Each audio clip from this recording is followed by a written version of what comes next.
In this instance, a discussion of identity, the body, and existence is something that could potentially streak away for hours.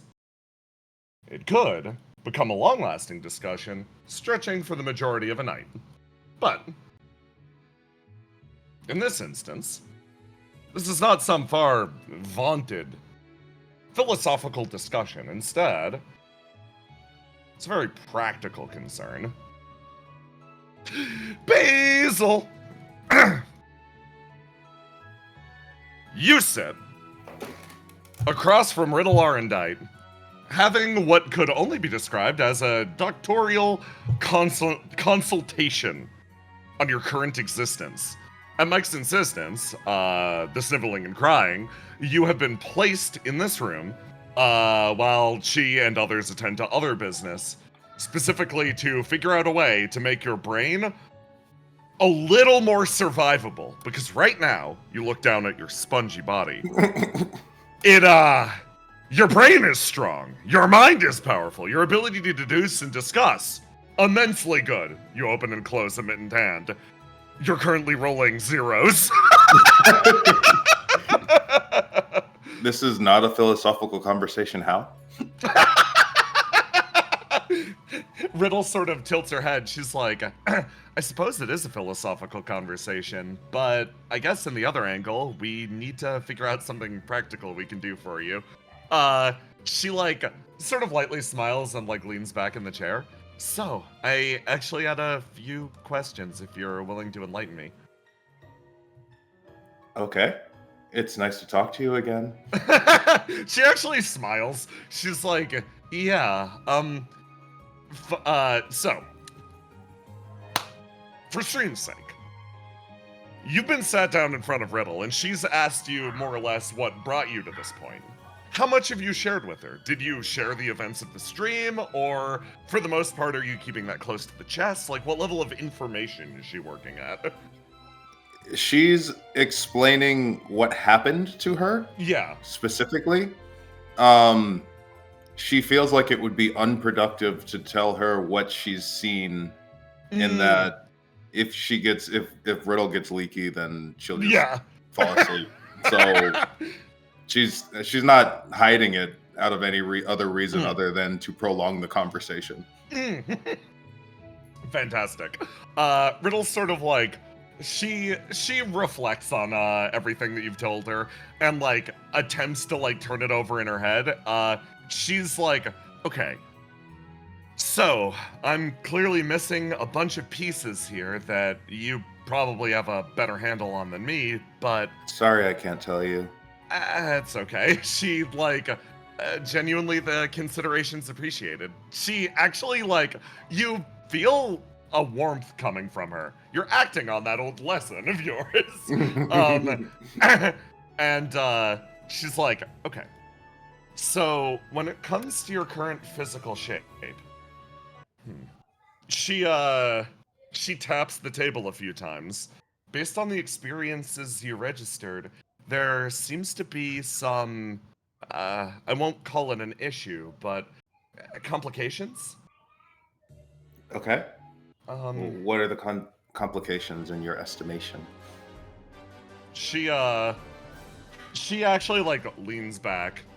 And, like, she gestures over to a map that begins to display, the location that you traveled, with the refugees with. She sort of points with a long finger.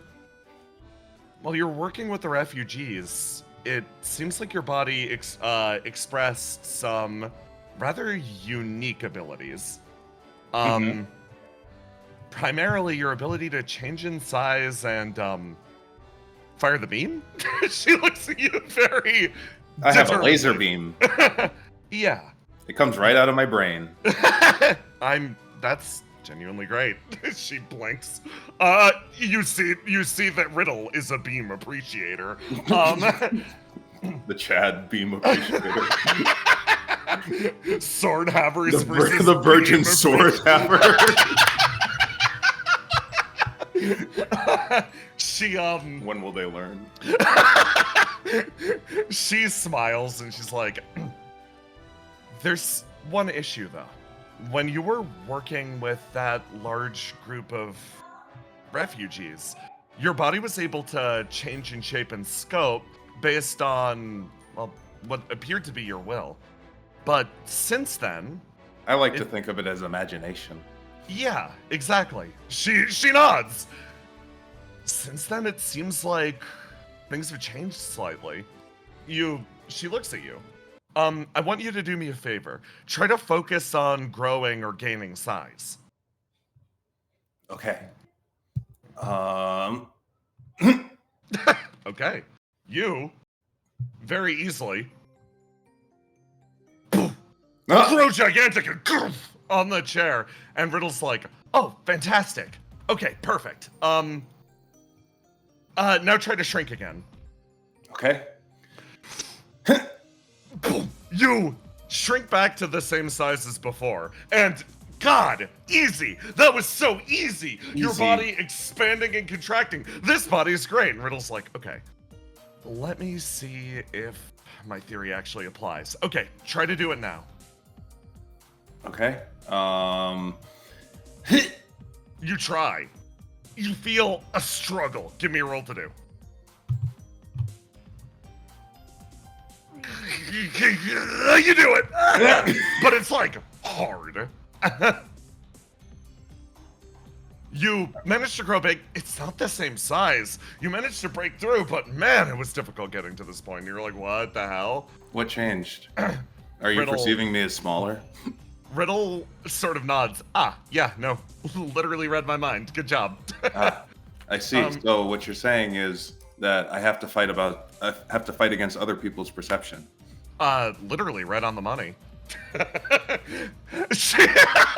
she nods, and she's like, as far as we understand it, the mechanics of, well, most demons, their existences are mechanically influenced by other people's perception of them. Right now, if I set all of my willpower into imagining you as small, I can attempt to keep you that size. It takes a lot of force and a lot of ability to overcome that. It's unfortunately a complication of the body you're inhabiting. Well then, if only I knew somebody who was good at isolating things. She smiles. I actually wanted to offer, she like sheepishly sort of giggles, like leaning forwards. At the very least, I wanted to make the offer. It's not a solution that we found any sort of permanent, like, recourse for. But if you want to be cut off from others in this way, I can do it, but I want to know if that's your preference. She, like, looks you dead in the eyes. Are you the type of person that wants to continually be influenced by the people around you? Or the type of person that would rather pull away and become an isolated, independent entity? To be honest, nothing scares me more than being completely isolated. But if there were a way to go back and forth, then I could control when I need to control. She thinks and stops. That's okay. I'm going to be completely honest with you. I'm not interested in having a physical form anymore. I feel as though it is limiting. She stares. Okay. So, when you're talking about loss of physical form, is that like... what are you imagining for that? Like, what does that mean for you? I understand that right now I am a brain floating in goo. Correct? Yeah. Would you mind if I studied the goo to some extent? Yes. No, I don't mind. She shrinks back down to normal size and then plops herself on the table. Yeah, boom. You actually shrink a little too much, and Riddle's like, sorry, I thought you were a plush, and then boom, back to normal. Yeah, this is the limiting aspect, I suppose. She, like, Riddle sort of like taps the table. Something that you can turn off or on, but you want to remain otherwise insubstantial. but we also don't want your body to be something that the other basils can easily tear through. Do you... Correct. I want to ask a question, and you're totally entitled to say no. Do you want your body to be able to fight? It's something that I almost assume by default. We're fighting for the end of the world and everything, but if right now you're happy with a body that isn't suited for combat, I think that's... and you're happy with it, that's totally fine. I don't want to pressure you in any direction. I think in order to fulfill my wish, I need to be able to fight for it. You remember those moments when it felt like power was necessary to close the gap. Wishing for something is well and good. Being able to use your words to converse with others, that is a wonderful first measure. But you remember that moment that the basils overwhelmed you.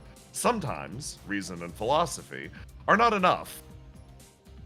Riddle's like, okay, in that case, let's figure out something that gets you your strength back, okay? You, Basil, in saying that, actually feel sort of you feel a presence alongside you, almost worming its way out. You haven't been able to roll with this dice up to this point, but it's been at least always lurking a little behind your eyes. And you feel her, the one that you intentionally internalized, simply sitting and watching along with you. Oh, you have been here. She sort of like looks over. I was more curious what you were going to do. Or what you were going to do with us. So you were awake this entire time? I assumed you were sleeping. Becoming someone else is probably really exhausting. I was awake and watching. I'll remain me. Don't worry about that, she says with a light smile. I wanted to see what you'd become. It seems like, right now, you're just making the same decision again. Who will you become? What's the next step? Are you still Basilisk Id?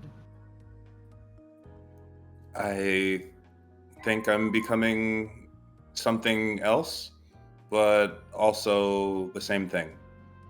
I meant what I said about a physical form being limiting. In this, I can exist as duality. I can be all of us. I can be me. She seems to take that answer and fade away. Riddle has just been watching you converse with nothing. Yeah, she was talking out loud. Oh, she yeah, was yeah. fully aware. Yeah, no, Riddle, like, watches that happen and, is honestly looking at you, everything you've explained so far, she doesn't even find that weird. She's like, yeah, that makes sense. That was the other me that I love the other you. She follows along and nods, and she's like, oh yeah, makes sense. she sort of smiles. It's like, so as far as not maintaining physical form, it's not a matter of trading one thing for another. It's not a matter of trading or giving up on your own old body or identity. It's like adding something to it, right? Mm-hmm. It's like, rather than changing from Basilisk Id to somebody else, it's Basilisk Id plus. It's Basilisk Id becoming everything. Becoming the wind. Becoming the... Whoa, okay. Riddle, like, sort of taps the arm of her chair. You want to go as far as to, like... You want to mix with more abstractions like that. Not just other Basilisk Ids. To make an impossible wish come true, I think that's going to be necessary. I want to be flexible enough to become whatever I need to be. She actually smiled. Oh man, she's loving this. Okay. Yeah, I think I can definitely work with that. She's like, okay, as far as your physiology goes, that's something that we don't have a hard solution for yet. During my time in Ciela, there were demons summoned by the god of humanity who were afflicted by a similar condition. The perceptions of the people made them violent and dangerous creatures. Mostly, I spent my time isolating them utterly so that they could sort of be free to determine themselves. But, you It also just want means to... that I have to get to a state where I'm stronger than perception. I suppose. She, like, leans in and looks a little more closely. I think there is sort of a joy also in being able to blend, as it were, of what you were saying, becoming one with the wind. Mm-hmm. Being It's able, all being able, around us, and yet yeah, we don't notice it. being able to dance along with invisible perceptions, I think has its own merit too. I think your original request for the ability to turn this effect off or on is the most reasonable. Do you think it's She, possible? yeah. Maybe like with an article of clothing or perhaps an item. Does anything come to mind? Not to copy anybody else's homework, but the human skull does make sense in protecting the brain.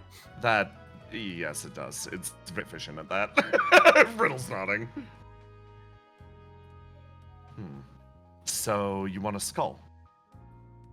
I want something to be able to protect the gooey bits, but allow me to force my own will upon the world. Okay.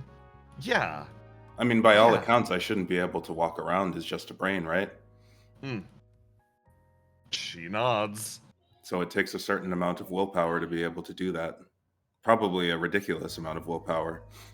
She's nodding.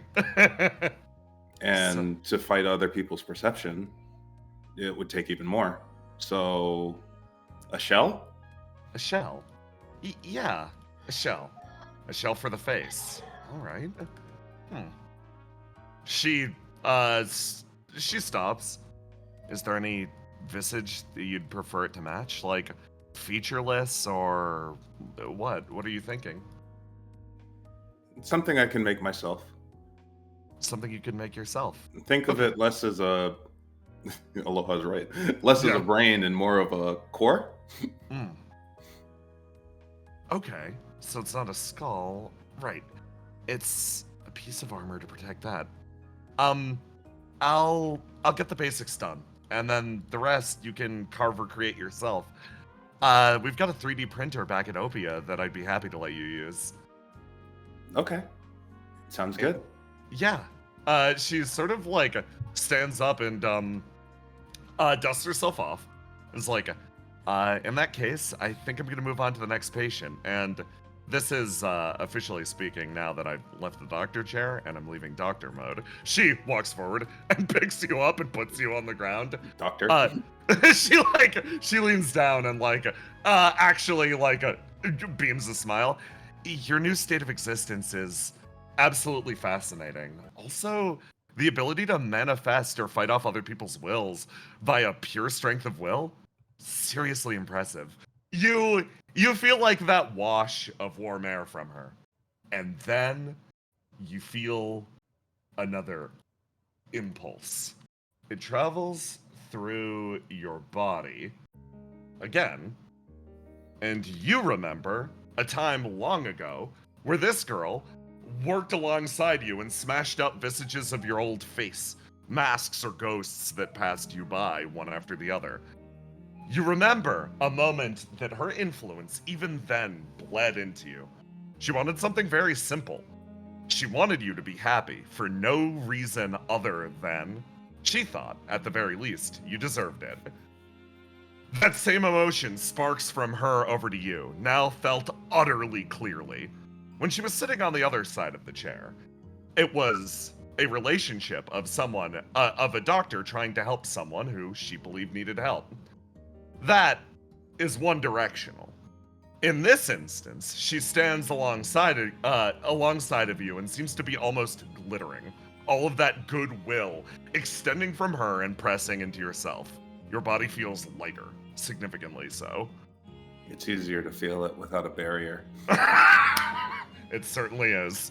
Maybe having a shell that you can raise, a shield that you could place upon the face, temporarily, will be good for blocking out some lights. But this light in front of you, it's not so bad. A few moments later, and she's seen you outside, as you walk into the Geist lab as a whole. You've got other business to do. And out there, you know O4 is waiting for you, as well as a whole mess of other basils. The rest got away, dispersed to the wilds. Riddle slowly cracks the door open, traveling back inside. One step after the other, she sort of walks up, adjusts her hair, breathes a little bit, thinking heavily, and a light smile plays across her lips. Feeling of pride, fascination. It feels like, for her, someone who's watched over the development of everyone around her from the very first step. Feels like everyone's starting to spread their wings, growing into a truer version of themselves. She smiles, utterly aware of what was coming. Anyway. Which crisis is this?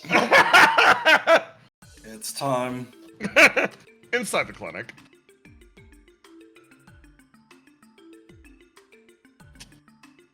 These weren't the only parties who were conversing, invested.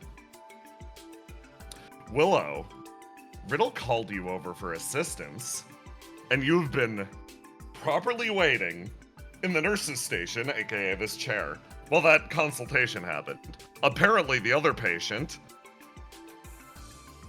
is across the way in the other room. Can I? Am I seeing them right now? No, there's a curtain in the way. Okay. You have no idea who's on the other side. Hey, She's Bryn. smiling and happening. Hey, Bryn. What noises does the pristine one ambient like? Oh God. Wait. So he is in this mode. Mm-hmm. You hear like if you have to listen for it. Like if you're kind of just making noise on your own, you don't really like hear it. But if you actually sit down and just listen, you hear slight, almost insectoid clicking on the other side.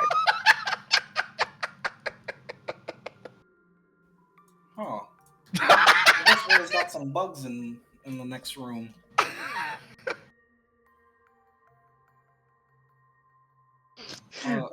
You sort of say that out loud, and almost immediately, there is only one bug. Are you talking about me because of my doinkers, or are you a bug? A fascinating question. Oh wait, I should also ask, are you supposed to be here? Did you sneak in? Thanks for a while. Originally, yes, but I have since then been invited. Okay, that's all I need to hear. I don't want any assassins coming after Riddle. I can assure you, I mean no harm to the transgressor. Sure. So what are you in for? I have been in need of help for my family. Oh yeah, the monsters are kind of wrecking the countryside up a little bit. I understand if you need some help with your family. I wish it was as simple as that. Unfortunately, my problem is a little more subtle. Oh, or is it some sort of like disease? Huh. He thinks about that. Is it a disease? Oh. Fascinating. An interesting word. I will have to think on this. Oh, man, I've been running into diseased people all day. I guess there's a lot of wonkiness going around.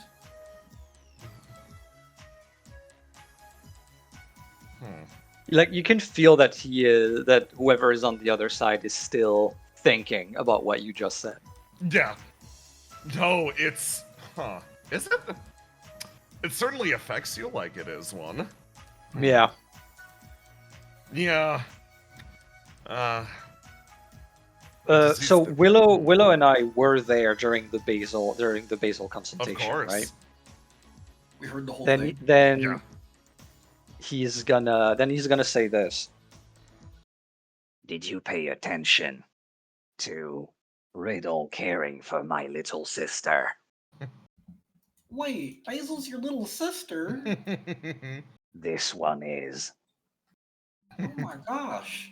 I didn't even know Basil had other siblings besides the AI. Wait, are you another AI? I don't recognize your voice. Again, thinks about this. A fun question. Likely not as she understands it, but in itself, AI, artificial intelligence. The idea that a consciousness could be born from perhaps a data set, independent little factoids strung into a string. In a way, there's no denying it. To some extent, you could be claimed to be that. In a way, my existence is similar. Oh. I wonder why Riddle never talked about you. We have only just met. Oh, so you were like a secret AI, like made in secret and stuff, but Basil knew you. Basil's introduction to my family is also very recent. Think of it as adoption. Oh, that's really nice. I'm glad Basil found an extension to her family. You sound like good people. Oh, you can't tell, but he actually really likes that. The two of you sit in the consultation corner, genuinely having a positive experience, 100% separated by this curtain. For a second, something sort of like pops for a moment in the edge of your brain, Willow, and you remember a time when your grandfather warned you about the deep dangers of the swamp. And then you blink and the feeling's gone and the pleasant conversation continues. And you carry on exactly as you were. And a little earlier, hold on. I've gotta do my business. Because this scene takes place simultaneously.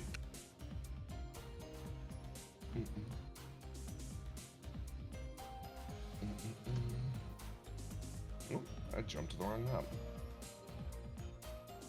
Over here, Argos and Cast. You two waited for a short period of time after the whole resolution with Basil and Mike, and you're now scouting the wilderness trying to find the other rabid Basils that have escaped into the wilds. You're trying to make sure everything's safe and good. One of the people actually to volunteer for this job beyond yourselves was, Cal. He was going to go and spread a functional, like, Brendan, I have a question.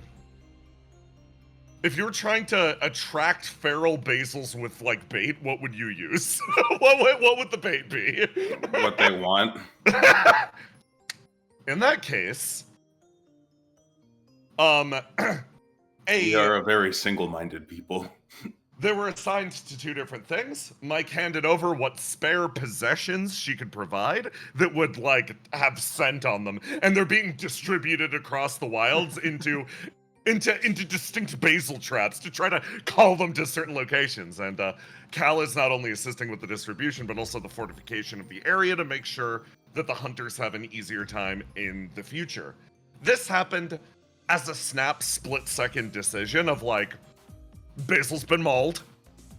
She's getting help now with Riddle, but we need to go and make sure that this doesn't happen again. OPIA deployed fast, and the idea of Cal going out on his own was sort of actually brushed by at first.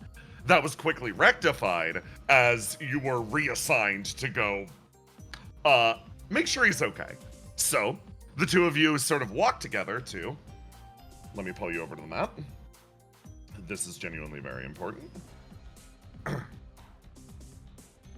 Area 4. Let me rearrange everyone. You there. You there.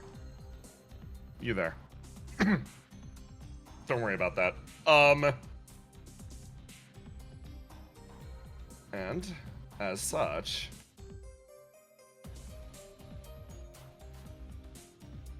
the two of you walk together, and you see, outlined by the crates, something or someone. Mask, would you mind taking it away? What do they see? As you approach through the trees, you see a familiar silhouette, but the shape is slightly different.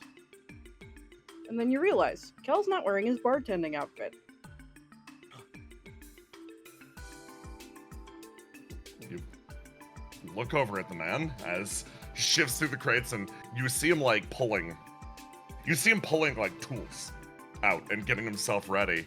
Kest actually stops and is like, is he changing? Should we interrupt? I think he's changed.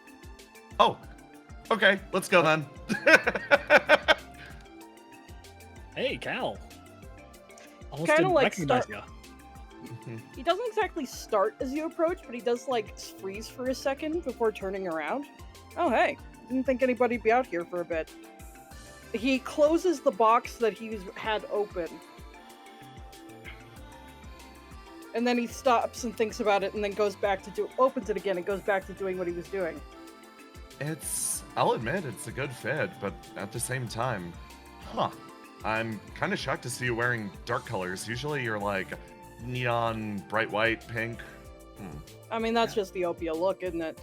I guess. That's true. He's assembling various small gadgets, putting them and stowing them in places that appear to be built on the outfit to hold them. I mean, really, it's really just the jacket and the waist cape. I mean, it's my own clothes underneath. He just, but you know, the OPIA white.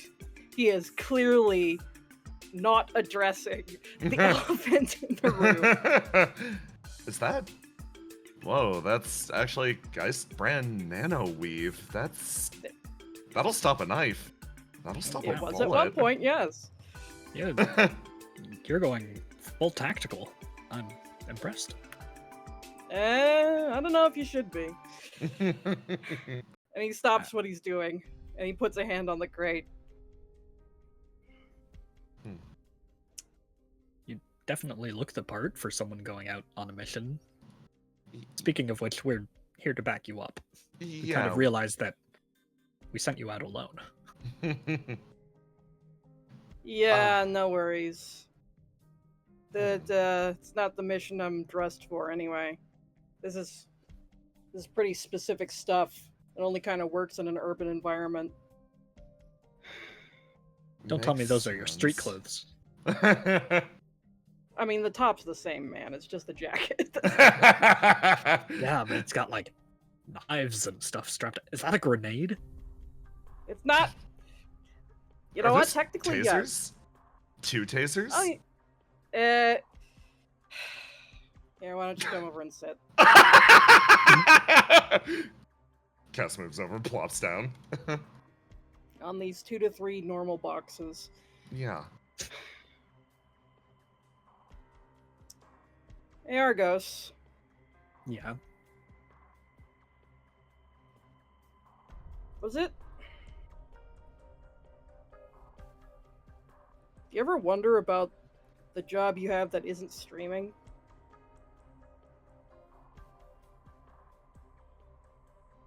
Can you be more specific? Ignoring what's happening directly over to under camera. Well, you're good at streaming, yeah? And it's something you like doing, and it makes the world better when you do it. But you're here with OPIA anyway, yeah? Yeah.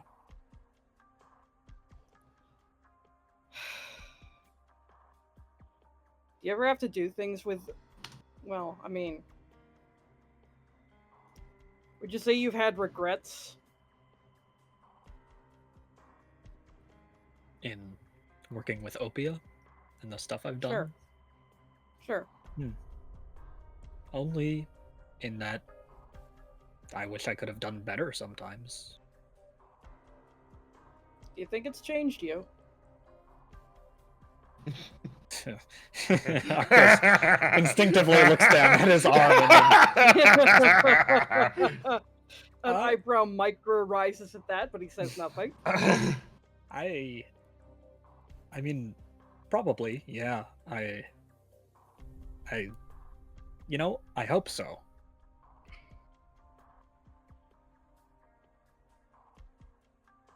Is something bothering you, Cal?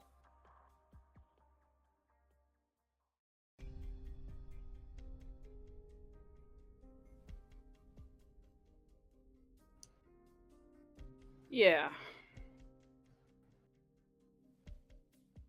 He kind of like looks at the stuff he's got.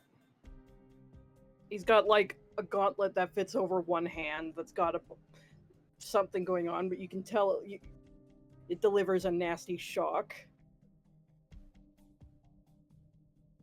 And that's not even the most dangerous thing you're sure he's got on him right now.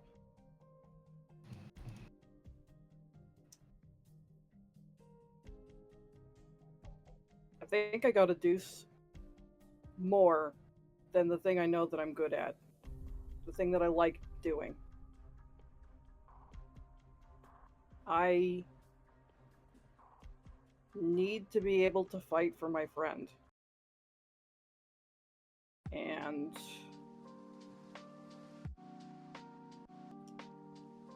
I think I'm gonna have to come up against some things, and I don't know how I'm gonna respond to that. You're kind Like of when we did this shit, he gestures at himself, what he's wearing, all his gear. When we were younger, that wasn't... I wouldn't exactly call it petty. We'd probably get into some deeper shit if people actually knew everything we got up to, but it was specific. We damaged things, not people. I think I'm gonna have to fight people, and I don't know what that's gonna look like.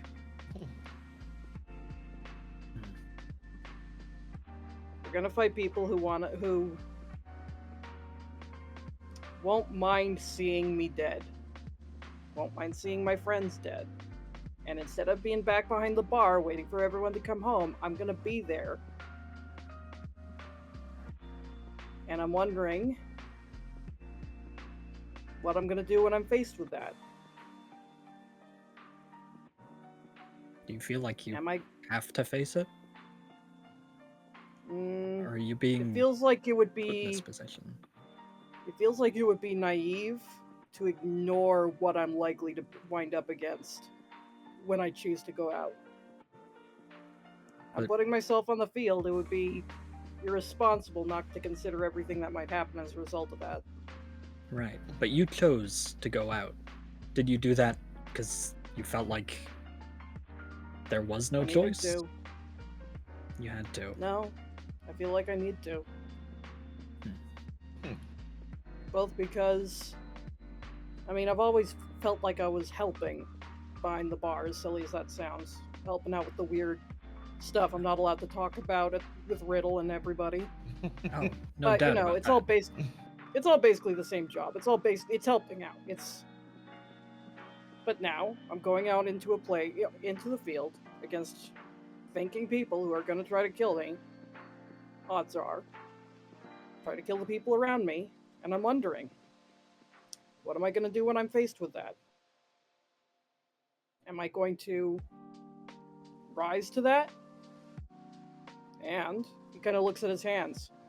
Do I want to be someone who does? You know, I think there's a problem that comes before that, and that's that you don't want to have to find out if you're ready or willing to do it when it happens. You don't want to be in the middle of something and have the possibility of freezing up or deciding that you don't want to do, you don't want to be violent or something like that, because then the situation has already been determined. Everyone else has already made the choice for you, and either you do it or you get killed. I He's think just nodding. Bingo. yeah. I think that's something that you want to know beforehand.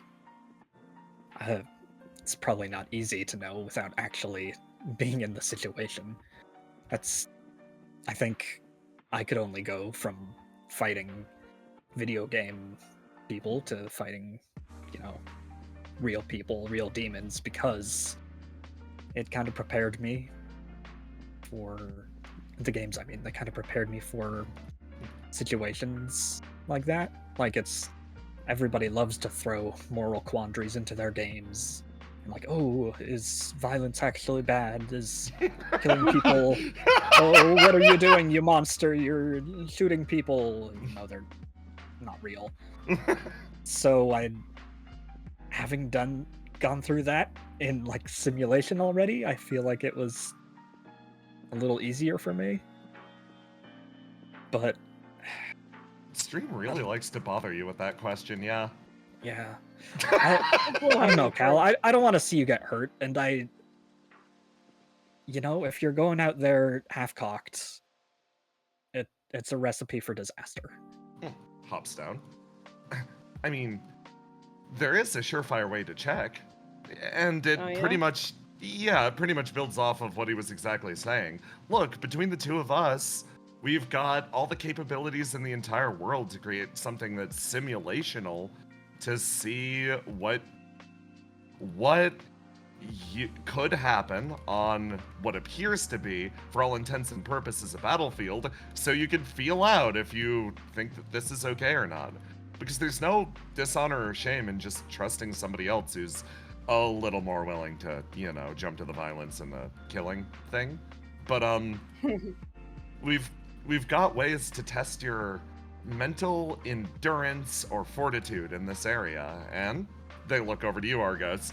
I think between the two of us, we could turn some of those annoying questions from chat and some of those painful experiences you've been through into something that could help our friend. I'll take you up on that, goodness knows. I'm actually thinking about it. I'm sorry for making you a hack fraud that produces titles like that. Looking over at Argos. It's kind of messed up of me. Yeah, well.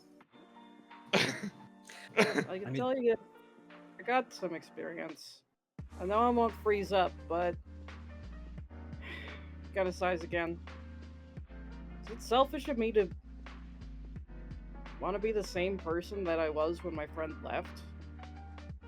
I mean, I always welcome people home. That's what the bar is. And I don't know. I feel like Move. it sounds selfish, but I'm worried about losing the person that people come home to. Cast. But maybe that's what'll need to happen to help my friend. I don't know. I want to do the simulations. I'll do that because, yeah, I want to be prepared. I want to do everything that I can. But it is going to be different when I face a real person and only have one shot. Cass puts their hands on your shoulders and is like, life, to some extent, is an inexorable march forward. We are beings, at our cores, of chaos. We're always changing, evolving. We don't get to choose whether or not we remain the same person. Life's events will inexorably pull us forwards. But we do get to make the choice on which parts of those people we hold on to. If that's a part of you that you like, I'm sure that you have enough willpower and enough people around you to consistently remind you of that. Even if it gets temporarily harder, I can't imagine a world where I or Argos walk into Darkside and aren't happy to see your face. Aw. Well said. He smiles. I do like who I am. And I hope that's the reason that I keep getting recognized by people who knew me in a completely different world. Kind of looks. But Do you have to be the one to do this? Yeah, there's Because- right no- now, I kind of It- feel like I do. I tried staying at the bar this time, and frankly, it was just tearing me up. Hmm. I couldn't even do my real job, do my proper job properly. Argos like thinks back to the stuff that he went through with Mike recently and how it's how difficult it was to just kind of let go and trust her to be okay. I wish I could like just say, "Hey, leave it to me. I got you. I'll go out and do what needs to be done." But I know that you'd still be tugging your hair out back at the bar. Don't get me wrong, I trust you guys. It's just, I don't know. He's my best friend. Well, the good news is you're not alone. He genuinely smiles at both of you.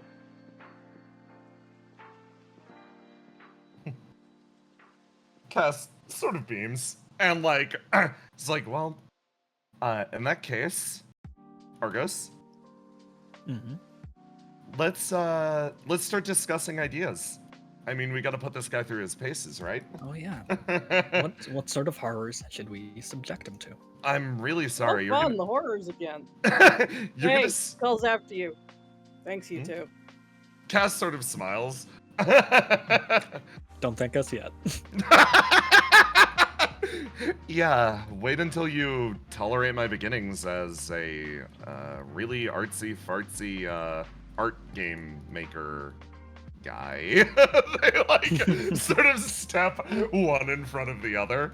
And Hey, getting to beta test something you make? I'm gonna be like the most popular guy on the internet. oh, you watch their body actually literally freeze, and they were being so effortless and confident up to this point. And you watch them creak, and you're reminded of the mechanical body as they freeze in place, their joints locking up in a fit of embarrassment, and then they quickly pull their hat down and shuffle away. But I see you're getting some preliminary attacks in there, huh? All right, just hold on. Elsewhere. We're actually gonna keep following these two as they head down a trail and let me get something ready really quick. I, like everyone who plays video games and has a following, have decided it can't be that hard to create my own game. Truly.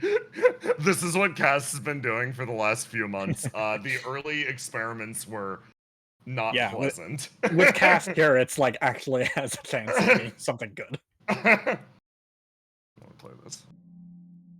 Okay.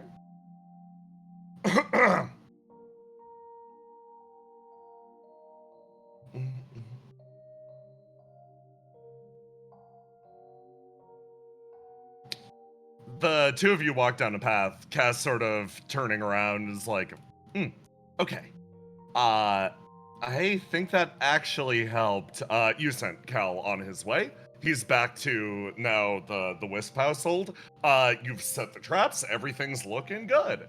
And they sort of turn and they're like, I really want the best for that guy. If I'm really hoping, actually, on some level, that the simulation we make makes him experience the horrors of like, what am I? Am I a man or am I a monster? And then we can take care of it, because like, I just seeing Cal bloody himself doesn't sit right with me. I mean, like, if it was me, whatever. They actually stop and look over at you, like, are you? I never really asked. You're like good with this stuff? Like, you're good with this stuff. Oh, you mean the kind of stuff that Cal was worrying about? Yeah. Yeah, I guess I Yeah. am. Because Yeah. At the end of the day, worrying about it means nothing gets achieved. Yeah, I sort of get that. No, it's not even a question I'd considered up to this point. I've got a bunch of younger siblings who have thoughts and feelings about it, and I sort of thought I'll leave all that stuff to them. What they need right now is a manager and AI assistant, so that's what I'm gonna be. And here I am at the other side, and fighting pyromancers directly. That's only terrifying because I'm worried about dying myself. Huh. Discovering more of myself every day, I guess. You've unlocked the fear of death. Yeah. I mean, isn't everyone to some extent? Oh yeah, Yeah. definitely. But yeah, big thing to discover about yourself. You take a step forwards, and as if feeding me literally the perfect line, you notice something around the edge of your body. It almost seems like interlinking tiny, almost chains of flame. It's a strange experience. Your hand brushing forwards as, in a moment, you think, at the very least, oh, my ESP is awakening. This is going to be a problem, but as it sort of draws out more and more, it's actually quickens. And you notice something also similarly worrying as, well, it's coming out of cast 2. Flame drips from your bodies as you take one step forwards, and just like that, your body lies on the ground, touching down, and what's in the air instead is a flame. It stays standing where you were. You look down at what in front of you is now utterly immobile. What must be functionally a corpse, as boom, boom. Cass touches the ground and does the same. And in that moment, you look over and you see their own animate flame hanging in the air. They look over at you with a look of shock more than anything. Argos, you have 1 moment to perform 1 action. What do you do? Can I summon Fate Weaver? Mm-hmm. Yeah.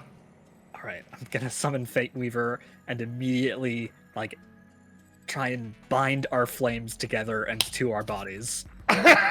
Lovely. Okay. This is truly spicy. Click on your body on the ground over there and give me a roll to die and then a roll to do. Die. Definitely tempered will to deal with the What weird thing happens that's here? happening. Just kind of be okay. Yeah. Perfect. Okay, so here's how this is gonna go. For a 14, I'm gonna give you 1. This will make sense in a second. You know that something terrible's happening. You know that something utterly atrocious is occurring because you work at OPIA. You know how this is. And you feel your body hit the ground and you're like, okay, instant response. Fate Weaver, you summon it, a collection from your flame, and somehow you feel the connection between your body and flame still intact. You codify it and wrap it in that material, and you boom, send it flying over to Cast 2, connecting to them, and you are bound up in this moment as you feel steps heading in your direction, as someone tilts his head a little surprised, almost, takes a step in your direction, and holds out one of those long gloved hands. You know what's coming. You know you're going to be seized. You know you're going to be dragged below. Visions of Ace race through your mind. And then something results from you signing the waiver. A voice, almost encased as a security mechanism in the suit that you carry, rings out. Frustrating. Chipper, given the situation. You hear, with utter clarity, Riddle Arendite in your ear, chime in with, it appears, due to one circumstance or another, you have died. Your flame has been rent from your body, but just the same, thanks to OPIA's flame retrieval system... Oh my god, I don't need the sales pitch! We've got you covered. Just stick tight, and don't worry, you're about to take a short little cruise back to your new life. And everything starts to blur as your body stretches away, casts included, vanishing beyond the Golden Knight's grasp. He stops, turns, and then runs. Argos? Hold on. Yeah. That connection, that fishing line that you threw out, goes long. It still connects out and over to the body, but your flame is transported a great amount of distance. Over here. Bet you're really liking signing that waiver now, fucker. You bitched so much about it when we were in the lab. You're really feeling it now. It takes time to travel a distance as great as that. But the fact that you threw out Fate Weaver changes things. You feel yourself dragging back and back and back, and you're going with cast, pulled that great distance by Riddle's isolation, a setup that is built around your soul, and you think it's like a reverse fishing line. But as you go, you feel that connection almost branching out elsewhere. You know that this isn't Fate Weaver. It's part of your own exposed ESP. As a being of flame, it feels like you're gaining additional perspective, pulled back across this area. The fractal starts to make a little bit more sense. You can see the connections between yourself and those around you. You become acutely aware of not only the positions of Riddle and others in that area, you become acutely aware of the destination that you're headed to. You drag backwards, your consciousness expanding, almost dilating like an eye. And you remain connected. And this is about to be really funny.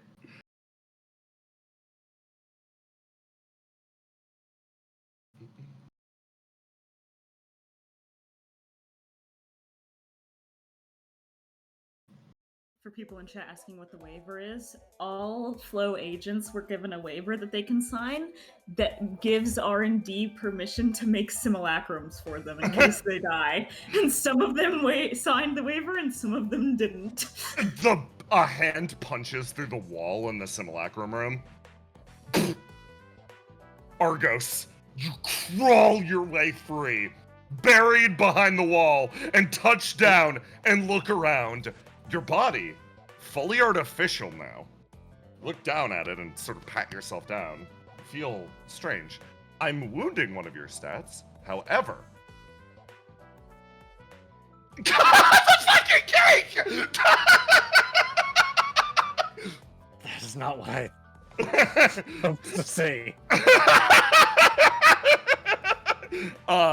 You notice that Riddle, your dear friend Riddle, has written a phrase at the bottom. Happy birthday. It appears she fully intended for this to occur. The cake watches you with horrific empty eyes, the radiation fully suffusing its body. You can tell it hasn't aged a day, and that's the worst part.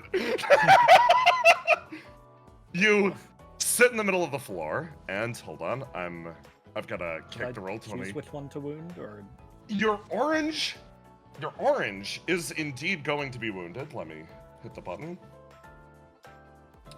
Oh my god. click it. Yeah, it's throwing a fit. Hit the button. Yeah, wound your orange.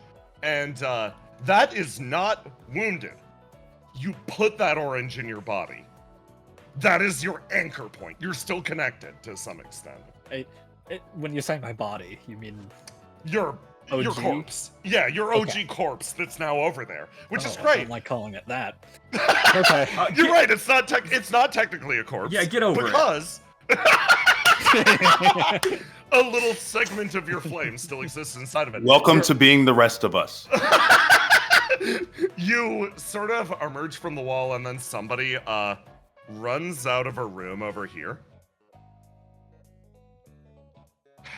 Unfortunately, they are, also holding a cake. Riddle made one for them, too. They run into the room. You're like, Argos, you're... Did we just get ganked? Whoa, gamer words, okay. they like react, and hey Argos. You look over at them, and you notice that there's still a string connecting you to them. Huh. And there's a string connecting you to your body. That's interesting. You look down, you look up, you look down, you look up. And then you blink a few times. It was a moment of sheer and utter panic, but you realize your reaction time, your idea, throwing out that string, you pat yourself down. You've created a network with Fateweaver. You can now connect more than one person. Good job. You look down and you're like, whoa, wait. Oh my god, all of the practice, it's finally paying off! Trouble isn't here, so she can't pog, so I she would, because we remember way back when Treble and Argos first swapped bodies, we said this and we were like, oh no, we can't do that yet. It's happening. It's happening. Oh my god. I'll call this power Hamachi.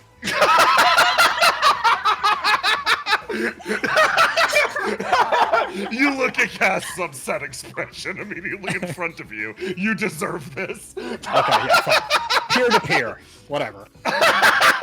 Are you okay, Cass? Yeah. The hell was that? And then, also, stun Q. Excuse me, what the fuck? Step, walks up, almost like grabs you. He's like, Argos, you're back at OPIA. In a way. In a manner of speaking. Right, I'm not freaking out. Did you die? What happened? I mean, I think your bodies are still alive. Yeah, I can feel part of myself still there. Cass, what about you? Well, I guess... Yeah, actually, sort of through the connection, basic manipulation's kind of difficult. God, I don't know how Circuit does this stuff. Cast is like, you try to manipulate your body back in Beleth. You feel like you move a toe a little bit. You move like, you could blink. You blink once. Oh. It's like, ugh. It's so laggy and unresponsive. It feels like you're playing with a busted controller. Yeah, you're like, super laggy. Latency. Control my screen. You know what? Actually, it does. Yeah, let's call it Hamachi. This makes sense. Barely functional. They're like, wow, okay. That's an oddity. That's really weird. Verona's like, okay. Yeah. What are we doing? How do we... Two things. I have bad news. Communication went dark.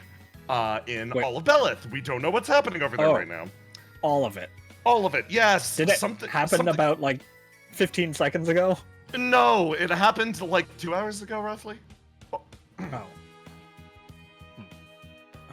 So that might not be expressly related to what just happened to us. I think something is definitely happening over there right now. Okay.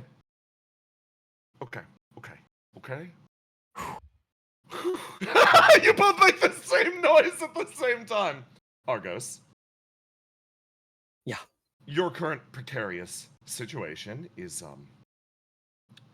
it's certainly something. Okay. I need to make a decision really quickly. I'll be right back. Hold on. Come on. She motions with her head. Oh, okay. And comes in here, and in this room is another multi-body person sitting in the corner. Yeah, no, Circuit, for full context, you are fucking zooted out of your mind focusing on controlling all of your bodies right now. This one was just like left here because it's a safe location. Sometimes Rona comes and feeds and waters you. Yeah, she's like sitting in the corner, like eating like a sub. Just like eating like a cold cut trio in the corner. Oh, this is perfect. Circuit will know what to do. Yeah. Hey, Circuit. Circuit, we need a quick tutorial. Hi. Circuit. Oh, hey. It's Argos, kind of. Whoa, wait, hold on. Like, is he like, she like zones it and he's like, yeah, I'm here. Wait a second. Mental math, wait. You're not supposed to be here? Oh, no. Yeah. There's like the dawning realization, like, oh. Yeah, That's unfortunate. Are you a... Well, Is I it guess... weird if I ask how it felt to die? I just want to know if it's different from when my body gets poofed. No, I feel like that's a perfectly reasonable thing to ask. Cool. But I don't think I properly died. Oh, I think I'm okay, still that's kind good. of alive. Yeah. So, sorry, I guess. But And she just does a hand gesture. You needed something from me? Sorry, Yeah. I'm doing stuff right now. yeah. We're still kind of connected to our bodies through Fate Weaver, but only barely. Seeing as you You are have, an like, the expert string? yeah, you're an expert in, remote controlling bodies, so maybe you could tell us how to do this. Yeah. I'm very fortunate. I'm actually surprised this is kind of hard for you, Cast. You're still like I'm given a lot of leeway because, super cool, awesome supercomputer brain. But also, my reflection cuts me a lot of slack with it. A lot of the it does a lot of mitigating for. It's like when I have all 6 of my bodies, 6 to 8. I can summon up to 8 now, but when I have all of them active, that's when it starts to get like I need to have one on standby. If that makes sense, like I can't actively control all of them, but I can, like, if I have 2, I can kind of do 2 things at once. Once it gets too many, I can't. But it sounds like your situation is actually less like my situation and more like Trebles. Rebels? In what way? Well, Treble's in a simulacrum body, but she's not. Her real body is still alive, and she's just in both, but one of them's asleep. Okay. She has alluded to something like that. So she's... Yeah, you're right. Because, like, if you put your real body into, like, the pod in the other room, she points, you could just have that body sleep forever and never die, and then you're now in a simulacrum body that can't die, right? Congrats on immortality. Yeah, you did it. Class. Doesn't feel so great when part of me is off in Beleth rotting. That's the issue. That's the problem. You're in the you simulacrum body. So for me, if I am not controlling one, like right now you're controlling this one and not the other one, you can for me, I can kind of set it to autopilot of like, yeah, I'm like paying, like, for example, just now, she's like, she has sat her sandwich down on the plate. She's like, just now I was actually paying attention to the body I have down in the underneath, but I just had this body set to eat the sandwich, pretty much. Does that make sense? Yeah. Yeah, you set your idol to... Yeah, it's kind of like a video game, actually. She thinks.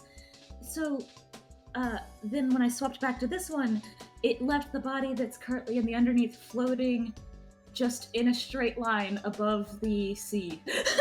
Slowly. Sorry to distract you. No, it's fine. It's actually better this way. But if I could somehow, like... Swap to the other one. Swap, or if not, just set my actual body to some basic task. Well, that wouldn't... Wouldn't you be better off setting this body to a basic task?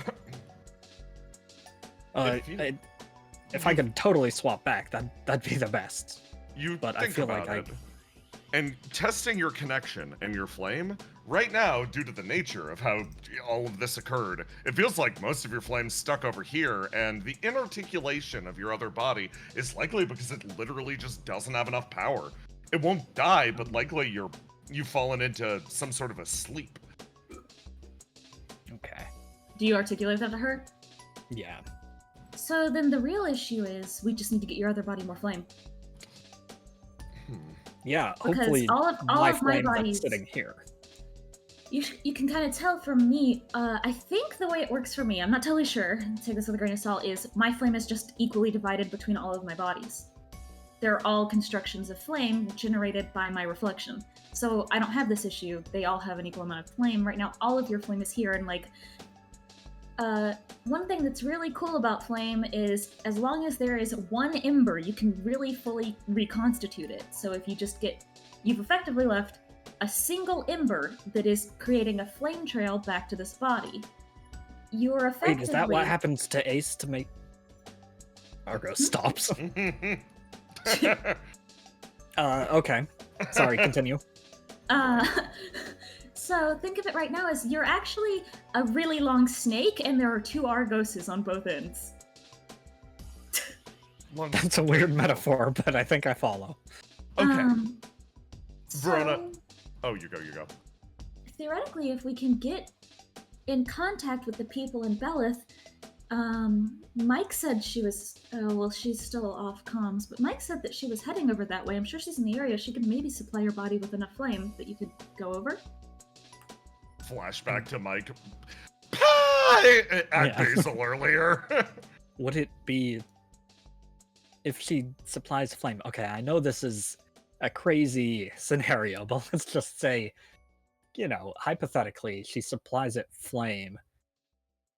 Is it possible that my body would reconstitute its flame and become a separate entity from the me that's here? It doesn't work like that for me. Okay.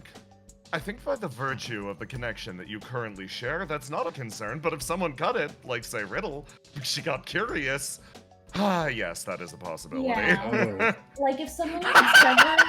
So effectively, imagine it almost like you cut that snake in half, and then both snakes keep living and just regenerate the parts that they're missing into two separate snakes. Like a worm. Yeah, like a worm or like a cell osmosising. You imagine Riddle too clearly. Whoa, Argus has become a worm. I wonder if I can make him become two worms. Okay, Argus. Yeah. We're gonna do something. Okay. Hands on shoulders. Cast pulling the car around. I'm going to drive you over to Belith. Can you drive? I can drive. Circuit puts a hand up. You are currently handling a multitude of different assignments. If you're focused on the road, then That's you dangerous. won't be focused on your bodies. And if you're not focused on the road, that's breaking the law. You're a little breaking the law. You're reminded that Verona is cop mom. And Circuit not Riddle, learned to who's drive from Riddle and the Rangers. So what about it? Okay, come on. Everyone get your stuff. Circuit you're coming with. Pack up your sub. Road trip. Come on. She starts wrapping it up. Okay. How many bodies does she have active right now, Jay? You are probably at about 1, 2, 3, 4, 5 bodies active. This would be 6. Is this her main body? Yes. Okay, so another one pops out. Because she's like, yeah, I probably shouldn't take the crystal. Does this one take body- the sub? Yeah, this body takes Yeah. the sub. And? This one kind of goes inert. I'm just gonna just to make sure, I'm gonna try kind of tugging on that Fate Weaver string to zoom back into my old body conveniently. You try, and it seems like your other body is unconscious, but I'll actually... Oh, I've got an idea then. I'll flash forward a little bit, and... Let me grab this. You wind up. Have you considered letting us make 2 of you? Like cutting it, and then we have 2 genius strategists. Have you considered this? It's like you're talking. You're reminded that Circuit and Riddle are tight. Yeah. I'm just thinking, like, we benefit so much from there being 6 to 8 of me. Imagine 6 to 8 of you. Arrange yourself in the road trip car. You get in Verona's mom's sports car. Where are you sitting in front? Back? Where? That looks like the front. Circuit's good to sit in the back. Just like whatever. Yeah, no, Circuit. You're swapping back and forth between exactly the dialogue you just had and. It's like whenever like all of her bodies are doing ambient tasks, like it's like, yeah, the body down by the derelict is just floating over, slowly floating over empty ocean. She's like, I'm gonna go back to the car now. You start driving and you notice that Verona's moving ahead. She's playing the music that she played in karaoke, or that she sang in karaoke, like driving the car, sort of tapping on the windshield repeatedly.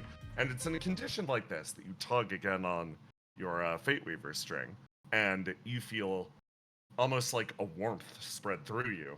You could tell that flame was added to your body, and then your eyes open back in Belith. However, before we do that, we travel back in time. Because there's one, as of yet, left undiscovered individual in this little exchange. Hey, Ace. You want to take a break before or after this scene? I'll say after if that works. Okay. If that's okay. So it's just about the time. Yeah, no. Hey, Ace. Yeah. The Basils got away. They dispersed into the wilderness, and your technical assignment was indeed to go look for them. But knowing Ace, that probably isn't the first thing on your mind. Mm-hmm. Instead, you find yourself taking the moment to actually poke around this area. You found something good at location 5 when you pressed on one of those God's Blood outcroppings. What's another? You were told about one in the distance that should theoretically be one of the more harmless ones. It's gigantic, but it's all raised. It's above ground. It's the largest outcrop. But it seems like the hunter isn't directly worried about it. Let me move you over to the last swamp map that we haven't seen.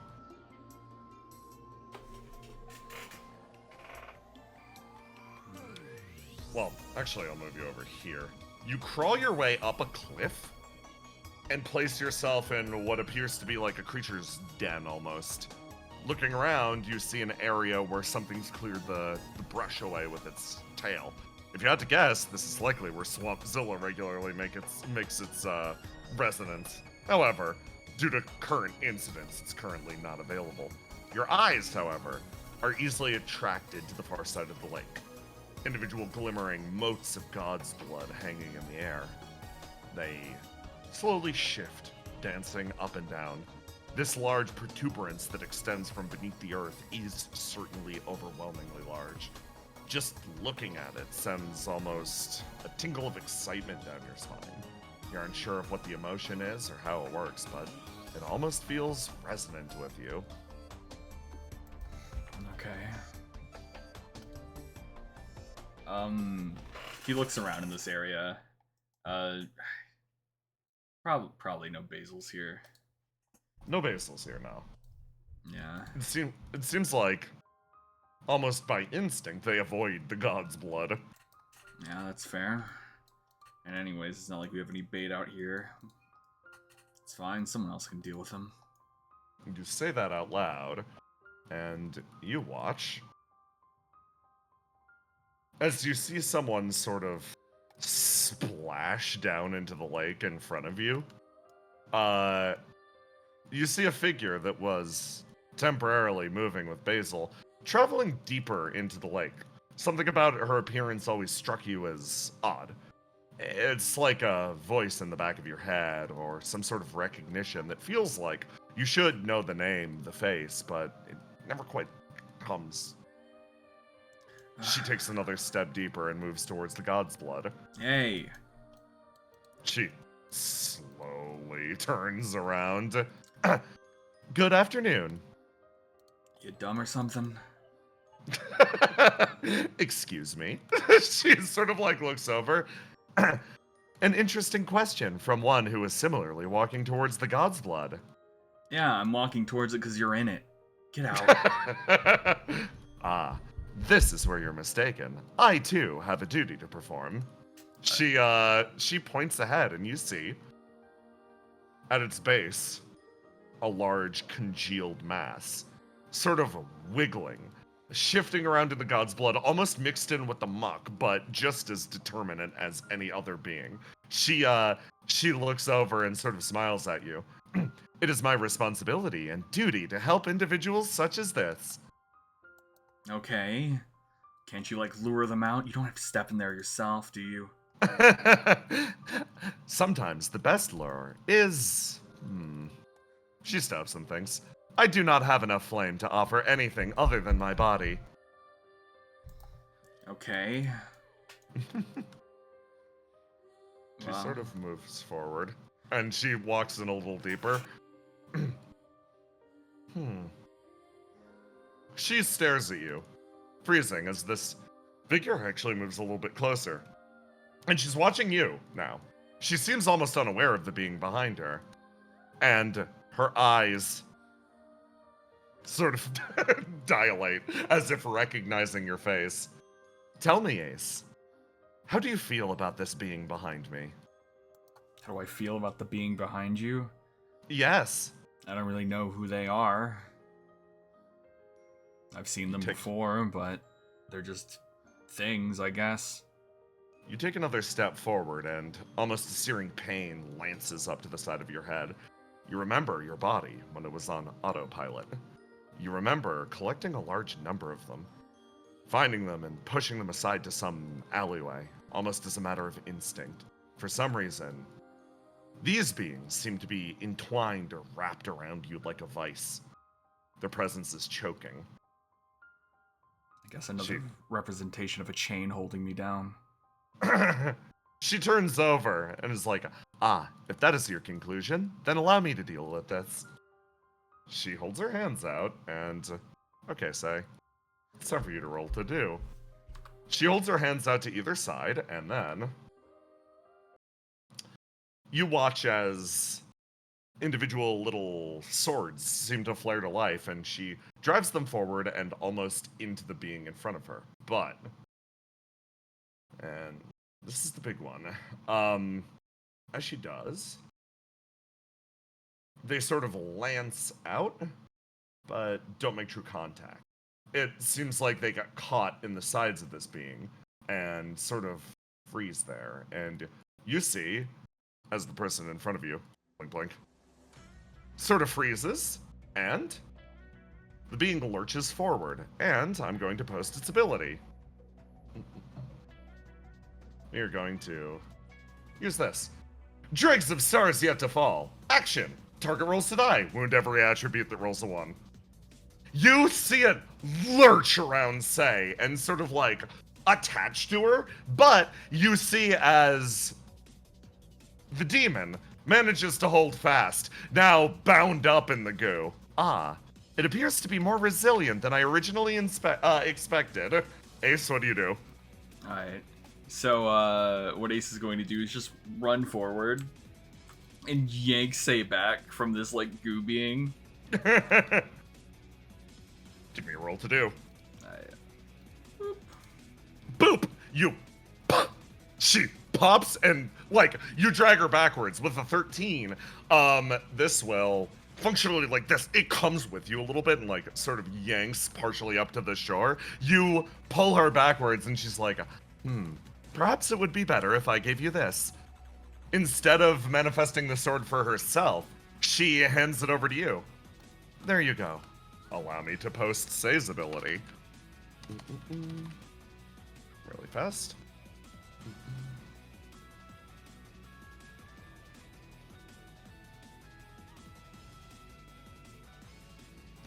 Grab this. I'm gonna pull this from a different source entirely. This one I pull off of the Patreon. Patreon plug goes here. Where are you?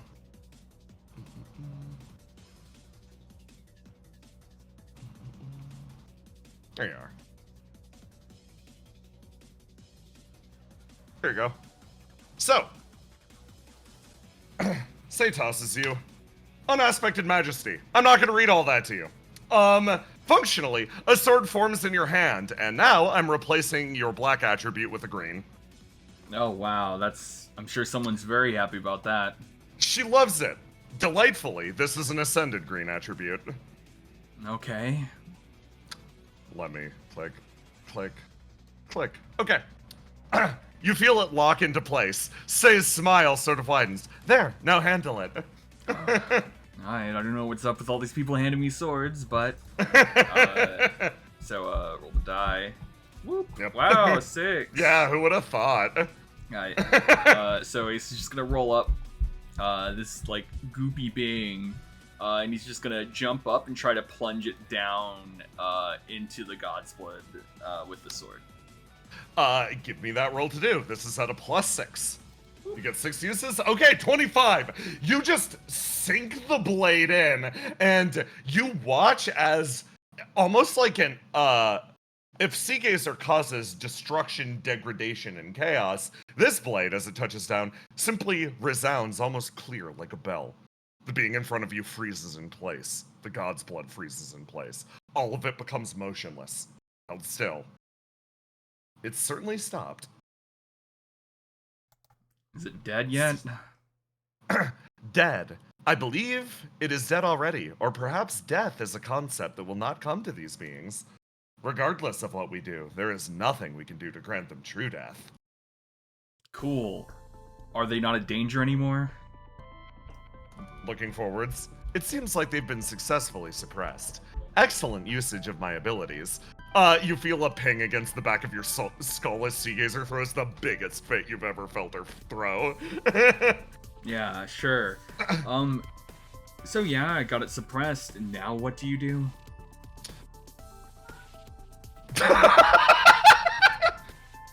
Normally, this is the part where my partner handles it. Okay. Both of you watch. Perhaps if we had a large tub or other container, we could seal it away. Alright. What he's gonna do is with the sword, like, in it, is just gonna lift up the thing with it still stabbed in the sword, like it's some sort of kebab, and just walk out of the God's Blood. You keep it frozen on the end. I'm gonna give you control over the other scent. Let me. None. Control by all players. There you go. You bring it out. Excellent work on containment, especially for your first try. Yeah, sure. A bad job on your end. I think I provided assistance in all of the ways that mattered. I found a qualified individual and instead passed the work off to him. Wow, it's so honored of you. Honor is a concept that will not feed me. Yeah, I mean, neither will not doing good. Not doing good will potentially feed me if the person appreciates my efforts. I am a being that feeds on gratitude primarily. Do you feel grateful for the effort that I've extended to you today? I guess you're gonna starve. You feel someone scrambling up over the edges. Okay, so this is where you guys got off to. She stares between the two of you and the being on the kebab stick. Okay, it seems like you found Say already. Good job. Yeah, great job. He just stabs the sword into the ground with the thing in it. You found another one of these things, huh? Another one? Yeah. I don't know, I just saw this girl walk into the lake, try to fight this thing, not do a good job, and I had to step in. They gave me the sword, I stabbed it in, and now it's just there. Truly, we are only acceptable as a duo. I don't know you. You may not know me. However, you could. Sure. Mike moves over. He's like, she's okay. I think she's fine. Hold on, Say. Moves over. Actually grabs Say's hand, and you see Say just swap into transmitting mode. Okay, let me translate. Say says thank you for all of the assistance. Of course. I mean, that's pretty... yeah. I mean, that's a normal response for being helped. She appreciates the effort that you put in, and you are a reliable person that she would like to seek the help of. Cool. It is predestined. I'm sorry, she kind of talks like this. You get used to it. Yeah, eventually you'll learn that's the wrong word to use around me. I believe it is the correct word. She smiles. A skeleton naturally has a lot of unfortunate circumstances that surround his future, past, and prospects. If we are predestined to associate one to the other, at the very least I can offer the fact that I personally am useful. Yeah. Okay. So, make sure she doesn't wander off and find more of these things. Looks between herself and Say, are you certain? She stares at you. Are you certain that you would not, you do not wish to associate further? Think about all the things we could do. Look, I appreciate it. It's very kind of you to, extend some sort of offer. But sadly, I'm a little too busy doing other things. I have a lot of propositions on my table. There's a lot of people who want to be my partner or anything of the sort. You're in the back of the line, sorry. The back of the line might be the very end. However, I can easily shortcut to the front when you realize how tremendously useful I am. Yeah, then, keep trying to show how useful you are, and then I'm sure I'll benefit from it. Yes. I will come up with a presentation on the benefits. I can tell you now, a presentation won't benefit you. Yes, it will benefit you. She stares at you clearly, eye to eye.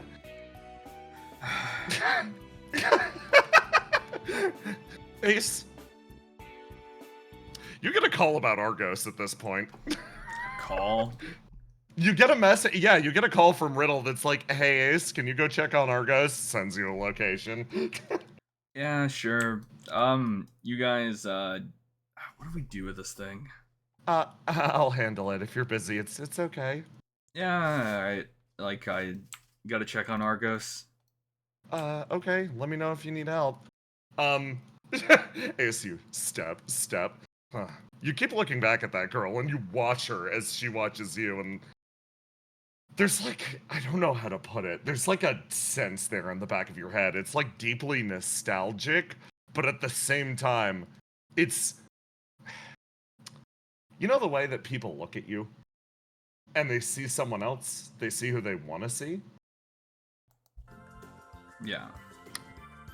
This girl, with those empty eyes as they stare into yours, it feels identical, but simultaneously, instead of staring at an Ace that she wants to see, it feels like her eyes are peering through you. It feels like she's staring at every iteration of you, and not quite coming to a judgment herself. It's upsetting. It feels like being watched by some sort of predator, or maybe a playful cat. She expects something from you, but it seems to be little more than what she said. She wants to get closer. She wants to be your partner, but that sends a shiver down your spine. Yeah. Everyone kind of wants something. You start to walk away and you're like, ugh. As this little amalgam sort of hangs behind you and you back here. There's sort of a pause. So, how do you think I did? Mike, do you want my honest answer? Pat say, I don't think you did very well. However, I registered the benefits. Yeah, I get it. She sort of like takes a step away. You came on kind of strong for Ace. I don't think he really understood what you were going for. Communication is somewhat inconvenient, she says, sort of squatting down in the muck, and pats her repeatedly. Yeah. Seems like at the very least he's decided you're my problem for now. I am not a problem, of course. Like, sort of like leans forward and looks at the goo creature in front of her. And I need to decide if Mike is gonna have a bad idea. Mike is gonna have a bad idea. Mike looks at this thing, and as she does, she sort of like slowly extends a hand. I would be exceptionally careful. Exposure to these beings is extremely harmful to most individuals. Yeah, I know. Just, I guess I want to understand. We both have similar abilities. Yours admittedly is a little more inconvenient to use than mine, but I want to know what's happening with them. So, Mike reaches a hand forward and rolls. It's a low roll. She watches as individual tendrils start to move towards her, and Say watches extremely closely as Mike will get hit with the old classic. Doing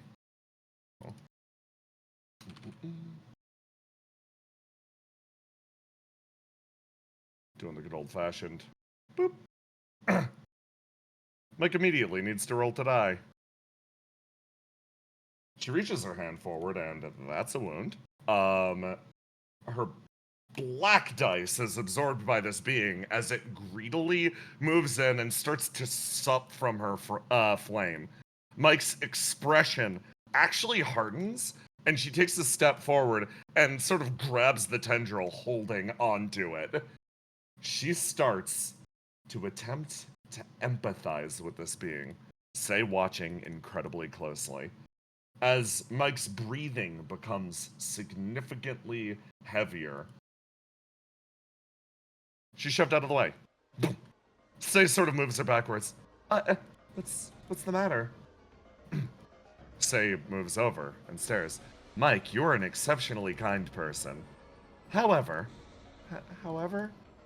I was trying to understand. They're really upset. They don't know what they should be. However, it seems that something else is happening. Say, like, sort of looks over the tree line as Mike similarly watches, and then her comms explode. Argos found collapsed in the middle of the woods. What would follow is, at the very least from Mike, a moment of pure and unadulterated chaos as Argos was quickly transported back to the lab, and the full forest was brought into high alert. And here, we call our first break. Good fucking scene so far, everyone. I'm gonna use go. Yeah, bathroom, woo! Woo! Yeah, countdown to crisis! We're always in crisis mode here. How about you, chat? Are you in crisis? In a good way. In a good way? Yeah, hopefully.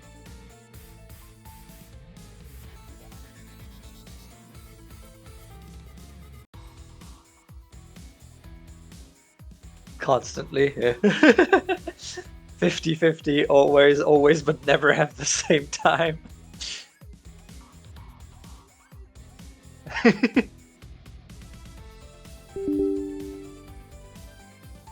Midlife crisis.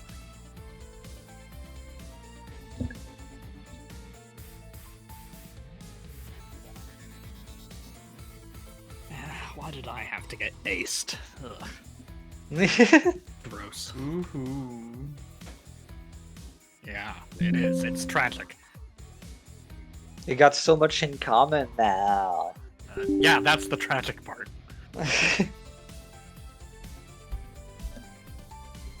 Things to talk about on your date.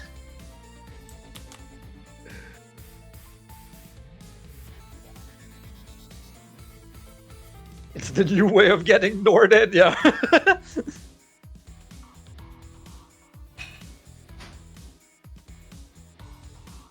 At least Argos didn't accidentally. Oh yeah.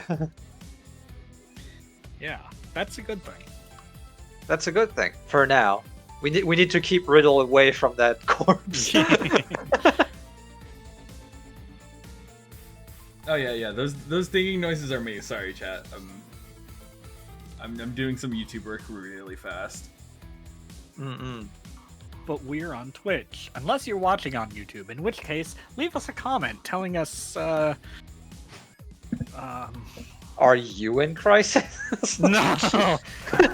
That'll get the video flagged or something. Oh god, yeah. What kind of keycaps do you use?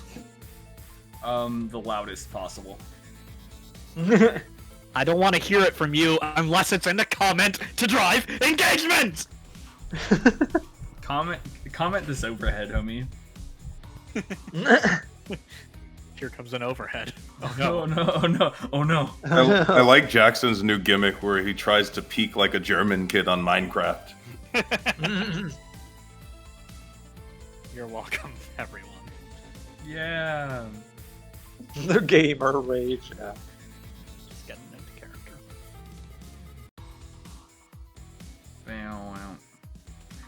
Do you know anything about like keycaps and the different like kinds?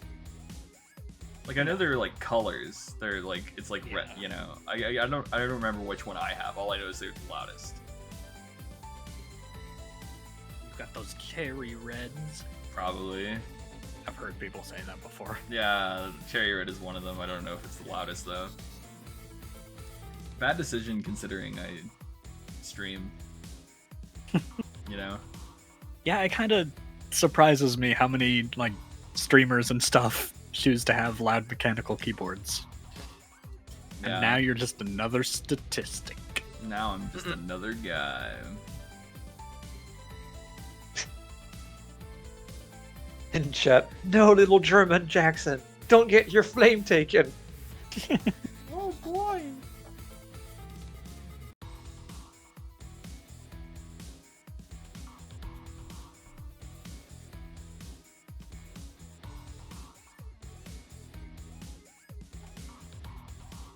Cat is here, and I'd like him to meow into the mic to drive engagement, but he refuses. Damn, you have a cat? Yeah. That's crazy. That's pretty bro. cool, man. Oh, thanks. I thought you were gonna call it cringe. No, I love cats. I hate you though. Good. You're cringe. Yeah, the cat has me, and that's cringe. Yeah.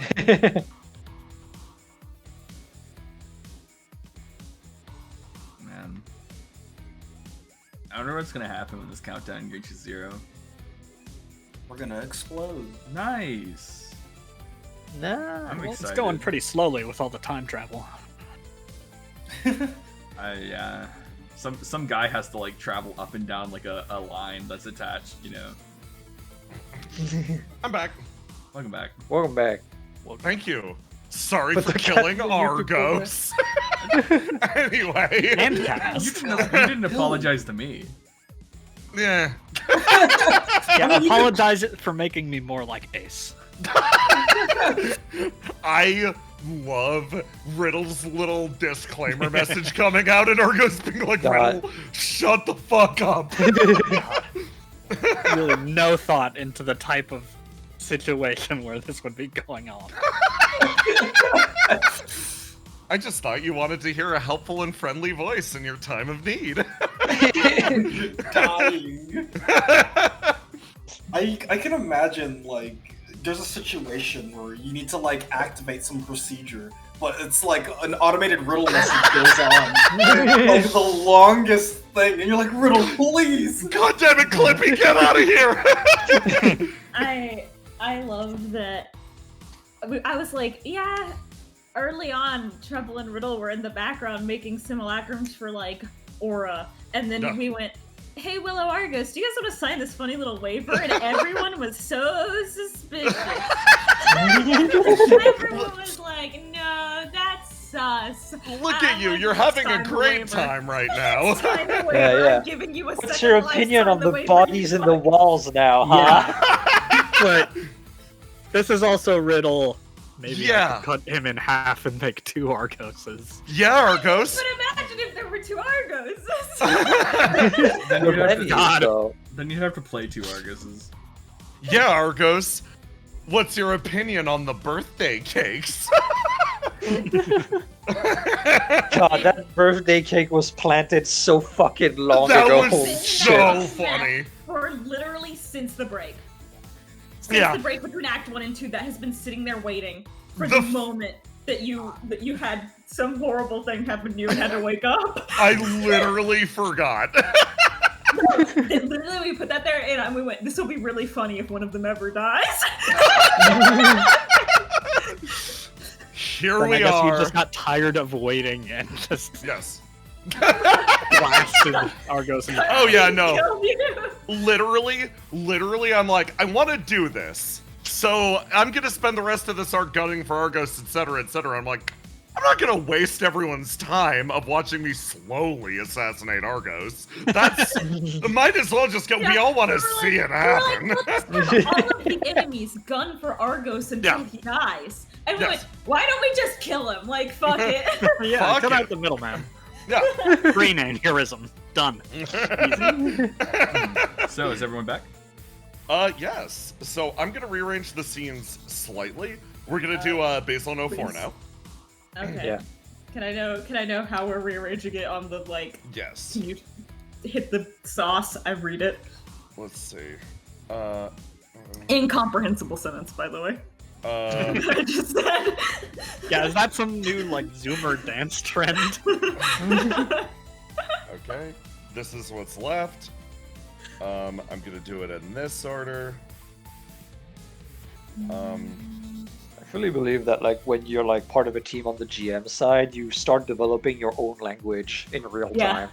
Yeah. Yeah, for real.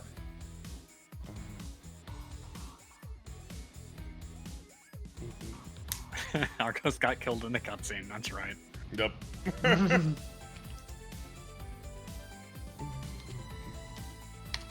Here we go. Mask, you're good. Let me Okay. see. Here we Hold go. on. And I'll set this up really briefly. Oh, okay. Not that different. Because I realize a lot of those are going to be short. And I'm like, oh, Yeah. I can get the rotation started. Oh yeah. Okay. I gotta grab a basil. What does this one mean? It means Japanese sword. Shut the fuck up! That was a joke for no one. That was a joke for Samurai Cop fans. That's what I said.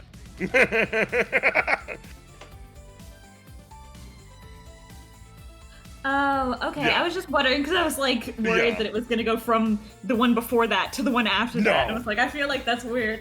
No, that's gonna Imagine be if just it was the big one. Imagine if it was the big one that this word means. Like right then and there. Yeah. Okay. Yeah, right. I'm just like, and Oh fuck! Hold on, I need one more pog. Jeez. dude, if any media ever did that, it would be the biggest balls move anyone has ever made. This one. Okay. Sorry, this is gonna take another moment of setup. I just need to grab every character, sort through my nightmare mixture of maps. There you are.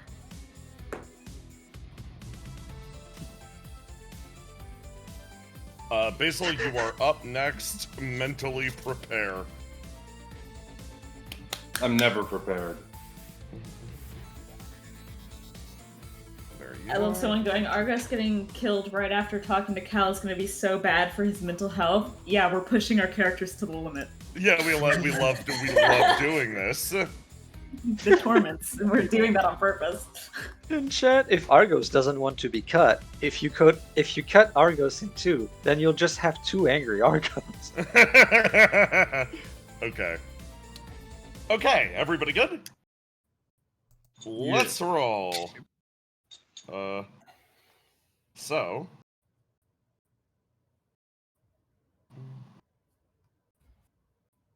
Basil, but what were you doing during that time? Which one? I've got a fun little answer for that question. This timer will never count down. Watch it. We're safe forever. Basil. You leave the clinic room just having finished your little appointment with Riddle.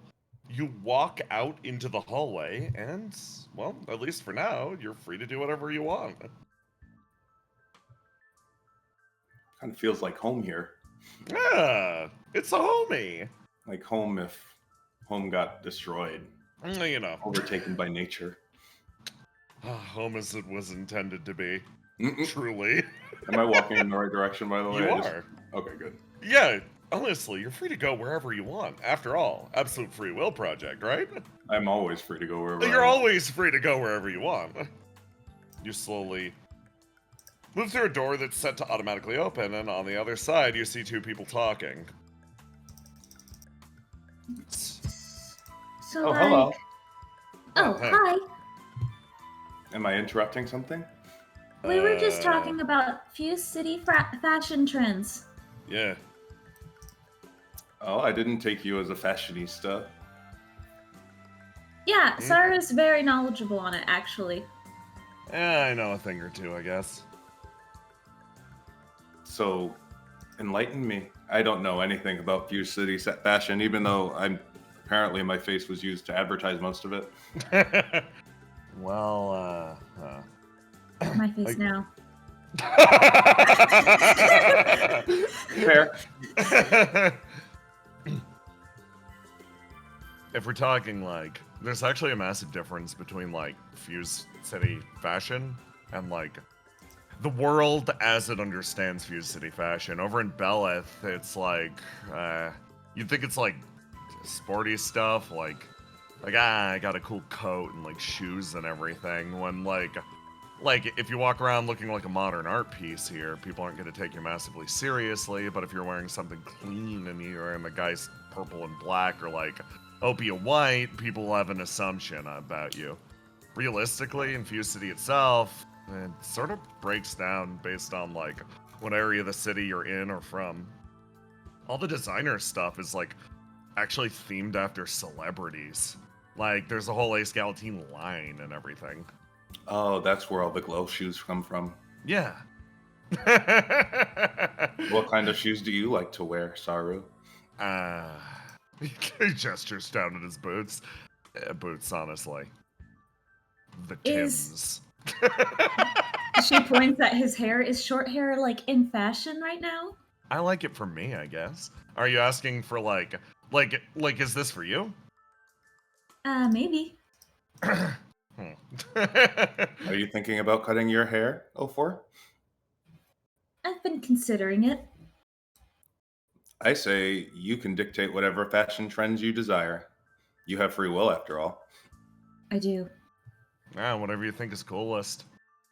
Maybe I will make the fashion trends. Since Since this is my face now, since you don't have one. She was looking at you, basically. That's what you want.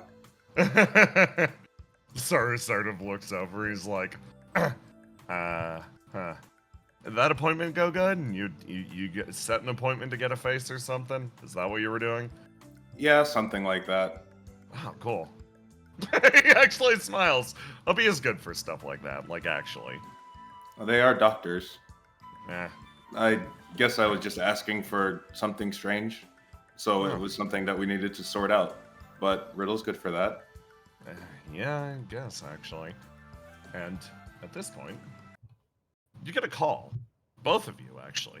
It's kind of funny. Basil, it's actually been a while since you've experienced something similar. It's not a call to your comms, but you hear it just the same. It even comes with a nifty interface. It's almost like your vision changes to match it. Were you in your original body, it would feel as natural as anything. It would feel like some sort of holo display popped up in front of you.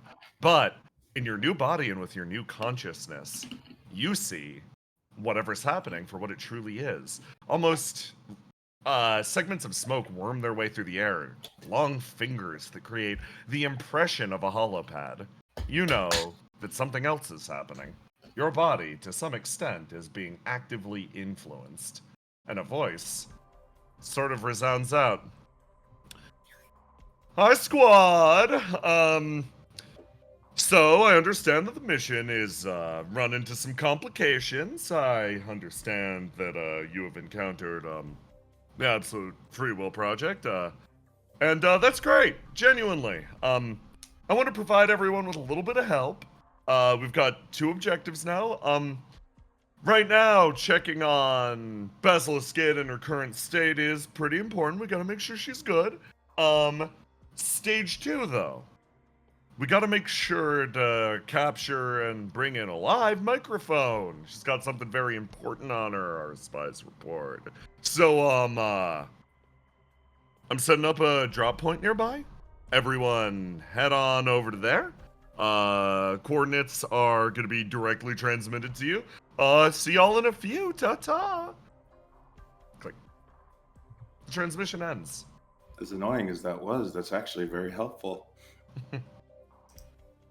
You want to go over there? That's where they'll all be, right? I guess. I don't really want to go. You don't have to. Okay, then I'll probably stay here. Okay. Sarah, you mind keeping an eye on her? Yeah, no big deal. It's been fun so far.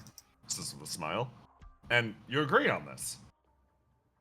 And yet, that isn't what happens.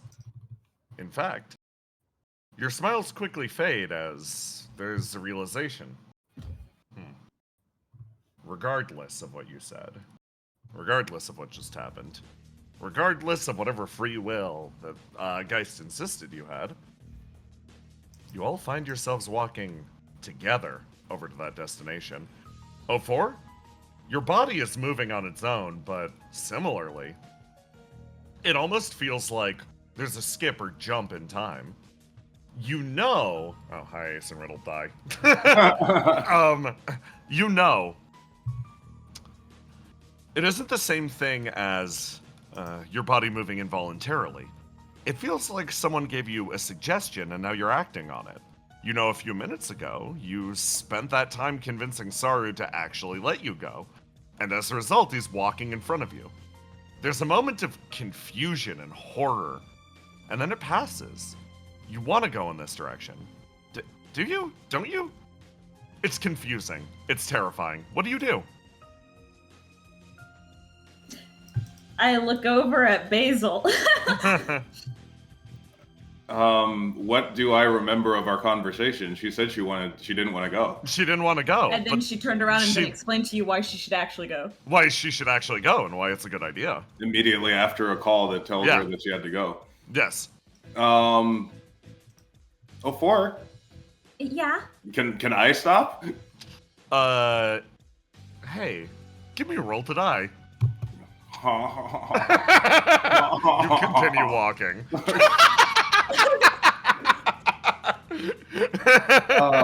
You said you didn't want to go. I understand that you explained that you do want to go, but I don't know that you know that you want to go or not. I don't want to go, but I do want to go, but I don't want to go, but I do want to go. She's like tilting her head back and forth. Focus. I can't do it right now. Focus on yourself as an individual, as something separate from a whole. Okay. Give me a roll to die. Just for do the good old 3d6. Okay, you beat the 10. You're still gonna start walking over there, but you now know that this is involuntary and you don't like it. That bit of wanting is gone. You know that this is something that you don't want. However, it is something that you are doing. Okay.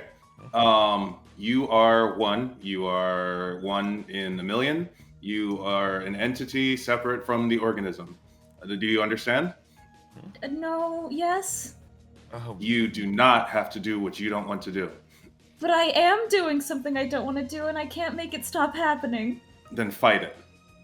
I'm trying. It's going to be hard, but you have to fight it. do you guys need help? Sarah actually turns around, a little surprised. She doesn't want to go, but something's making her go. Yeah, I can... Are you being compelled as well? No, I just, she said she wanted to go, so I thought, he, like, stops, puts a hand on your shoulder, and he's like, okay, I'm gonna try to keep you here. You take another step forwards. Give me another roll to die! Oh god, the horrors. Oh, 14. You're close to... You feel like you're close, so close to resisting for a moment, and you're like... And then... Like, she's, like, visibly trying. Like, you can see her really putting effort into it and then failing. You try so hard before you're dragged outside. And then...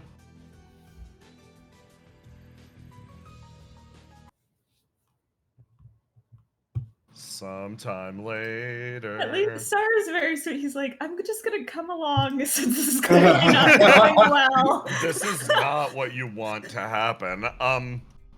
Chaos sort of sets in over the swamplands. Argos is found and dragged back to a clinic, and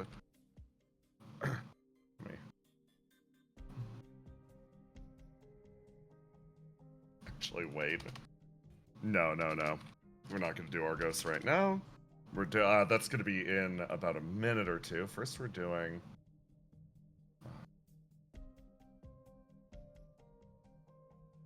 following up with these characters.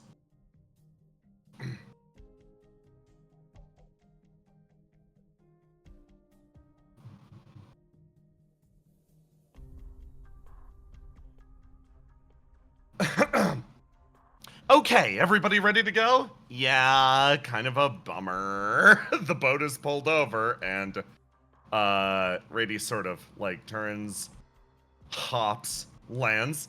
Okay, we'll get you back up here. I'm sorry we didn't exactly get to meet up with my partner or anything, but everything's back online, so we should be able to get going.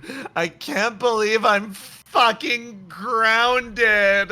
Toy says and jumps on the boat, giving off like a... as the entire thing pulses and sends a wave through the water. Breach is somewhat quiet, looking over at the swamp. Ascalon like, hey, you ready? Yes. Strange. What's the matter? Communicators are dead. Breach is thinking. Hold on, you've got to roll with which stat? Who is your responsibility to? Is it to your own instincts at this point, Breach, or is it to the orders that you've been given? I'm so sorry, everyone. For a split second, I thought I was going to give you Breach back. She, like, looks down, shakes her head. It's fine. Let's move on. Regardless of what's happening here, they can handle it. Hops in. Ascalon sort of, like, taps her foot. Yeah, guess so. Okay, out to see trouble. Hops in the boat, and... this. Small, little entourage of warriors slowly paddles away. the world above. They were left utterly unaware of the chaos as it happened.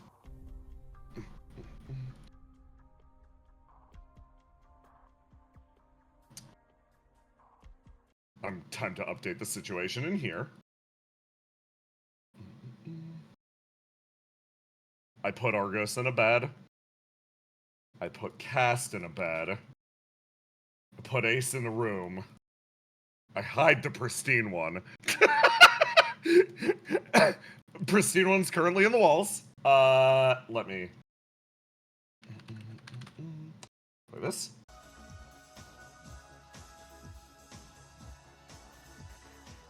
Mike. Ace.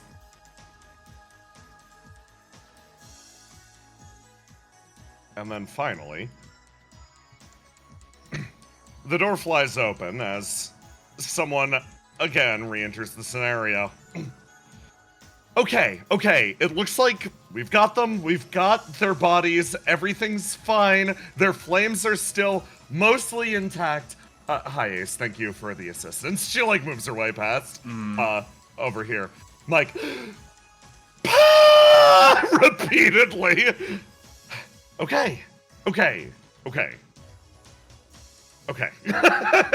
Riddle sort of calms down. It seems like Riddle turns back over to you, Ace. Similar to what happened to you. Yeah. So that means the Golden Knight's probably around?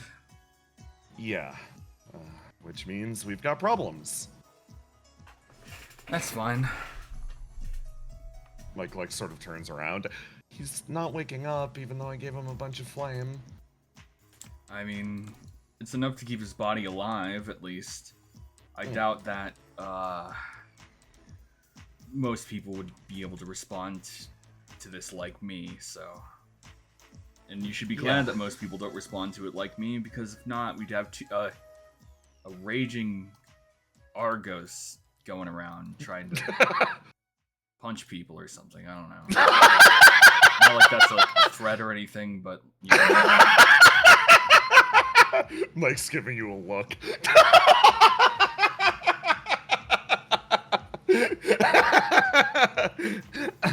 Okay. If the Golden Knight's on the loose, Mike looks back and forth. Riddle sort of pauses. She looks back over to Willow. Hey, Willow, are you... Normally this is the part where I'd say go out and handle it.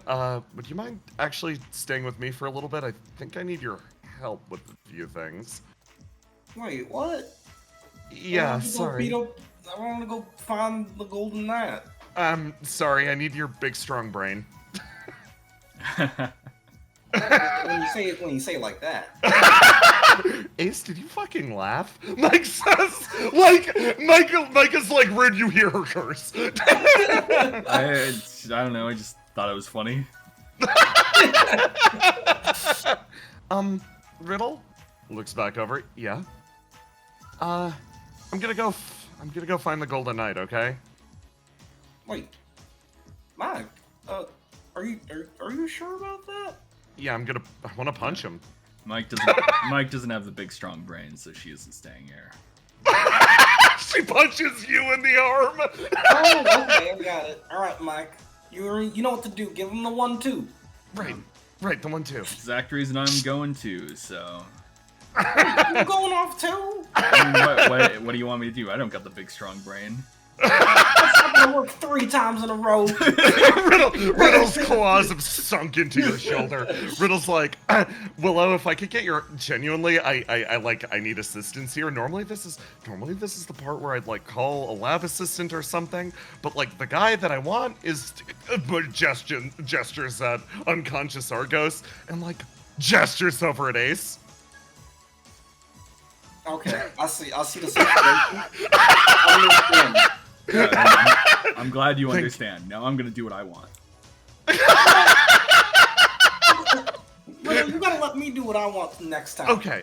Next time you get to do what you want. For now, I just need a little bit of help.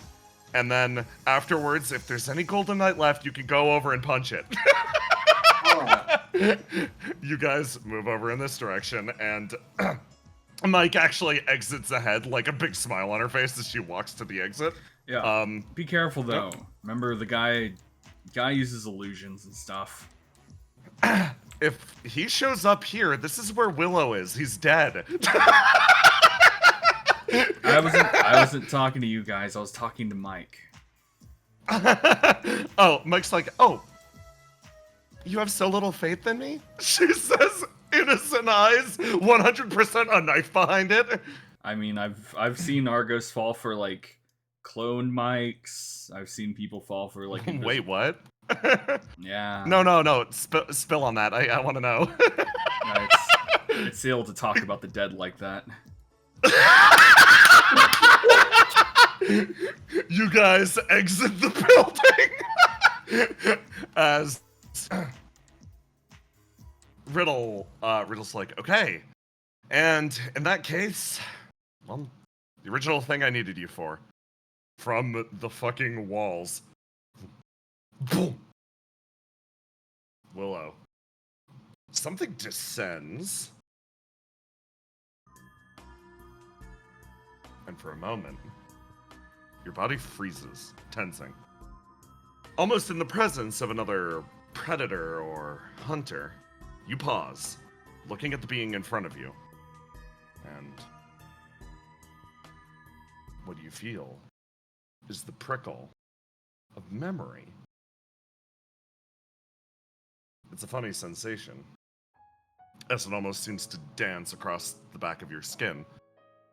You reminisce, remembering a time when you were significantly younger. You know what? I'm gonna do it like this.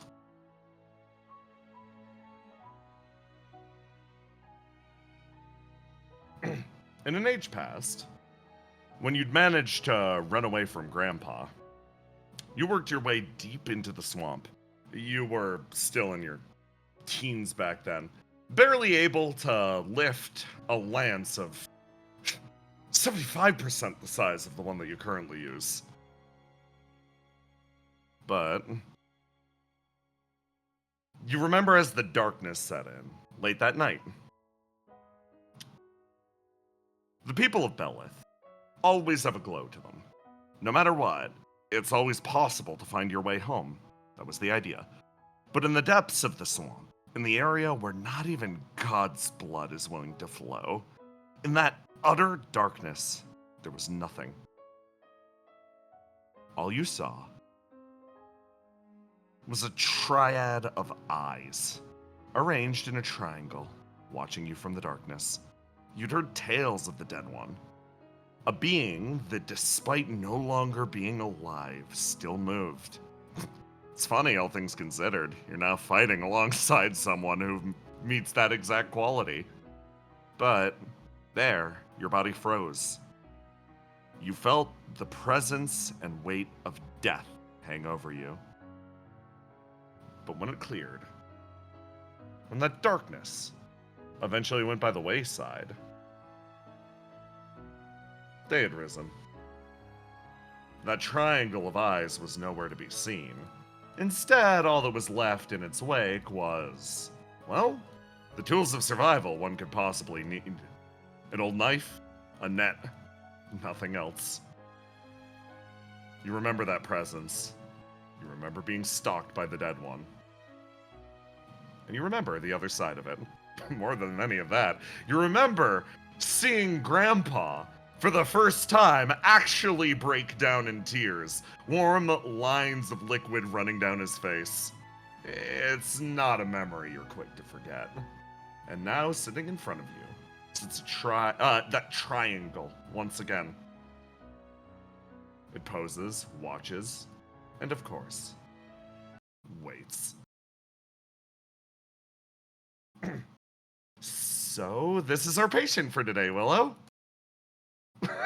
Riddle says with a smile, utterly unaware. Willow takes a deep breath. Riddle, Yeah. why is the dead one here? The Riddle looks over at the pristine one, blinks a few times. The what? This is well, this is a demon. This is a stranger, technically. A Stein's stranger, and he came here asking for help. You watch as the being crawls its way forward. You scared me half to death, Will. What did I do? What did I do? I almost died to this thing when I was like 15. You almost died to this. You almost killed Willow when she was 15? Riddle's look of betrayal rises to the surface. She picks up her clipboard in defense and puts an arm in front of you for a split second, Willow forgetting herself, like, don't worry, I'll protect you. And then she's like, wait.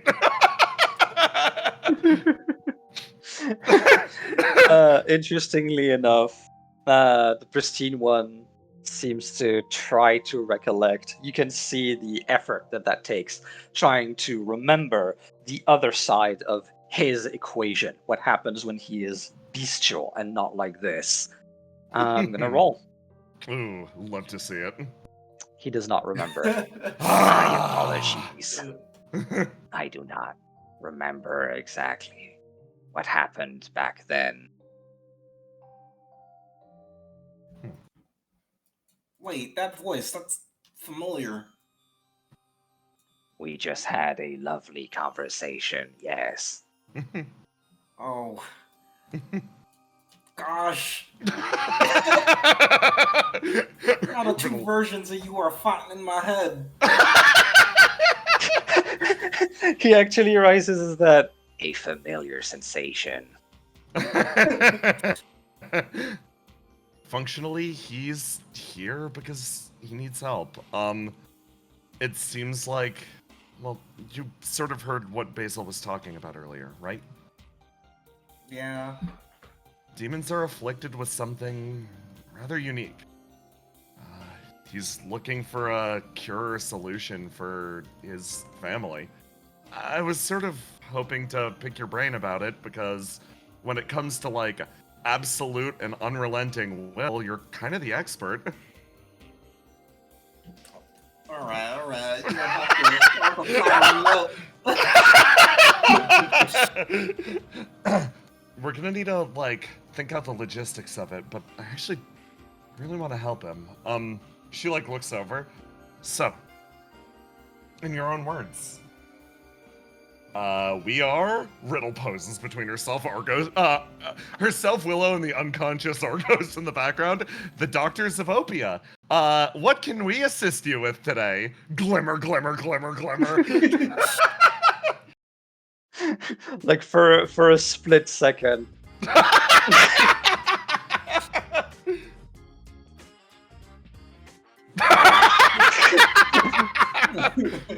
Well, come on. Don't worry, you're in good hands. Yeah, the best hands. Save the dead. It is a... Willow called it an illness earlier. I am curious about that. I have always thought it's just a consequence of our existence, our birth. To be completely honest with you, the sides that me and my family are on, we did not choose.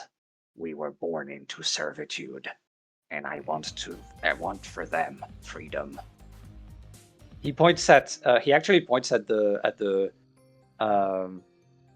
God. Yeah, no, because he has. He points at Riddle. This is the freedom I want, but it escapes me due to this illness. Her expression sets. She looks over to Willow, looks down, and sort of nods. I'll admit, out of a personal or professional curiosity, I've wondered about being free from similar restraints. Plus, it'll help somebody I really care about. If you're willing to work with us, I'd actually be happy to at the very least take a look. I can't necessarily promise we're gonna pull out some miracle cure, but punches Willow in the shoulder. Riddle's arm bends at the wrist, of course. We've got the big strong brain here, so here's hoping we find something. Yeah, you I don't will have be to worry. I will Riddle be solved fully left. honest with you. This is a unique opportunity. One of the rare times that I am not observed, that my family is not observed. This is why I do this now. She. You were constantly watched. You've been waiting.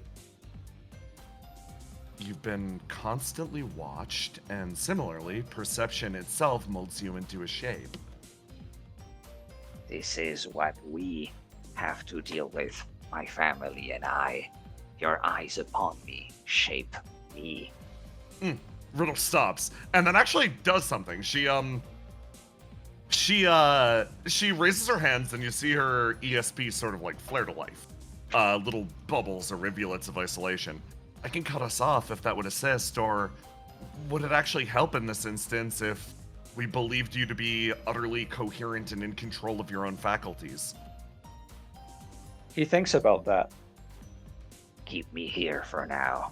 I She need kno- the assistance. I can feel the beast creep back in as we speak. Riddle nods, and then you feel her focus on it, and it's like her willpower. Riddle has a very gentle will. The effort that she's putting into this will not overcome the beast. Willow, however, give me a roll. Give me a roll to die, and then a roll to do. Ooh, you're speaking? Ooh, you're speaking? Oh, that changes things. Roll to die. That's a good old roll to do. Ooh, clear stat 2. Okay. You feel Willow reach out, and it's like, for a 16, the effect that you want is achieved. A 20 would have been a full success. A 16 is a success, but there's a little bit of mess to it. Of you reach out, and this is one of the first times you are speaking to another being that can just talk back using his own words, and you reach out, and pristine one, you feel Willow's energy almost course through you, and the world seems to be sharpened for a moment. All of the edges that are normally blurred are now rendered in hyper-realistic detail. Every point pops. Every pixel seems to sing to you. Reality seems to be significantly more clear as you just stare across at Willow. You He stares feel- across at you, Willow. Be careful with this, as it is a weapon of tyrants. Oh, I can do bad stuff with it? Speaking is one thing. Ordering is another. Oh, gotcha. I understand. Got the responsibility. I remember Mike was talking a lot about that. Practice that too. Riddle's expression lights up, and coincidentally, at this exact moment, Argos, you sharply inhale air, and you're like, huh? Like looking around, like, what's happening? Where am I? What the hell? You look across the room, fucking demon.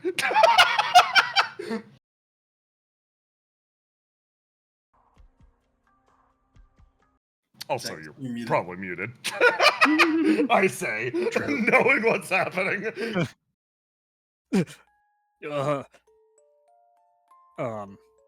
Hi Argos, welcome back. Oh my god, you're conscious again. Can you rate your experience with the automatic recall system? Needs better bedside manner. Look at the cats. How are they doing? They're still unconscious, it seems. I'm me, right? What huh? What do you mean by that? What do you mean by that? I think back and try to remember the events of the past few minutes. It's blurry for a moment, almost like the transmission is moving a great distance, but eventually the packets catch up and you're like, past few minutes. It takes a few minutes to literally travel to you, but you're like, yeah, we're going through the drive-thru at the Capsies right now. What? So do I remember? Am I the Oh, me yeah. that got? Yep. Yep. Okay. You are one long end of the spaghetti noodle. There is just lag time as one end talks to the other. Oh boy. Yeah. Love to see it. That's Okay. scary. I think I'm still at least 30% dead. I see. Okay. Okay, you're gonna need a... You know what? Looks over at the pristine one. Let's mutually catch each other up really quick, and then we can proceed with whatever we're doing. Okay, sound good? Pats Argos. Places him back in the bed. Okay, Argos. Why don't you start off by telling me exactly what happened and how much you enjoyed the cake I left you? Wait, you got cake too? Willow, there's one special qualification in order to get cake. Oh, I wonder what it is. We've gotten cake already. I only implemented the policy after the fact. Actually, oh my god, I'm a monster. Hold on, we can find a kitchen, I'll make you something. Don't make me anything. I'll make the cake. And like that, you guys catch each other up. But by the time we come back, you'll have all of each other's information. Meanwhile, I'm going to move us to the map. Because Ace, it's time for you to make a decision. Wow. Wow. Right now, you are here. Mm-hmm. Argos was found here. It's up to you right now to use your big strong brain to determine exactly where you're going. You can affect a lot of what's about to happen. Okay. So, run me through it, my dude. What's your plan? Okay, so we're trying to find the Golden Knight, right? Is that your goal? Do you want to find the Golden Knight and punch him? I mean, why else would I be out here? Yeah. No, if that's the objective, I'd say absolutely go for it. So, Argos was unconscious at 7. Yes. I doubt he's at 7 anymore. Right. So, points of interest in this place are places like that train station we found. Where would that be? Yes. That would be over all the way on the left. It is at the actual 7. The one on the right is a 1, I'm sorry. This is a 1. This is a 7. This is where the train station is. Yeah. I think the best chances of finding him would be at 7 then. Because not only does it have the train station, but also has God's Blood. Excellent.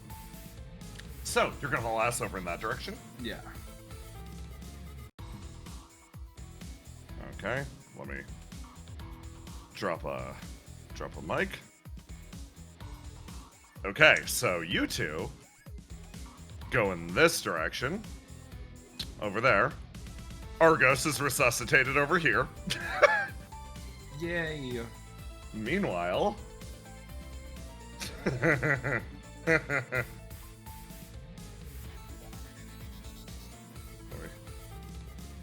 There we go. You're over there. Someone shouted like he moved up, so maybe 3. I mean, I don't know he moved up because Argos was dead. Yes. Okay. And then let me... Okay. Man, I'm trying to decide if I'm not even gonna have you roll dice for this. I think you'll just get whatever result you get. Based on the direction that you headed in and your skills and deduction. So, I actually did lie to you earlier.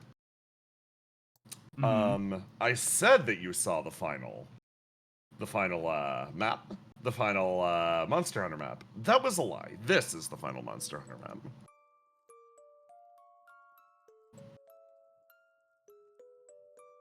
And I grab an ace and a mic.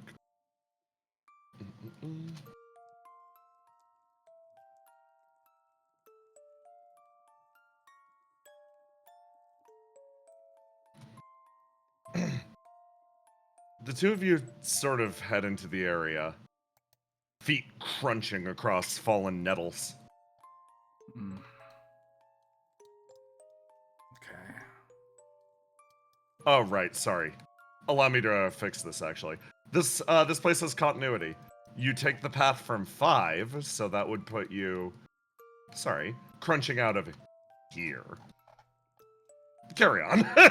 Mike sort of, like, exits the low underbrush, moving her way in, and, sort of pauses at the top of the cliff. Give me a roll to die. Let me just drop shit just in case. No. Roll to die. Yep. I'm still green. Yeah, you still have Say Sword, actually. Alright. Seagazer is still very upset about this. Yeah. Okay, and then roll... That's all you want? Okay. Perfect. Ooh, okay. Both of you roll a 13. That'll do. You know somebody's coming. From this direction. You get the heads up. Mike sort of, like, looks over and nods at you. Yeah. That's fine. Just keep walking. Not really the kind of person to set up an ambush. You ever think about, like, how effective you'd be if you decided to? You could literally just teleport in on someone and snap their neck. It's kind of fucked up. Hey, listen. This guy ripped out your flame, and then I thought it was okay for a little while. Like, I don't know, maybe it wasn't so bad or something. And then he ripped out Argos's and my older sibling's flame. So yeah, I'm in a neck snapping mood. So that's where you draw the line? No. He crossed the line the first time, hop, and then crossed it again 2 more times. Yeah. It's kind of weird. This person is smart, is crafty, we've seen it. They use illusions. They don't attack in the open, but yet I guess they try to take Argos and cast Flame. Do you think they're trying to draw us somewhere? You say that out loud, and you see someone right on the money walking in from this direction. I wanna just, again, I wanna show this off. Keeping track of, obviously this segment is on a clock. Keeping track of the GK's movements. Went like this. And this is exactly where you two are right now. Very nicely done. Let me move us over now to map we were just on.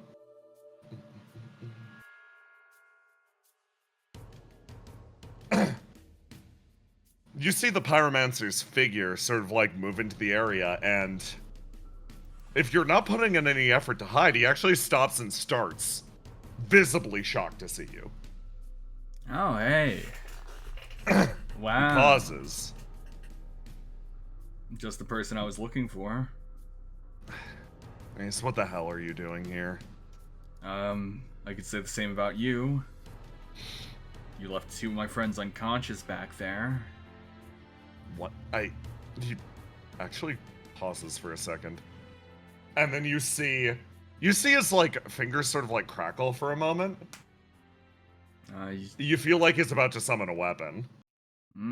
Summoning a weapon, huh?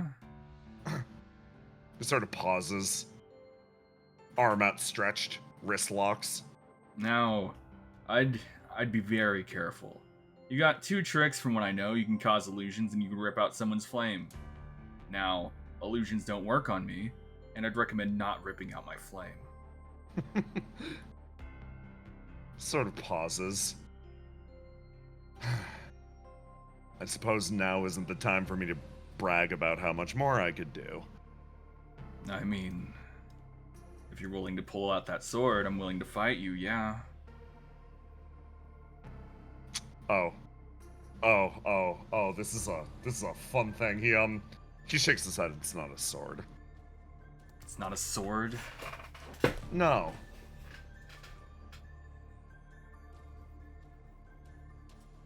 He watches you closely, and his head sort of tilts.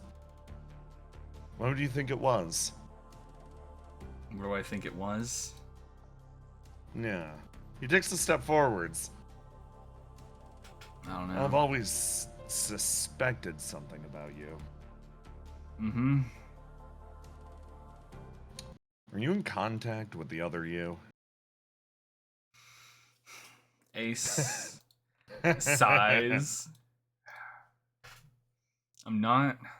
Only recently figured out that they existed.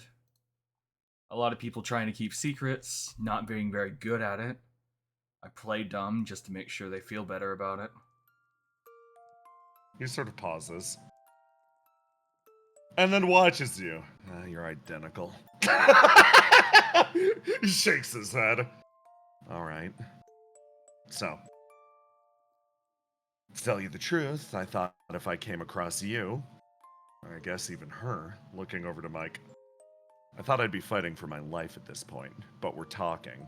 You are fighting do you for your want? life right now. He watches you. Bold words. Look. I'm just wondering what you're doing here.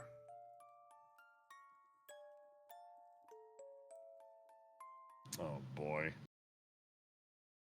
Give me a roll to die and then a roll to do. It's not gonna be hard. You've done good with this so far. Beat a 15 for a full success, 10 for a partial. Yeah. Well. Welp! Oh god. Okay. Okay, time to fucking hit the intrigue music button.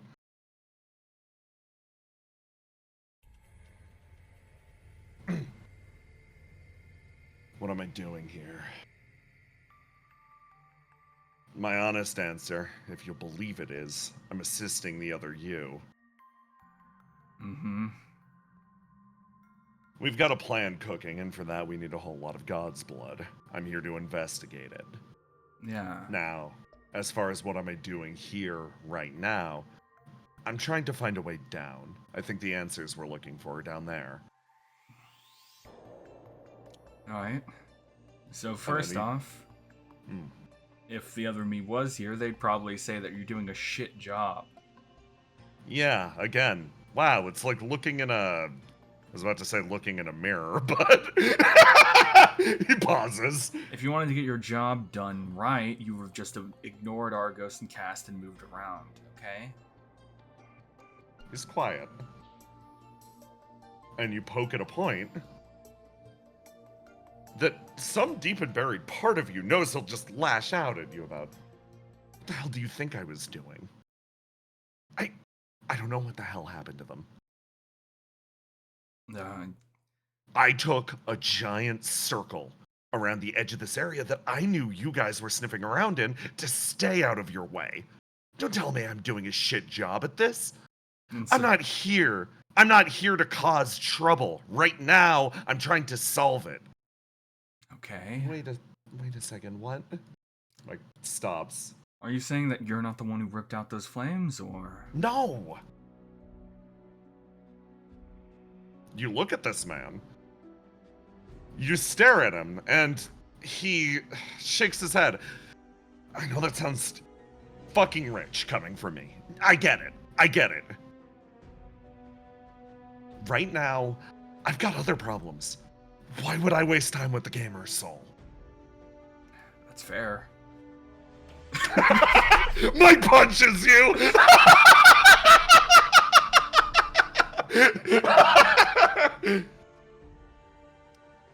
Okay.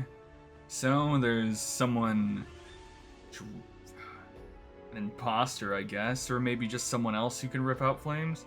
I guess we didn't get confirmation it was exactly you. I just heard ripping out flames and was... Well, you kind of have a history. He pauses. Shit.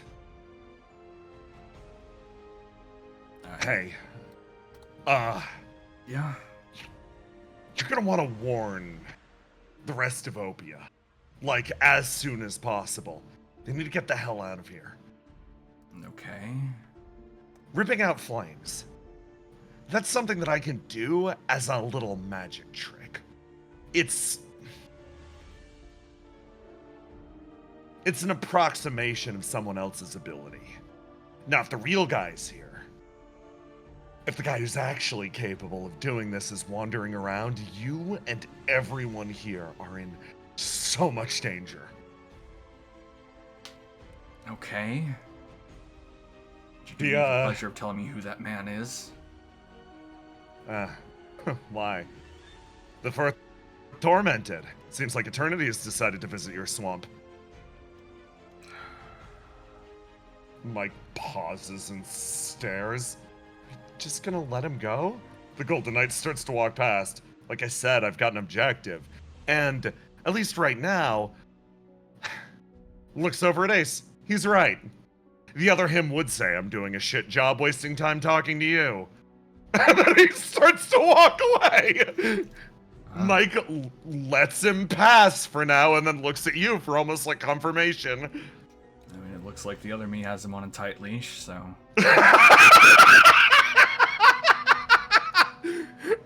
He moves his way down the chasm and sort of vanishes around the corner. Okay, what the hell next? Well, you should probably be going back to where Riddle and everyone else is and tell them the great news we were just given. Yeah, where are you going? Well, I mean, opportunity knocks. Elsewhere. You feel the noose of time closing in ever closer. Ooh, this is juicy. But, hey, Roma. Me. Also, for everyone in chat, yes, there was just a small mic cut. He said, the fourth tormented. Yes. 4. 4. Number 4. This? No.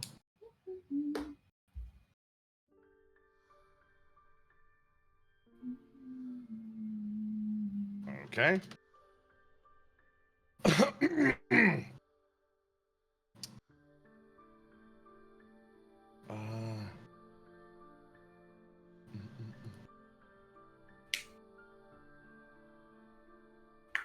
Set something up. As you can tell, sorry about the slight delays in setting things up this time. I decided to be significantly more open-ended in terms of who was where at any given time, and everything will become very clear soon of why navigating this section of the campaign is a fucking nightmare. Okay.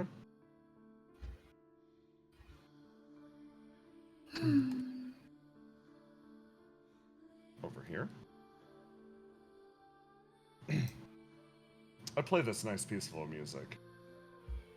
This is a lie. Clash Stefano. of metal sound. Yep.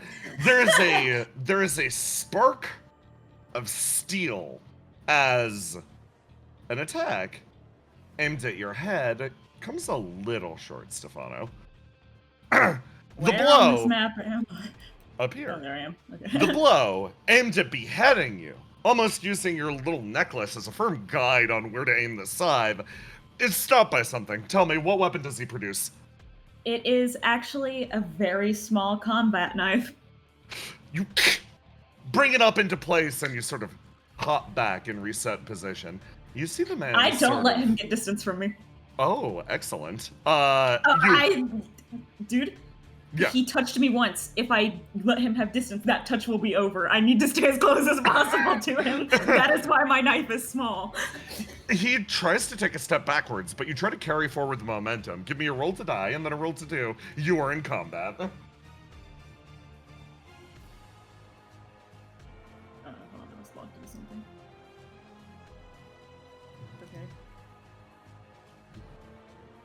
Oof.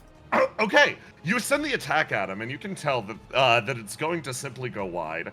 You notice his look grow a little complacent, and he lets out a light as he thinks that he's going to escape the blow. I pop the mark on him, and the attack angles sideways and sort of jabs him in the side. For a moment, you see almost a look of pure frustration dart to his face. Stefano's ability, when properly marked, misses or hits, hits or crits. He seems agitated, and then I will...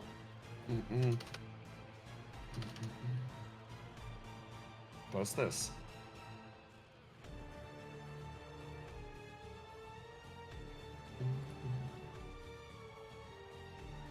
Flickering existence. Whenever you sustain 10 or more damage from a single attack, move up to 10 spaces and gain stealth. You jab him in the side, he moves down here and disappears. There is silence for a moment. I'm mad at you. I can't even curse his name because I haven't said it yet. There's a moment of silence, Stefano. What do you do? He sighs and he just kind of like talking out loud, waiting. He's just waiting for it to come. He knows it's coming.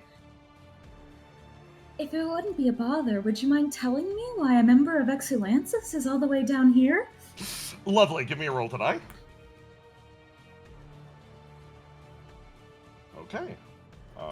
Let me for him. I post Faceless Shadow. All attributes, rolls, and stats are hidden until one wound is taken. You feel an attack again coming at the side of your head. This will be Stefano. I'll meter your health for this one. I'll let you know if you're wounded and etc. You feel an attack traveling at the side of your head, and this one you raise your knife up, but it's too fast, and it travels forward, digging into your upper arm, causing a rather unusual blood to pour forth. Let me mark down your clock. And you feel the man's presence sort of tower over you. Stefano looks at it. It's actually been quite a while since someone's actually managed to cut me. I post the good old classic, sneak attack. Obviously, 2d6 on attacks against unaware targets. He beams at you, and he's like, so I'm recognized as a member of Exulansis. Well, he points at the symbols on his clothes. Septi. Oh, I see. A delight. He sort of beams, and you feel the air almost click and hiss around him as Stefano, you have a fascinating experience. If I'm correct, you're a stranger, a demon perhaps. That should make this a little more interesting. Something begins to flow out of the man, and for him landing a hit on his end, you feel a segment of the world almost reignite beneath you. You feel a memory spring to life.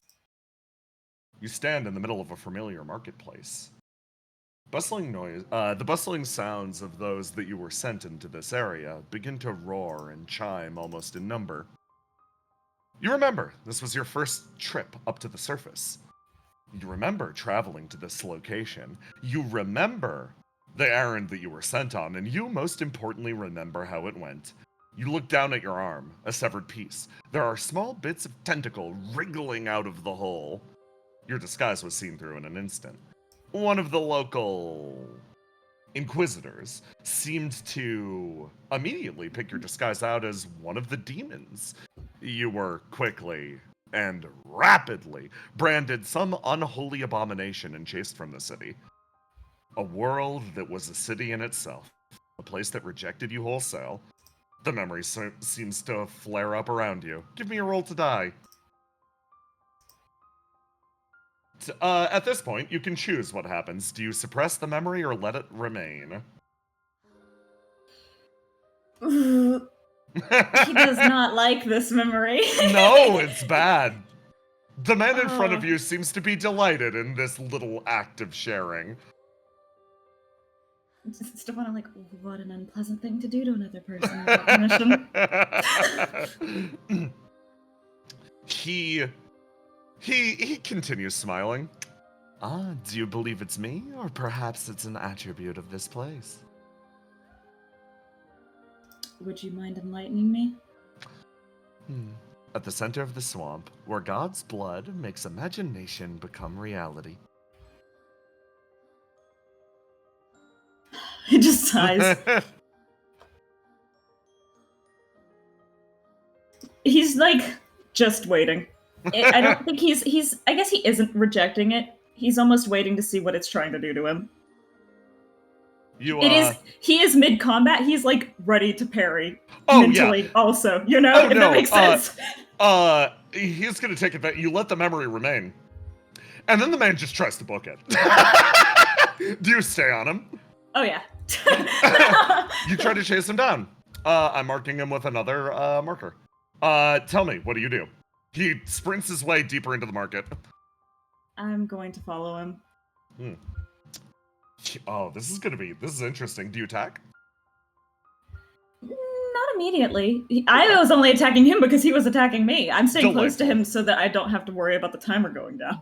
He leaps in the air and lands over here and actually spins his scythe around and runs his thumb down the blade of it. And you watch as something else flares to life. Oh,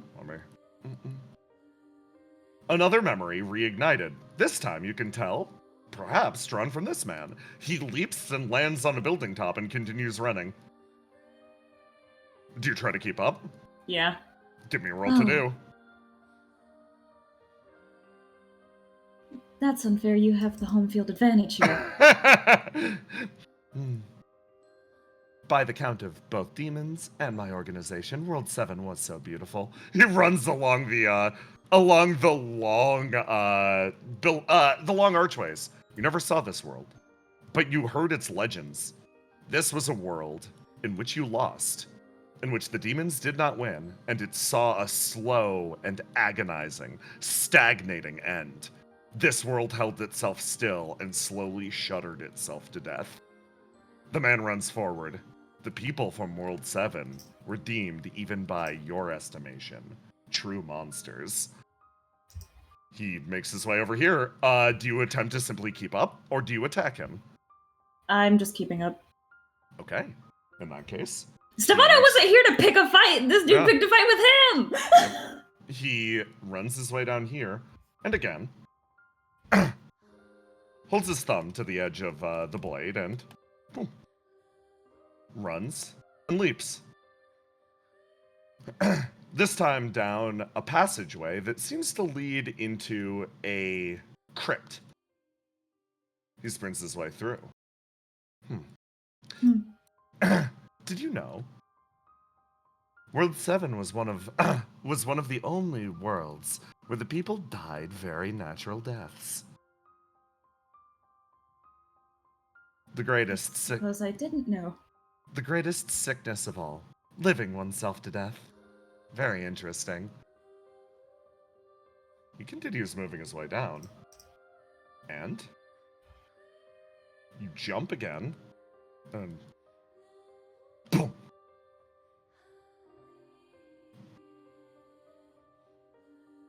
Landed what appears to be almost an ocean floor. The wriggling, almost anemones around you make the area beautiful. You can't tell if you're underwater or in a factory. Long snaking pipes worm their way under your feet. You are so deep inside the swamp now. Lovely. He stops. You kept up. I'm glad that you're pleased, I suppose. Well, in this case, now we can properly converse. He hops up here. Stefano still haven't dropped this thing on me, so I'm going to assume this is a lie. You feel a slight inkling as the man seems to, stop himself here. He puts his scythe down to the side and genuinely relaxes his guard. You feel no ill intent from the man, but then again, you never felt anything from him to begin with. Yeah, I get out of combat stance, but I'm not putting my weapon away. Of course. It's a knife, so it's not like it's weird for me to just be holding it anyway. Yes. Well, you never really answered my question. I'm Septi. I'm an agent of Exulansis, and you can call me an independent agent. I've been given autonomy to act in the best interests of everyone up above. I see. So you're here for your own personal reasons, then? Personal reasons? No. I'm here to protect the interests of my organization, and, at large, the interests of all living beings. And something down here needs you to protect them from it? He nods. Stefano looks down the way. Now, if you're a demon, and a stranger just the same, I've taken, I suppose, the liberty of separating you from your pyromancer. I noticed. As such, we can now speak person to person. My ESP makes it rather difficult to communicate otherwise. He's just watching. He starts to walk in this direction. Stefano will walk, assuming that there's a reason that this is what his objective was. He continues walking. You watch the counter above your head. So long as you stay close, it won't tick down. You also look at the counter above his head. At any time, you could counterattack, but at least for the moment, it seems like you're locked in a rather pleasant We're being stalemate. so normal about this. I've discovered beautiful sights down here. Won't you explore them with me? Suppose I'm exploring them on my... I was going to explore them on my own anyway. Delightful. The man walks ahead. He is so tall.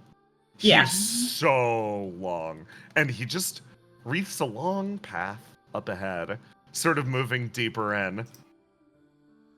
Do you... Stefano thinks about if this is, normal for him to ask. Do you hear it calling?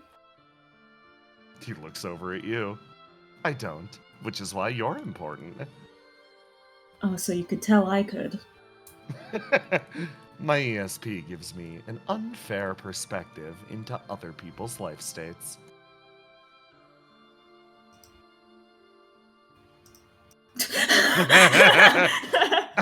Well, whatever's deep inside this swamp is calling to you, and at the very least, I'm glad to have your company.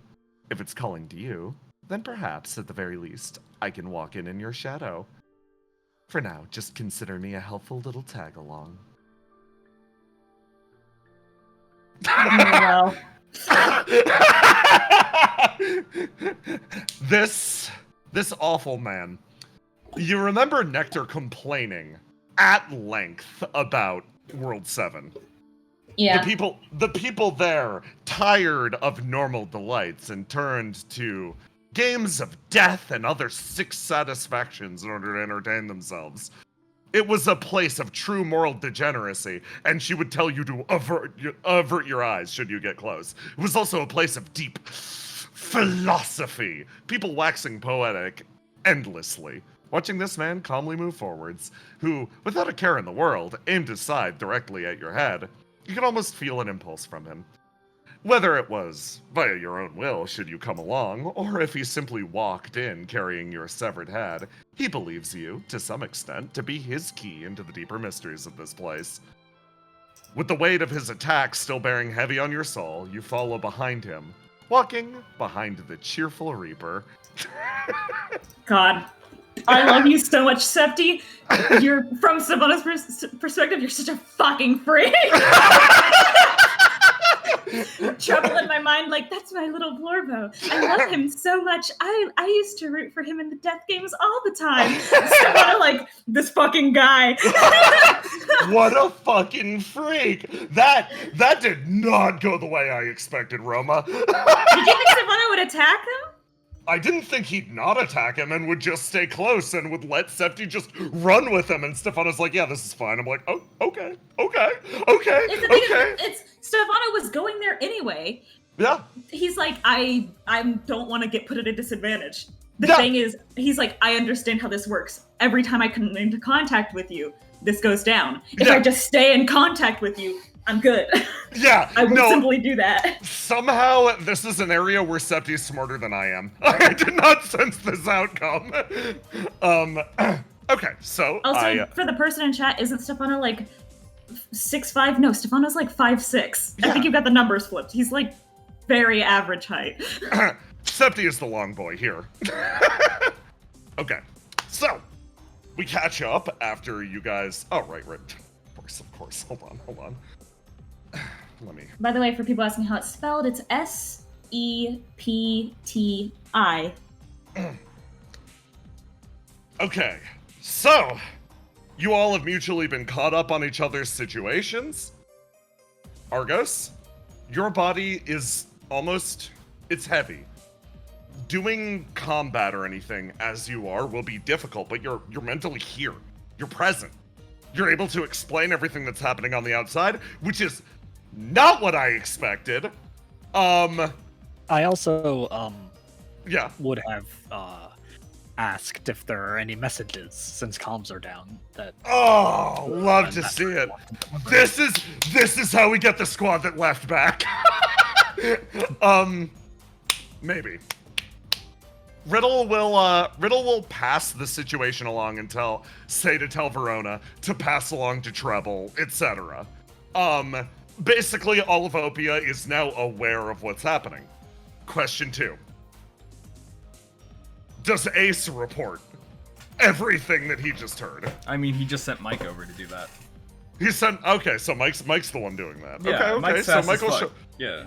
Mike will appear during this scene and report this, so they don't know Eternity is a factor yet. Perfect. Because if it was Ace like, yeah, just calling in, etc., Riddle would be like, hey, get your ass over here, and that's no fun. So please go on your way. So in that case, everyone's caught up. Riddle passes along the message of comms are down, etc. Everybody knows on the outside. It's tentative, but everybody's like sort of on edge now. Everyone's in battle stations. Let's say if some sort of crisis were to happen, everyone would not be caught unawares. What are the odds of that? What are the odds of that happening? So, with the full context of the situation now provided, Riddle sort of speaks up and she's like, okay, so right now, Argos, you are functionally, Verona's driving you over, right?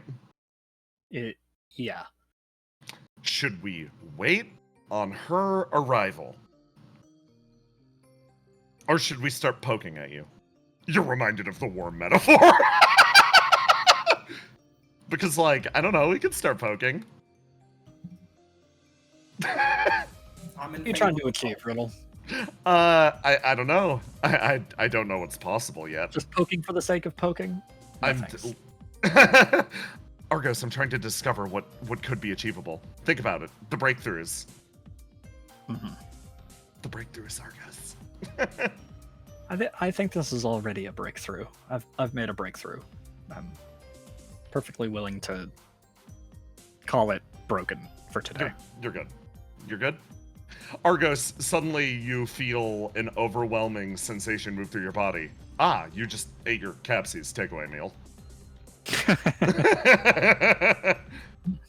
Kind of nice. Hamburger. Exactly. Man, if I could master this, and no more breaks from gaming. Looks over at Will. It sounds like he's having a breakthrough. Yeah. I'm watching a movie like that. You have one guy do all the work, and then your real body just does what they want. It's kind of messed up. It's a little messed up. Argos, that's messed up. Don't start with me. I'm sorry. Like the science does intrigue me, so I'm gonna poke a cast and see if they react. Cast seems to be unconscious. Do you pass a message back and forth to your other conscious body that's with a conscious cast? I want to whisper into Cast's ear and see if they, the other cast, can like pick up the message. You feel Riddle squinting at you. You pass it along to Cast, and you say it to Cast. And I'm gonna create a fucking scientific diagram of what's happening between the two of you, because you feel it more than anything else. As you whisper in their ear, down here,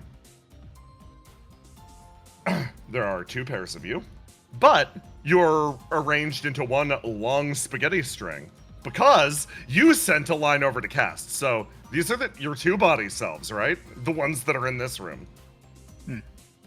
I'm gonna use Roll20's perfect drawing tool. Line going to you, right? Because you sent that line out, and then this line goes over to you, and then this line goes over to. So you're playing the telephone game right now. I'm speaking into the wrong end of the receiver. Yes. This telephone isn't hooked up the way I thought it was. Okay. Okay. I was just curious how it was working. Yeah, this is how you built your little network. Pretty cool, right? Okay.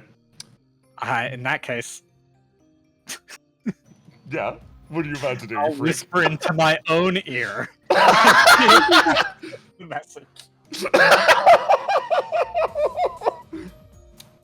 This cast immediately gets the message, being in close proximity, but does not have active brain function, so doesn't really receive anything. But you could tell it's passed in that direction. Then it's passed. You whisper into your own ear. And the message goes from you to the other you over to Cast, eventually. The process takes about 5 minutes. Not ideal. Snail mail. You get the feeling that a lot of this lag time is created by the abrupt circumstances. Literally, to describe it, the roll that you made when I said, okay, do this, determined the speed of your connection. If you'd rolled higher, it would be instant. As it is, there's a lot of delay. I've got that Australian internet. Okay. You do. All right. I think to answer your question, Riddle, let's wait until we get here. Okay. Okay. Please. In that case, hey, Argos. Big strong brain Argos. What? Big strong brain Argos, please help.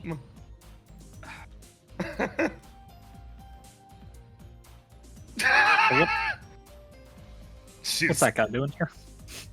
Yeah, no. You notice that literally Riddle is like, she's leaning her elbows on the bed and is just wiggling in place, trying to somehow entice you over to help with science. She's projecting an energy and then moves aside. She's like, all right, presenting the pristine one. Oh. And then Creature just looks at you. We've actually met before. I'm gonna roll for that. He doesn't remember. He's got some conditions due to being a demon. He called it a disease earlier. I don't know how to handle it, but and then Riddle will explain everything and then we catch up. And now you're I move everyone because like 10 minutes has passed. You're like this. And then Riddle's like, yeah, so basically that's why he's here. Would you mind lending us a hand? Sure, I guess Dr. Argos can enter the building. Oh, use your stethoscope.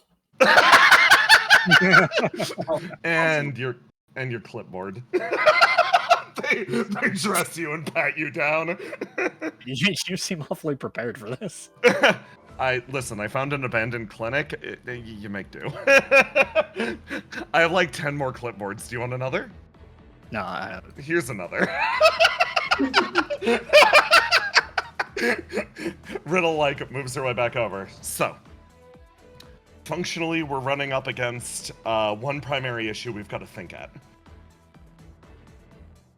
When demons are exposed to the presence of others, it has a potent mental effect on them. It fundamentally alters their perception. Now, I was talking with Basil earlier. She's currently under similar effects. Her solution is a very straightforward one of almost having a switch that she can turn on or off for when she wants to be influenced by the perception of others, and when she doesn't. Sense. Okay. It works as an intermediary solution, but she looks over to the pristine one. It won't help your family at large. I could isolate you personally, but that won't help everyone else that you wish to assist. If anything, I am the last one to help. Riddle nods. I genuinely respect that. Okay. So. Helping my family He turns to Argos. is helping Theo too. See, you say you don't remember me. I try my best. Riddle actually You just got smiles. that simp look about you. Riddle grins over at you for a second. All right. So this is science. Y'all know science stuff. You're broadcasting an energy that we can change by looking at you and thinking about you. So if we just find how you're broadcasting it, and we could unplug it. I don't know. Whoa. Riddle moves That over. sounds She's like, intriguing. no. I honestly, no. I think she might actually be onto something here. How? Okay. She moves close. Pristine one, you feel a danger. He's actually deep in thought and actually, God, Argos, it's fucking weird seeing this one speak like this after you've seen the raccoon version of him. Yes. But essentially, deep in thought, he sort of goes, building off of this, there is something that blocks this effect for my family when it is needed. Oh. A gift from the Queen of Flames. Riddle looks close.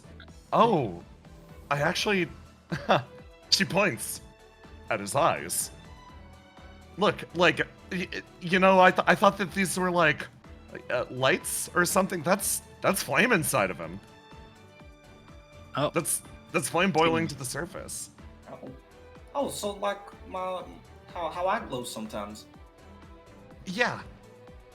So. Is the fact that it's out there and exposed the reason why you can be influenced by outside forces? Fascinating. I am a peculiar existence. But for my family, if they receive that gift of flame, at least for the time that they are useful on the surface, they are not shaped by you. Oh, so that flame is what's sort of acting as a Protecting protective layer of flame. Riddle's nodding. Wait, I remember hearing about a protective layer of flame. earlier Yeah. before. Yeah, it's sort of like how we designed or worked on spacesuits. Yeah. The technology's there. It's the same. So long as you have flame, you're able to maintain consciousness, but that probably builds an immense dependence, right? Like, if someone decided to just cut off your flame supply, or even feed you tainted flame that changed your perception, they could just mind control you on the spot. Basil You in the now distance, know rip. the nature of our enslavement. So that's how Right. sort of souls or demons are being controlled. Brittle. They do looks- not have the gift that we have. Oh. So they're just given a generalized order, told to move, and then that's that? Ew, yeesh. She looks over at Argos like, ow. Okay. Okay, that sucks. I will be extremely honest. I am not promising allies. I am simply asking for us to have a choice. Building off what Argos was saying before, it seems like and what Willow was saying even before that, if someone's broadcasting energy to you, do you know what part of you responds to that, if it's not the flame? And if you don't know, could we take a look? There's a moment. But eventually, he sort of closes his eyes. I unfortunately have not figured that out myself. My existence makes things confusing. Poke if you must.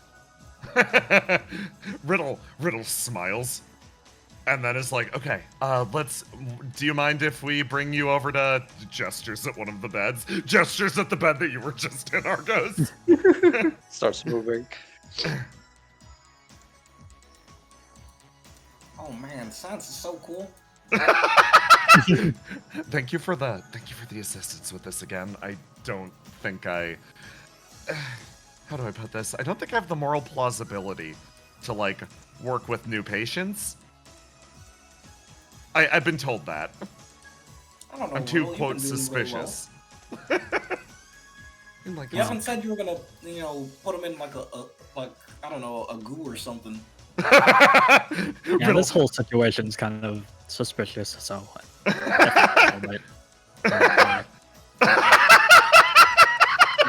Thinking of a goose idea, right?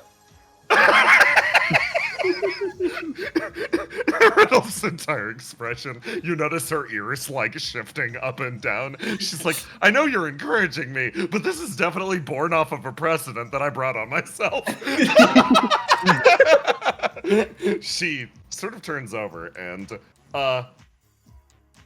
Willow and Argos, both of you have the ability right now to perceive what's happening within the pristine one.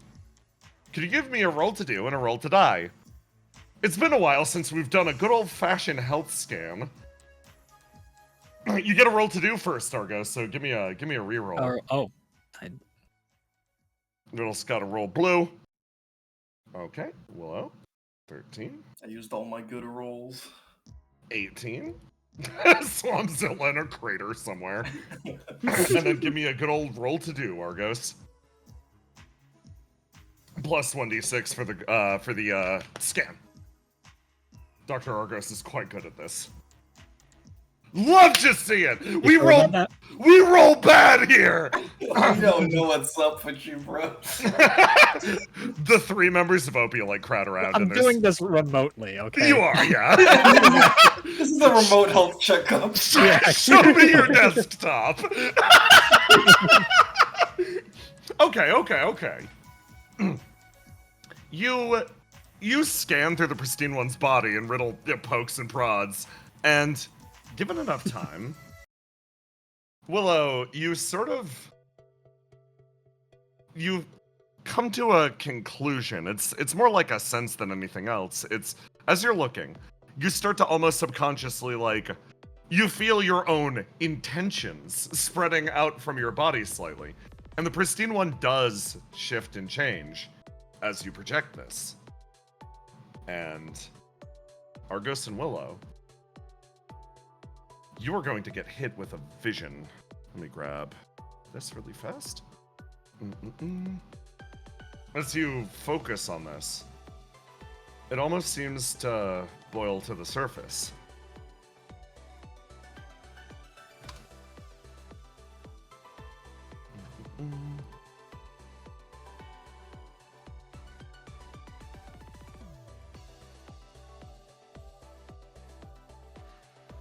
it's another shot of a swamp. This time, you feel your perspective almost from the pristine one's angle. And as you examine his body, it appears that there are those large spines that extend from his body, but you can tell on the inside there's almost like an underlayer, like a second spine that extends backwards from the head. You look at it and responds, and it almost hums or shifts like a tuning fork. And as you feel those resonances, maybe it's the air, the area, maybe it's your ESP, you start to feel a sensation transmitted from the pristine one to you, you to the pristine one. A moment of almost empathy. And Bryn, if you would. In the younger days of the world, when chaos and violence reigned supreme, when survival was accepted as the only law that mattered by all living things, a strand of consciousness, barely achieving what one could consider life, slithered its way through the void, the muck, and the blood. The process is always the same. In order to understand the world, one must experience it truly. In order to gain wisdom, one must see what it means to live, survive, and thrive. Through every step of evolution, one must face forward and learn, no matter what it takes, no matter what the lesson is. One must find the place where it all fits perfectly. The harsher, the better. One must find the family that has the most potential. The weaker, the better. For harsh survival without strength is where wisdom lies. You feel bubbling emotions move through your body. The origin of this being in this world, at the very least. Created it in the swamp, by the swamp.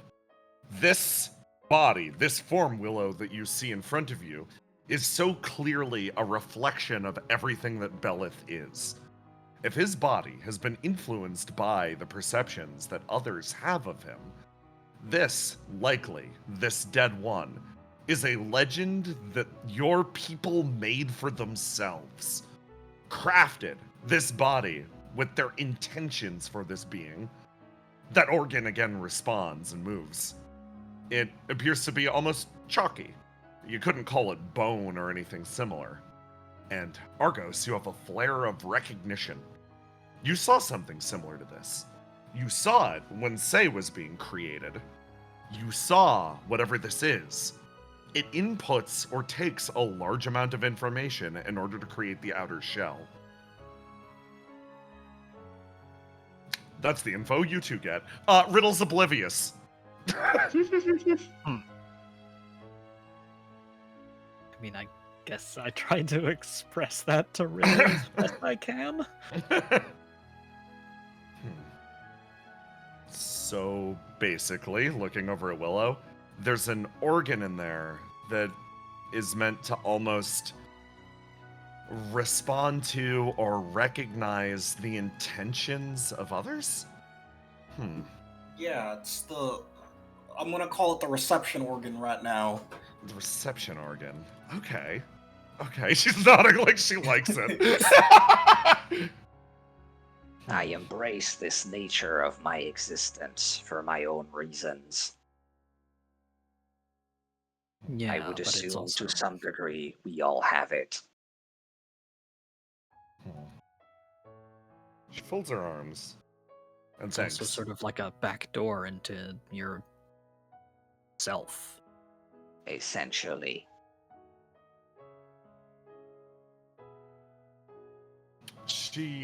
Riddle like taps her foot a few times.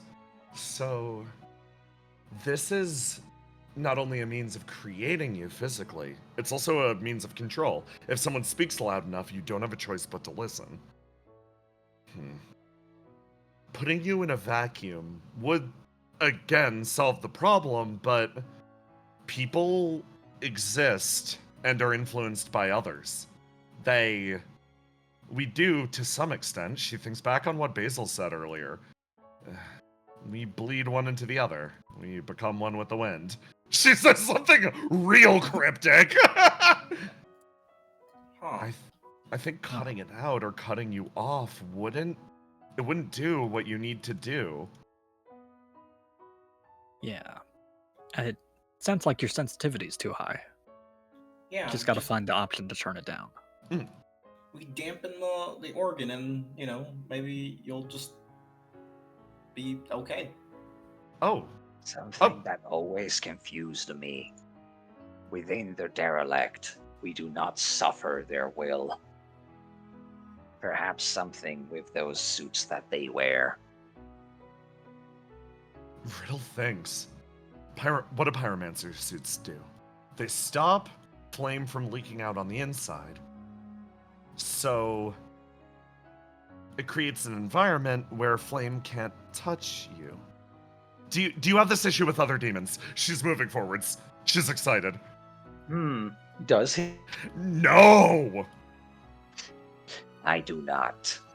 My family is my family. Riddle looks over at you, Willa. Yeah. You go. It's the will of the pyromancers that are able to do this only. She's yeah. It's Riddle sort of pauses, huffing up slightly. If you're functionally immune to these effects around pyromancers, specifically, they can... Okay, I'm gonna ask a question. I don't know if you'll necessarily have the answer, but...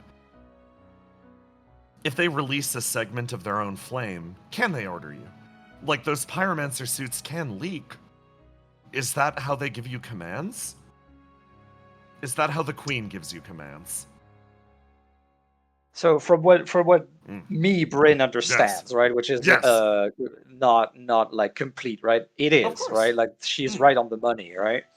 If ever any one of them wanted to give you an order, yeah, that would likely be the case, but something actually flares to life in front of your eyes again. When Vinter, say, needs to give an order to the Hunter of Mortals, he could release a segment of his flame to make it mandatory, compulsory. Compulsion does this very frequently. Yeah. However, allow me to manifest this. Oh, this is gonna be great.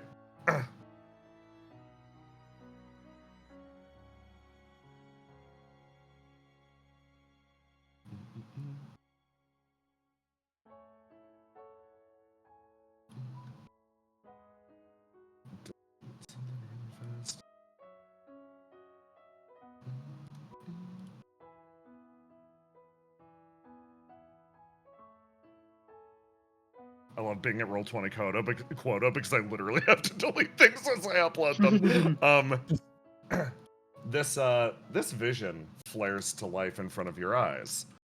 Riddle seems right on the money, but she's wrong about something very simple.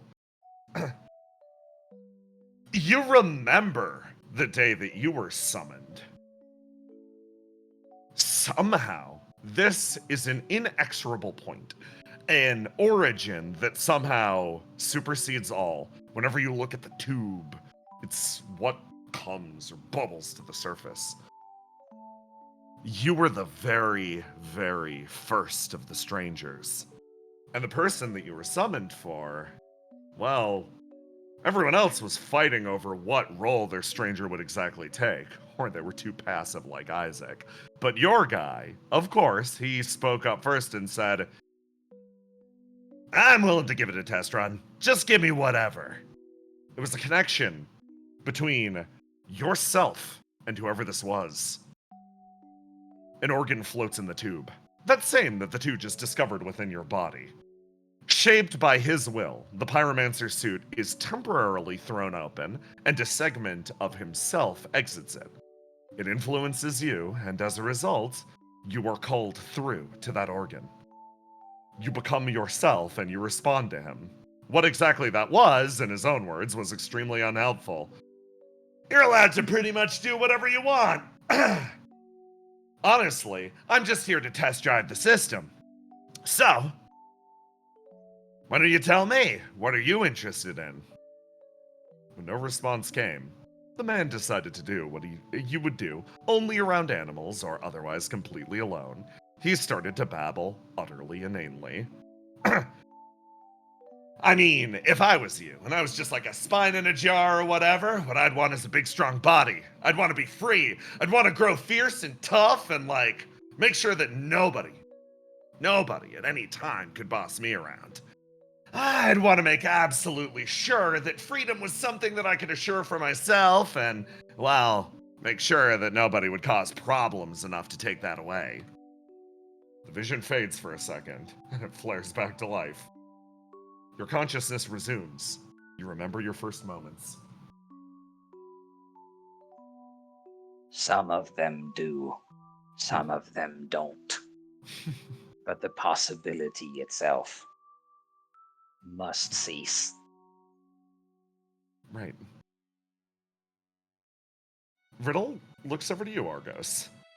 If our goal is long-term peace between humans and demons, the fact that we literally have a barrier between us and them that means neither of us can see each other properly is probably one of the first walls we need to break down, right? Yeah, I think so. In that effort, I have two things I wish to speak into existence. One is a tiny bit of context. The other is a message from my little sister that is now with you. Riddle sort of smiles. Love to hear it. For the bit of context, you must understand, you probably already know, they are watched as much as we do. Their will enslaving us is not even their own. This is why the possibility, regardless of if they are good or not, does not matter. Someone else will ask someday.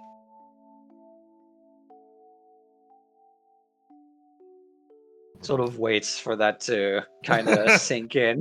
Riddle, sort of slicks her hair back for a second.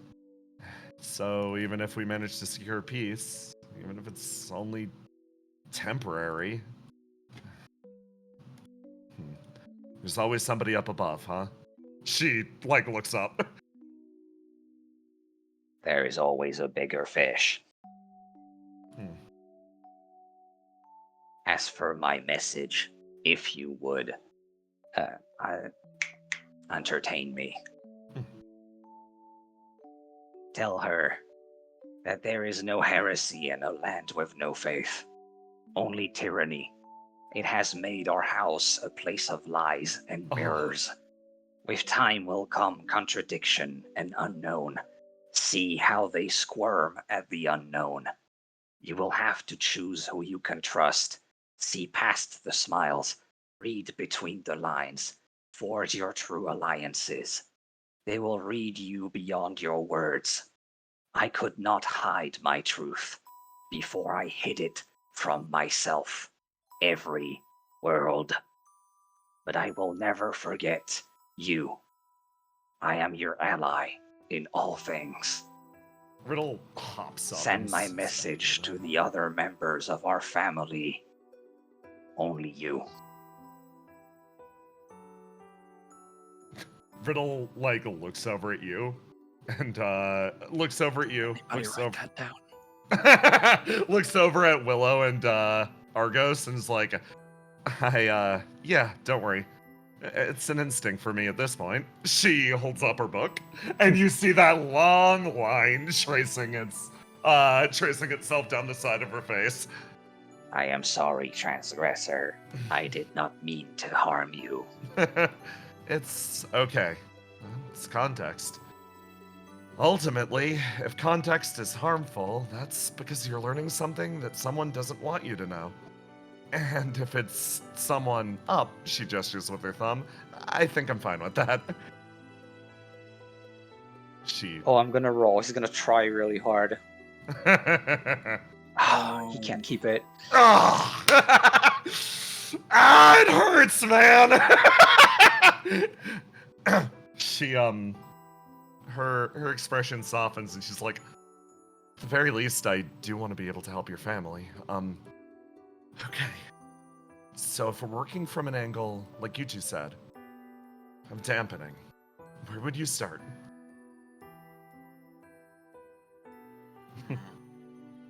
Well, there's long-term solutions and short-term solutions. I mean, shorter term would be something like fully cutting off anyone afflicted and putting them in a vacuum, like maybe with some sort of isolation suit.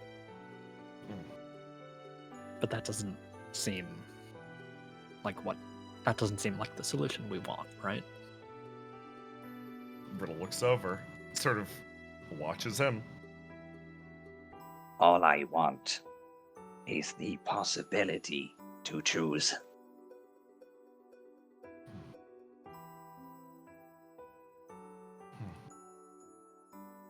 Riddle's gaze travels over to Willow.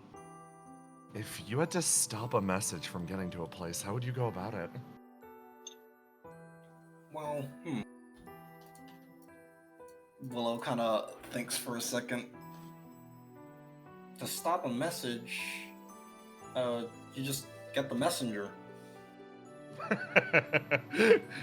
She actually thinks about that. So in this case, the messenger is... We've discovered the messenger is flame. You're responding to flame, and that's shaping your body. Is there any way to filter the flame that's coming in? Well, Riddle, I mean, this is kind of Science 101, but isn't your triangle supposed to stop that?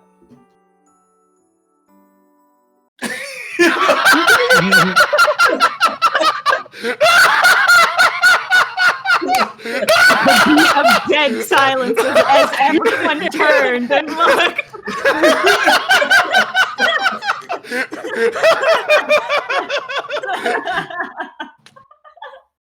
I'm gonna need a sec.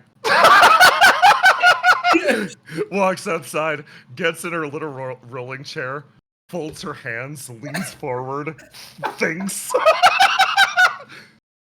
I was thinking about it because this is actually something Treble and Riddle have talked about in the past, but they weren't looking at it like this.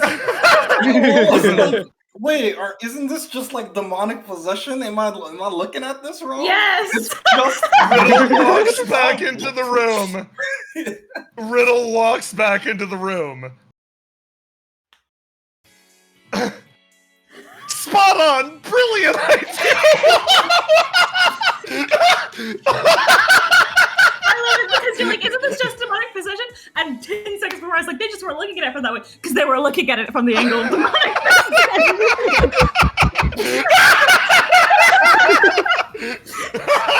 Context is fucking everything, I swear to God.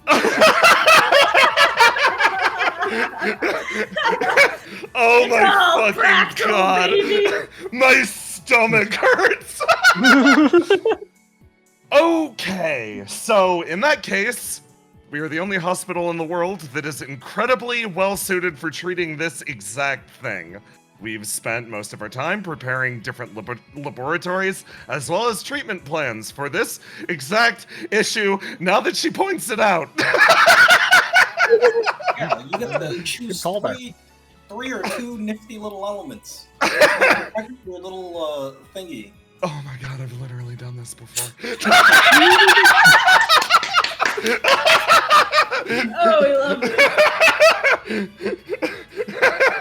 You watch as Riddle actively flips between, oh my god, this is a great solution to the conundrum, and wilted mummy in the background. Okay, in that case, she moves forward and then extends a hand. I guess, officially speaking, I'm happy to take you in as a patient of OPIA. You said that you'd prefer if you were treated last, right? Yes, my family first. Thankfully, with these means, we have the method to treat pretty much everyone. It can begin almost immediately. Our resources for this are extremely plentiful. All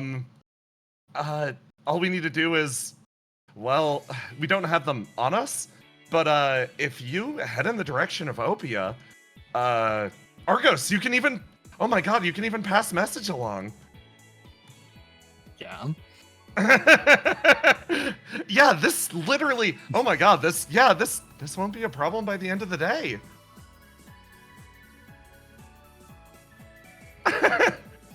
Christine one is sort of like looking down and realizing that maybe perhaps a future is possible for the first time in so long. And he sort of looks back up and says, It is a lot of faith I place in you. And I can only phrase this as a humble request. No threats, no duplicity. Just me asking. Please, do not break my heart. Oh. You say those words. And... Oh, Willow, I'm about to hit you with it. Oh, gosh. You look at this being in front of you. Now, what strikes you in this exact moment is a strange reminiscence. It moves through your body, almost like a cold cup of water. You feel your past almost bubbling to the surface. Once more. And Pristine One, you have been feeling all of this through the sensory organ. And hey, I'll even clarify one more point. Argos, this flares in front of your vision as you look at the thread of Fate Weaver and realize it's made of the very same material. The thought drips into all of you. Riddle shit out of luck. The thought drips into all of you. As Willow, your past springs to life again. A vision now fully shared for each of you. You remember traveling to Station 1. You remember putting the swamp behind you. You remember traveling to fight the demons. And you remember dying to them. That moment, it's not something that your body remembers anymore. But your consciousness still does. And as you look at that being in front of you, you realize something. That lapse of memory. The way that flame, and whatever this is, interacts. The sharing of perceptions. One person melding into another. ESP, even the way that the gears of the world interlock. You sense the cruelty of it now. You never saw them, and they never truly saw you either. This was never an issue of simply understanding the enemy. This was never an issue of finding some morally agreeable solution that both could wind up on. These are two armies bred to fight. Your existences gnash and tear at each other. But as you think about the own procedures that reconstituted you from that place, you realize what saved your life could be what saves theirs. Riddle sort of stops and looks at you all as this feeling dissipates from the room. It washes over you. Oh, Pristine One.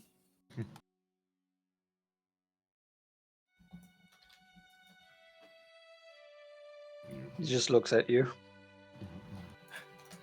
When I first saw you, when I first met you, I was scared half to death. Thinking you were the scariest monster of the swamp. But it's been a while, and I guess maybe I've changed a little bit. I don't really, I guess, see the monsters of the swamp as just monsters. I just see them as other animals. And I guess I kind of changed my perspective, and I don't know. I feel like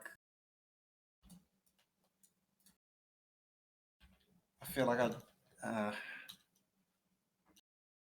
wish I saw you in a better light that day.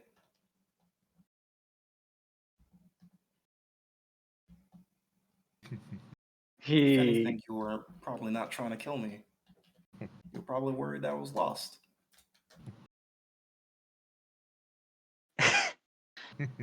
Yeah, so this is actually incredible because that's something that I did write down for the pristine one since the start. He just looks at you and he just says, I always fancied the little ones. You say that. Okay, I get to do this now. Ooh, this is fun. I didn't think I'd get to do this. Okay. And as you try to perceive what this being in front of you is, the discussion of what a demon even is to begin with, this creature outside of perception.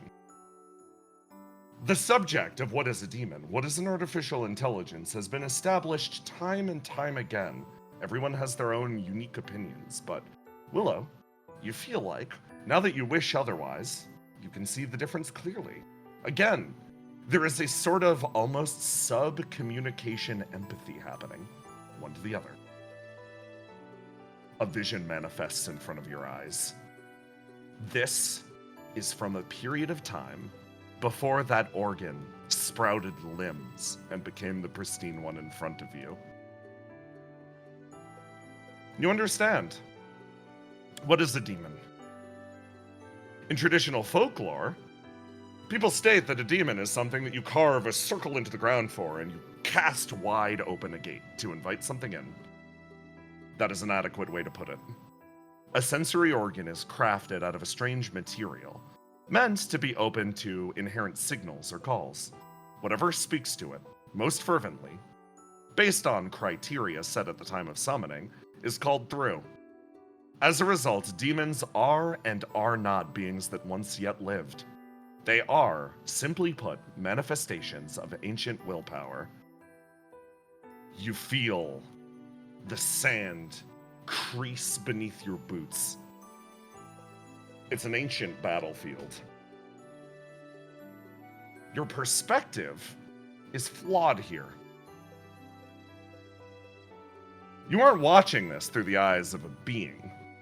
You're feeling it, full body and soul, almost through flesh of metal. A strange attachment brought to a firearm. The man, your wielder, walks one step after the other forwards. What you expect to be a humanoid body, the more you look, bears way to more machine segments. You believe this is what a human should look like, but you see mechanical mandibles adorning his face. Beyond that, you see a large poncho almost ripped to shreds. This figure has been walking for a long, long time. The battle that was fought here, ancient as it was fought for the sake of the people in this land. It was fought against a local tyrant, the names of which history and the world have utterly forgotten. You feel your body pitched to the side and fall. You feel the man scramble for the gun thrown to the ground, finally brought low by government officials entering the area. He pulls it up. The device cracks and slides open. A 6-chamber barrel meant to... It drinks his life force. He places a section of himself in, cutting off what appear to be fingers or almost tendrils to load into the machine. The gizmos lock and whir, aiming up for one last shot. The gun lies unadorned. Instead, choosing to rust in this endlessly stagnating battlefield, in an age before flame. This is one of 100,000 memories that comprise the pristine one. This is a memory and a spark of rebellion that still burns within the individual in front of you. As you look across the bed, you realize that this being in front of you contains multitudes. He is him. He's everything. He is a segment of history made manifest, and at the very least, at this exact moment, after so many long years and so many tragic ends, this one stares at you and experiences hope. Let me just,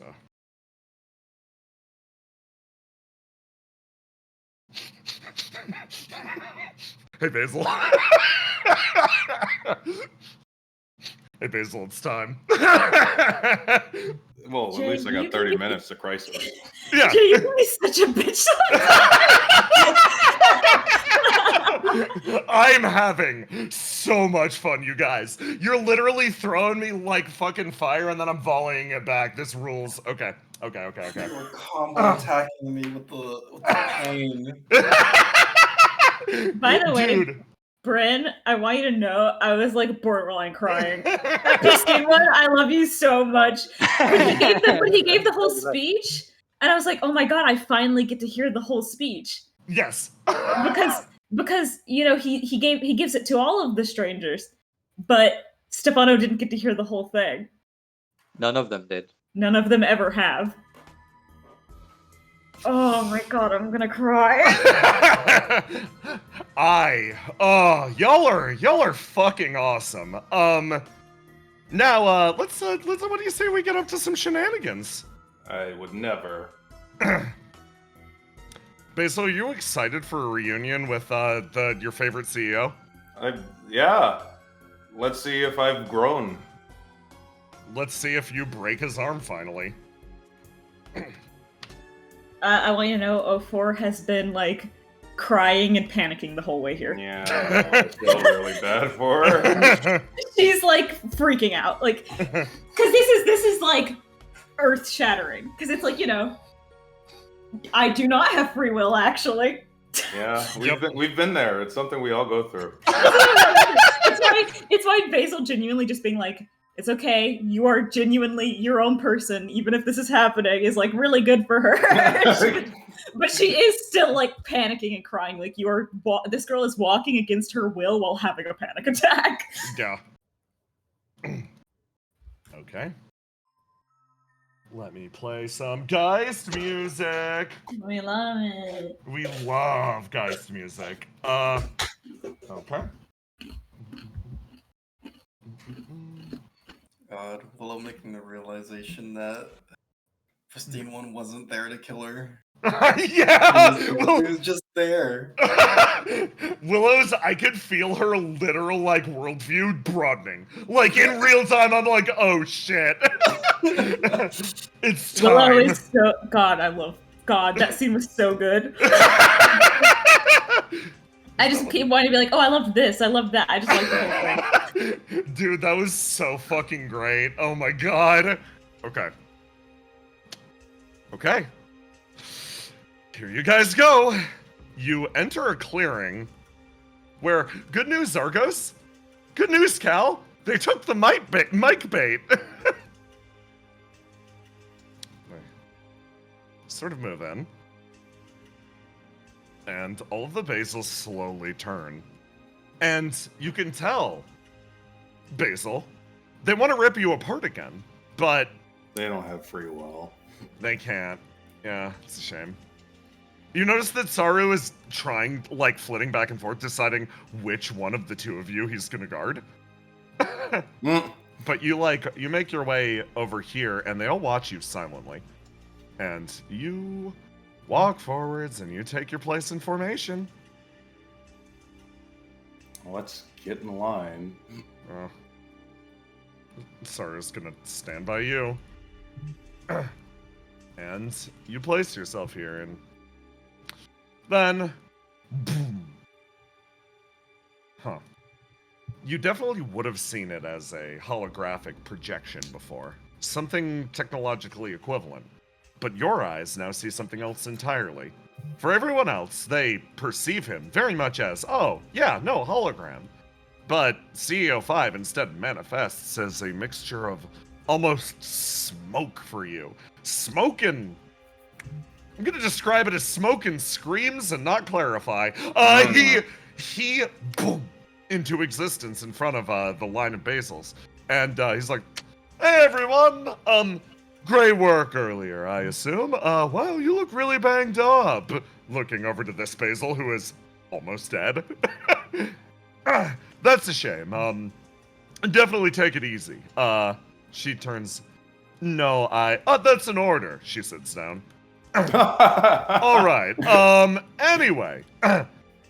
So, there are some slight complications about what's happening here. Now, we've been following the plan pretty good so far. Keep our heads down, let everything that's going to happen.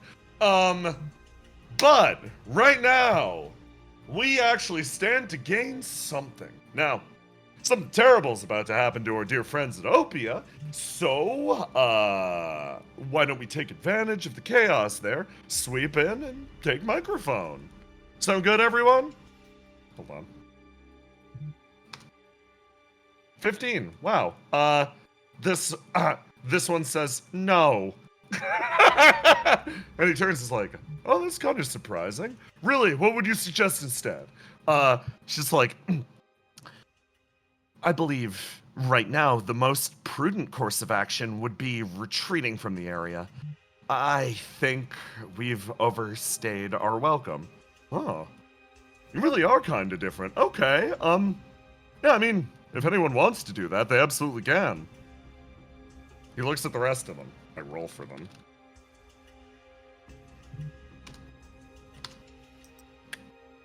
Oh, sorry. Looks like it's just you. She turns and looks back and forth. It's okay. You can come back to Geist HQ. No big deal. She will go back to Geist HQ. She scampers away. Okay, so right. Why don't we act on that? Yeah, so that's the next stage of the plan. Everybody, go out there, do your best. Thumbs up. You can tell he's about to log off or disappear. Do you do anything? Yeah, you said he's made of smoke and screams. Yeah, smoke and screams, yeah. For all I know, so am I. Let's ride that wave. Oh, you're gonna let the sauce in? You're gonna sauce to sauce? Sauce to sauce. Beam me up, Scotty. Okay. You put out willpower to try to connect with this person, to try to cause whatever's happening here to react to him and have a realization. Just like the individuals over in the Geist office are having a mutual moment, because it is Flame speaking to whatever this organ is. You have a horrifying moment of realization. You, right now, you are simply put that organ, filled with a little bit of Mike's flame. He is simply flame. You try to speak to him in this way, on some deep level. He will not listen. He, to you, is the one that is speaking. He sort of moves his way around. How would you make him listen? Speak louder. You speak louder. Do you use whatever extra sense you have, or what? What means do you use? Extra sense. Yeah. Do you push your extra senses, perhaps? Yeah, sure. You start to shove forwards on your extra sense this idea of interconnected basils, and you try to push something out. And give me a roll to do. Okie dokie. Ooh, I love basil rolls. Okay. So you try to push your extra senses out to this being of flame to make him listen, and you can feel how difficult this is. You can feel how hard you need to work to push through his outwardly projected consciousness while remaining yourself. Oh. Yeah. Oh. Yeah. I'm doing it wrong. I'm focusing on him. Yeah. I should be focusing on myself. Let him into you. I should be focusing on my own individuality so that his perception of me cannot affect me. You try to set yourself. With that 28, I'll allow you to succeed. You focus hard on your own individuality, and the flame that Mike granted you flares and licks around you. You feel like you are mentally steeled to his control right now. You can likely walk up. And, well, speaking to him, that's just a matter of opening your mouth, right? Mm-hmm. If I had a mouth. Yeah, if you had a mouth. I can speak. I can speak speak? louder because I am myself. Of course. I will step out of line and step up to him. You square the fuck up. You move forward, and it seems like he doesn't even perceive you at first. But eventually he turns, he's like, oh, who's that? Your favorite member of OPIA.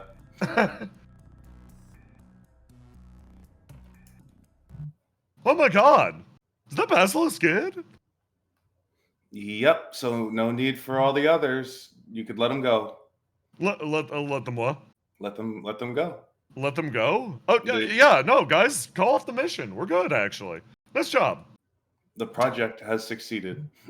The project has succeeded? What do you mean? The Absolute Free Will Project. It's transcended. It's transcended. Hold on. Mind running me through exactly what you're talking about? I'm genuinely curious. I surely could, but I can't guarantee that you won't let these basils go. He seems genuinely surprised for a second. Is that something you want? I would like for them to actually have free will, yes. You'd like for them to actually have free will? I'd like for them to pursue what they want to pursue. Okay. You feel confusion running through the man's mind. Mm-hmm. It's strange. A second ago, you saw him as, yes, this man is a puppeteer from behind the scenes, but the more you look at him, the more you realize, this dude doesn't understand what the fuck he's doing to you right now. He doesn't understand what the fuck he's doing to all the people here. There is a literal gap in his perception of you. He doesn't see. He does not see. He's like, okay, guys, Basilisk Kid says, do what you want. Find what you want. Please come by Geist HQ later. I guess till then, you're free to do whatever. He turns back to you. That okay? Yeah, I remember you, CEO number 5. I don't think that you are bad. Oh. He stops. I think right now you are several within one, and your perception of your effect on the world is lost upon you. Oh. Sorry, it's just like, I have no idea what you're saying, but keep spitting. It is my only weapon. Several within one. I guess, yeah, that's a good way of saying what's going on with me right now. Yeah. Now Basil doesn't know that he ate all the other CEOs, right?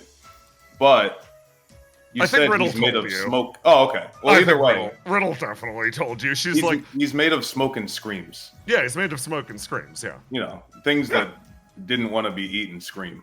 Yeah. There you go. You're picking up what I'm putting down. Mm-hmm.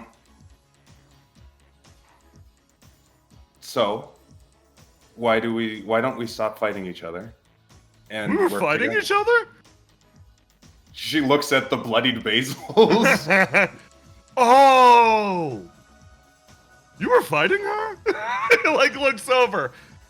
You actually remember the sensation of what it was like to be Basilisk Kid. An almost primal need to consume the other basils, the one with your face, to reclaim it for yourself. This man gave an order to reclaim you. It seems that the rest of them took that as a very, reclaim. You did a bad job programming us. There's a lot of holes in the code. He programmed you? That's fucked up.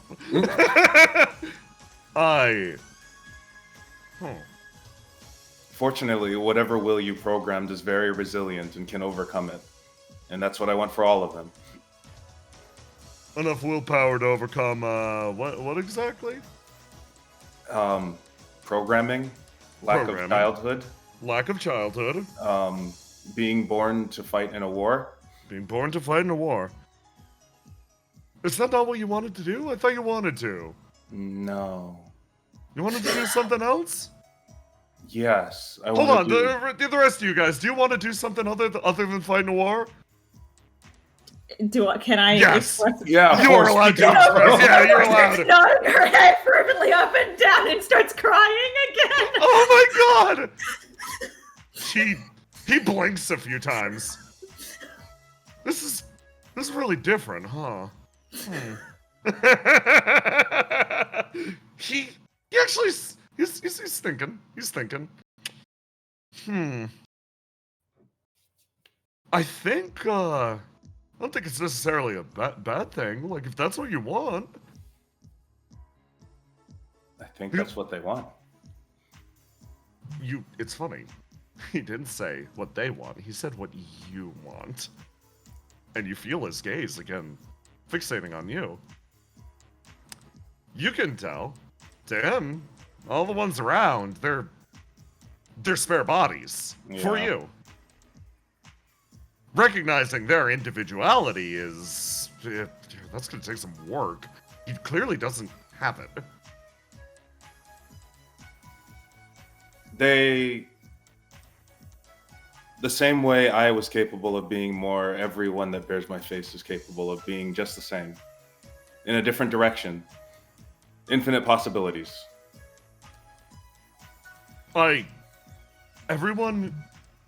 You have infinite possibilities because we've put a lot of work into making sure that you get that. No. When a baby is born, it has infinite possibilities. Everyone. It's not a unique and special trait. You think every living being has infinite potential? Yes.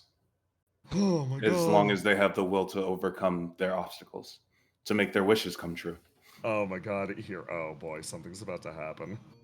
Hold on. He sort of he thinks, well, I think it's a good thing that you at the very least believe that. After all, you're supposed to represent the absolute best of us, and that sounds like, well, something that, somebody worth looking up to would do. So, I'm proud of you. He says that, and, but it seems similarly, OPIA's rubbed off on you in a very interesting way. You've become someone a little bit better. His language is very, it sounds like he's praising you. You can tell he's not. And then somebody interjects in the conversation. The hero! Saru literally puts himself here and he pats So4. He's like, hey, you okay? She shakes her head no. Yeah, that's sort of what I thought. Okay. He turns over and he's like, okay, I'm gonna make things a little clearer because it seems like you're sort of struggling to understand the situation that you're in. And that they're in mostly. Gestures with the foot of his spear over to Basil, and then the head over to Basil. He's like, now, these two have been put in a situation in which they don't have a choice in how they answer exactly. This Basil doesn't exactly have a body to throw hands with you if you get particularly problematic, and this one doesn't even have a mouth to be able to say that what you're doing is absolute crap. From what I understand, and I have been watching since the very start, the situation's sort of been locked in that way. Looks down at Basil. You spent a long time not being able to choose crap for yourself, right? Right, despite thinking that I could. Pats her on the head, looking over to O4. She's stuck in a spot where she can't, right? Mm-hmm. She's moving at a remarkable pace, though. Yeah, no, it's really impressive. He sort of smiles and, looks over at CEO5. He's like, so at the very least, I think in a situation like this, Basil's done a great job of talking, but only one real solution. Hey, friend, why don't you shove off? He takes his spear and just jams it through the center of CEO5, who explodes in a shower pillar of smoke. He's definitely not gone, but God, that was a little cathartic. Sorry that you guys couldn't do it. He's just like looking over to everyone else. No, that was just a piece of him, so everyone will have their chance soon enough. Oh, for like reinflating and de-inflating at the same time. Like, that was scarier than last time. All the other basils almost like snap out of the whatever control was happening and like start to look around. And this one like takes a step forward and like looks back and she's like, "We need to leave." Now, what's going on? We need to leave now, she says aloud as a hideous groan moves through the area, and every individual leaf of the trees begins to flail, one over the other. Do you know what that is? Oh, okay. Hey, Ace. It's time to get to the point. It's time for the countdown to reach its destination, my friend. Are you ready? Oh, what? That's me? A little old me? No, that's little old you. Man, that's crazy. I don't get it. Hold on.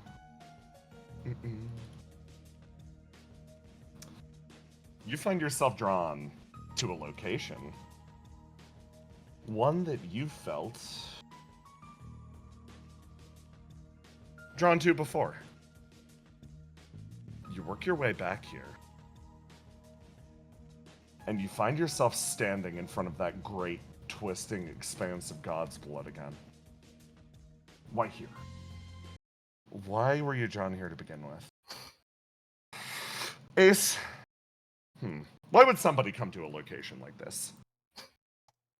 Well, if the God's blood truly is changing the scenery, it created something interesting, I guess. Something memorable, something long gone, brought back to life. Something worth looking at. Why would somebody... Tell me, is somebody like you interested in the scenery? Do you like to go outside and stare at No. nature's great wonders? What type of person would?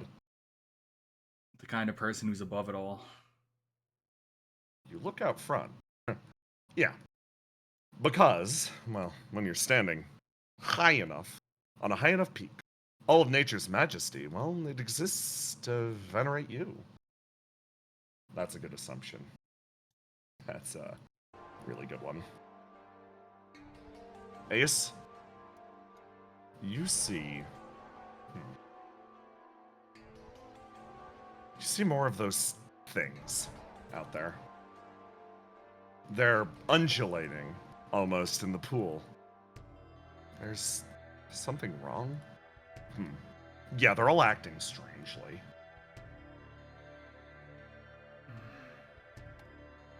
Are they What do you running do? from something? Are they staying put? What's going on? No, it seems like they're gathering together. He's gonna get closer just to make sure they're not... didn't grab someone and is currently killing them.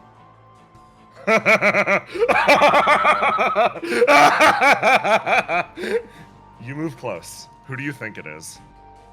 If I had to guess... Say is a good guess. You move over. And you look closely at that whirling mass. Are they grabbing someone? Your mind goes to the worst first, and you think and you focus, and you think you see an arm in there. And your blood runs cold as... Oh boy. This will take 1 sec. Let me get some fucking banger ass music in here.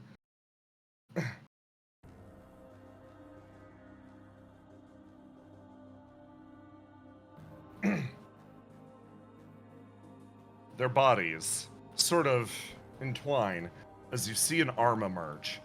It opens and closes for a moment. And you can tell whoever is in there is still alive at least for the moment, and you take one step forward, almost instinctively. But it's at that point that you realize the person that's being devoured alive in there. What the hell is going on? You see a glove. You see a pyromancer surrounded on all sides by this living material, hacking away at it with a knife. He brings the blade up and down again, but you can tell something's weird. His suit's destroyed, disrupted. Something happened to this man. What do you do? What Ace is going to do is just, one, teleport over. Yeah. Right? And what he's going to do is, like, what he did to Say, where he just yanks them out. Yeah. And he's gonna give an order to his flame. To Stein's flame. Oh! Give me a roll to die and then 2 rolls to do. Okay. Die. Alright. 2 rolls to do? 2 rolls to do. You step in, you warp, you touch down, you grab him, you wrench him backwards as all the beings again unfurl. Give me a roll to die. Okay, roll to die. Okay, 2 You roll to die. You feel the incoming attack, and one of them flies directly at Stein, but it actually it doesn't deal any damage because whizzing through the air, you see a line of swords create functionally a fence between the two of you. Bring him a few paces backwards, please. You drag him and drag him as you move over, and then you speak the order to Stein's flame, and he's gripping himself and moaning. You hear him gnashing his teeth, grinding molars. That son of a bitch! You speak words for his flame, and you realize something. It's been ripped from his body. His barely maintained physiology is giving way, body collapsing in on itself. Flame where it once was, the infection forcibly ripped away from him. That is the price of fucking traitors. He picks himself up out of the water. Bastard could have cured us all along. He winces. Ace, this man's dying. He's dying because the flame is out of him? Uh-huh. You look at his body. His suit's been ripped away. You can tell that the flame likely replaced a good portion of his internal organs, reached a state of symbiosis. Machine parts lock in place as well. This man is at least partially artificial. Okay. But there seem to be the facsimile of organic bits deep within. I'll fucking kill him. Sea Gazer. Oh boy. You're speaking up to Sea Gazer, huh? Oh. Me? Look. I know you don't give a crap about any of this. But this guy's my ride down to the derelict, so if you could please keep him alive. You're not flame, but you're something a little bit better. Ah, you flatter her. Get the creature next to you to assist. We're going to need a proper balance of things. Okay, creature. I believe you were speaking to me, yes? Yeah. So it looks like we need your help, currently. This is a little bit of an operation. I work for doctors, but I'm not a doctor, but I'll do my best. She blinks and stares at you. All right. Similarly, I will do my best to assist. Give me a roll to die and then a roll with your green dice. All right. Roll to die. It's at a +5. Yeah. So roll to do. All right, 15. Okay. That is a grand total of 20. And then, give me another roll to die. Okay, roll to die. Give me a roll with your black dice. Yippee! Yippee! Oh fuck. Okay, with Sea Gazer's bonuses. Oh yeah, you gonna push this? You gonna push this? I'm trying to see what else I got. Yeah. So what I can do is I assume I'm still at 100 flame because. Oh yes, of yeah. course. What I'm going to do is I'm going to spend 15 just to add a d6. Lovely. Give me that 1d6. All right, 2. 16. Okay. So, we're at a 20 and a 16. You notice that Say's entire expression lights up, and you ask Seagazer for help, but it is indeed the little creature in front of you that is working exceptionally expediently on the process. So, what would your goal be here? Should we reproduce his organs using flame that we have on hand? Or should we try to find some sort of other solution? Perhaps a similar facsimile? Well, Are you putting him back to the way he was? Well, seeing as we have a guy out here ripping out flame, using flame to repair him wouldn't be any good, really. Would it? It'd just get ripped out again. Use something else. Seagazer's like, ooh, that's fun for me. All right. Well, he's gonna need to keep that suit on from now on. It'd be a problem if anyone up above finds out about what I'm about to do. She fully stretches, and you feel this awful cat's power stretch through you and course into your arm. It almost feels like an injection as Seagazer flares up, and in your other hand, the sword that Say gave you comes to life, and you bring the two of them together, and you just fucking stab the man. And what Seagazer provides is some sort of unaspected chaos, and what Say provides is a little bit of order for that. Functionally, you manage to stuff the man's organs back in and recreate something else instead. He touches down in the water and... Oh, what the hell did you do to me? I saved your life. Thank you! He puts a hand on your shoulder. He's going after your friends.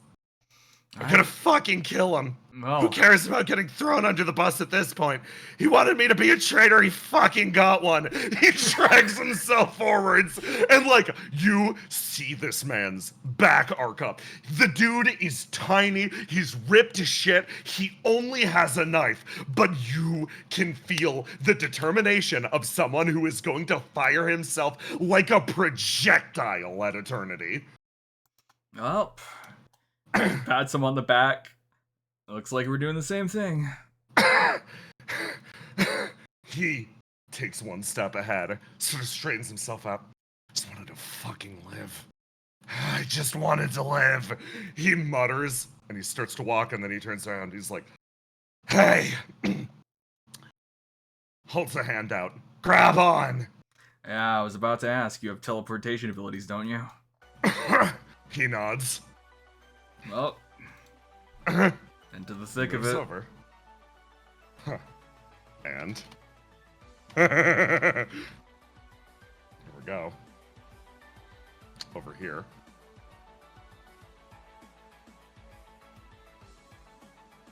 This moment of utter calm,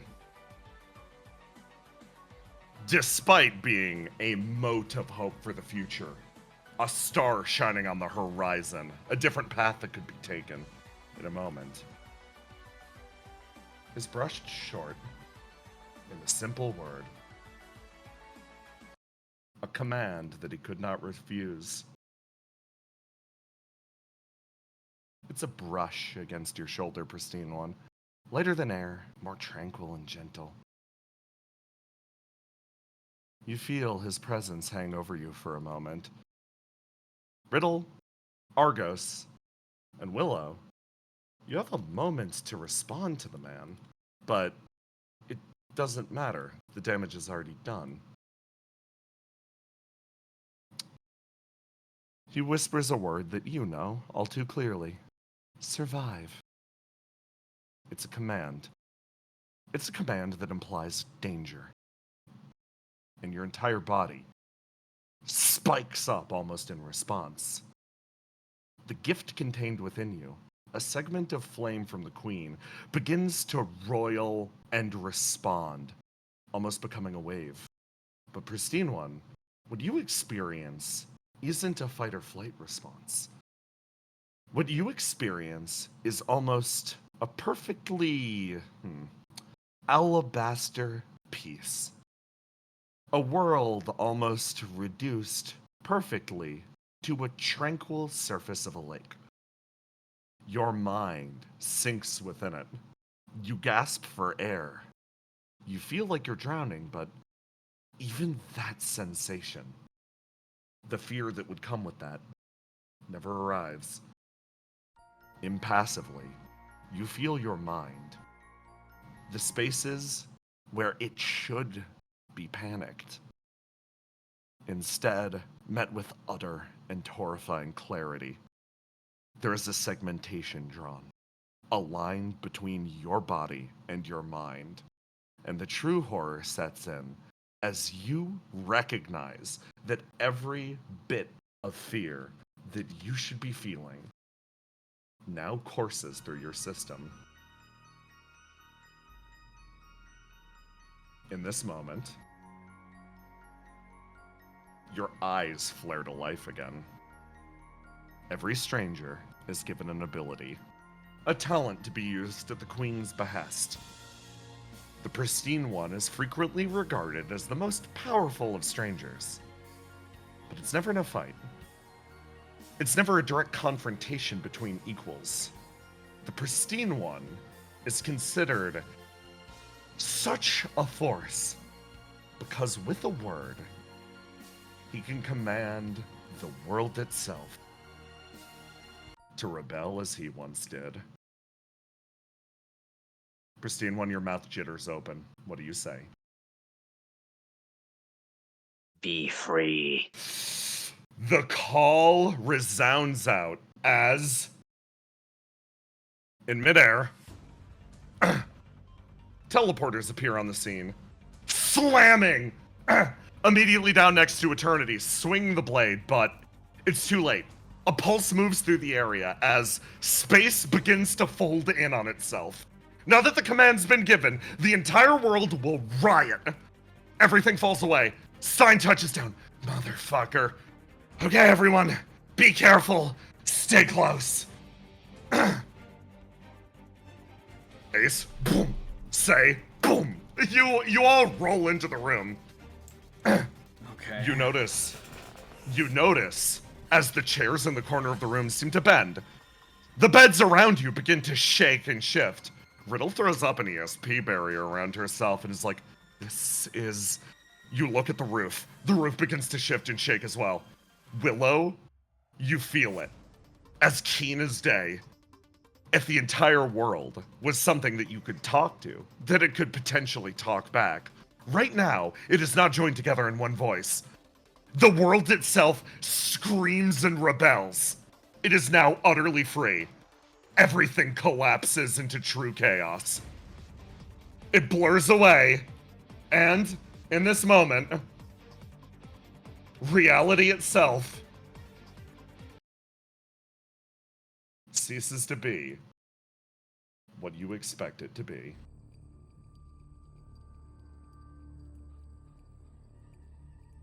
Instead,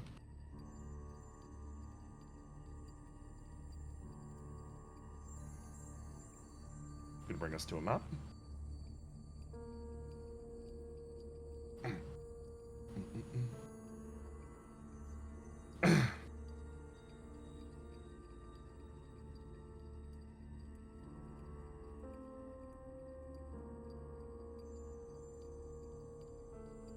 And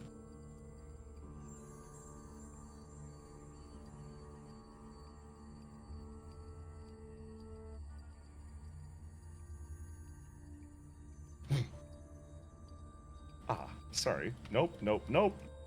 Nope. Yes, yes, yes, yes. Okay. Yes.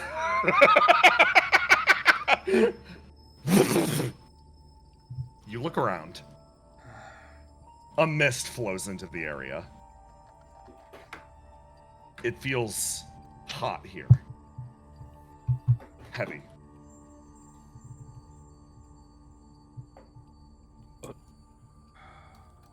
You try to adjust yourself.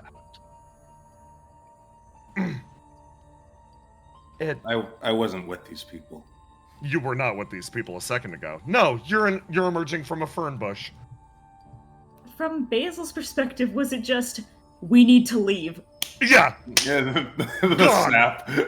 The snap hit. It felt like a wind passed over you, Basil. And Oh. now? Now the forest is different, and you're with other people. You're not with the same people you were before. You Wow. look around. It appears as though the swamp has fundamentally changed. Yeah. Argos, Yeah. could you scan the area? I want to know what this is. Yeah. You Gonna scan the area. give me that good old scan. 1d6.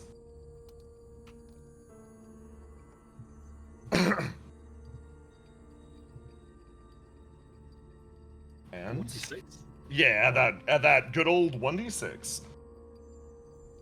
Okay.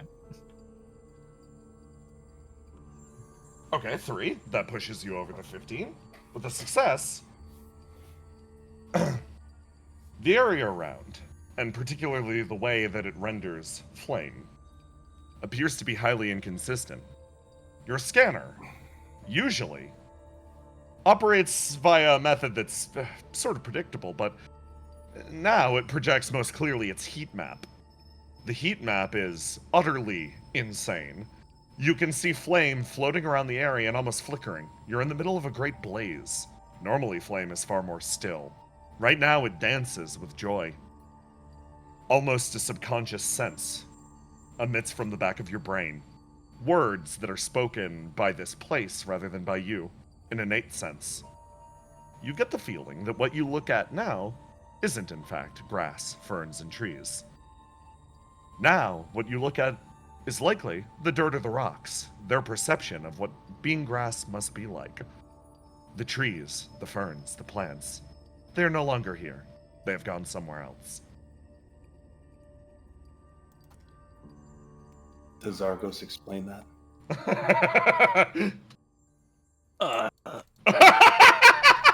You I can. think things are really screwed up, guys. What seems to be the problem? Argos explains that. Yeah.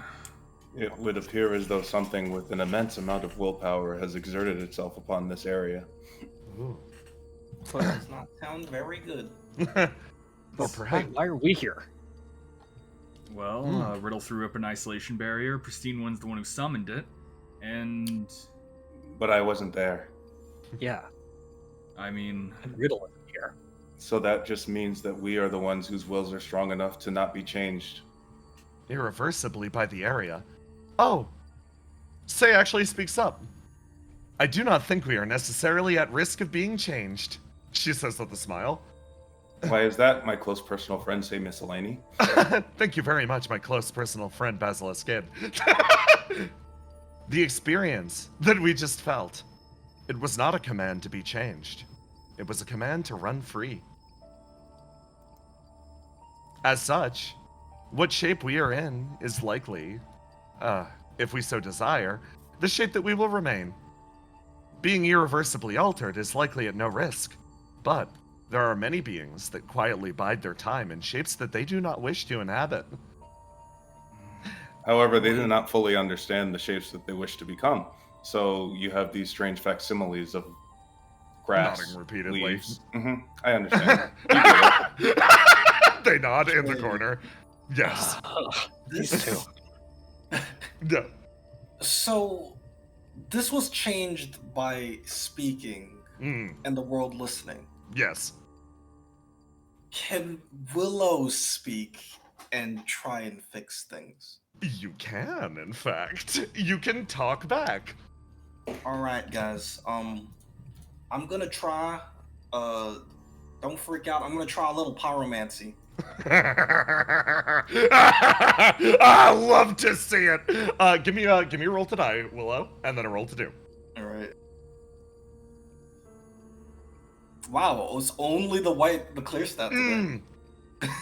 I have a question. Yes. I just have to ask something. Yeah. So pyromancy has been explained before. Yes. Pyromancy is different because it is the usage of a instrument to control flame. You're doing pyromancy. What instrument are you using? I guess my voice? Okay! That's fun. Okay. You start to speak up, and So you say something. Yes. And it feels like... What are you requesting of it? Return to form. You discover the problem as you say this aloud. You request it to return to form. But you feel the world around you. You're asking a plant not to grow. You're asking a tree not to spread itself. There is no way to ask this of the world. You are reminded of the Pristine One's warning.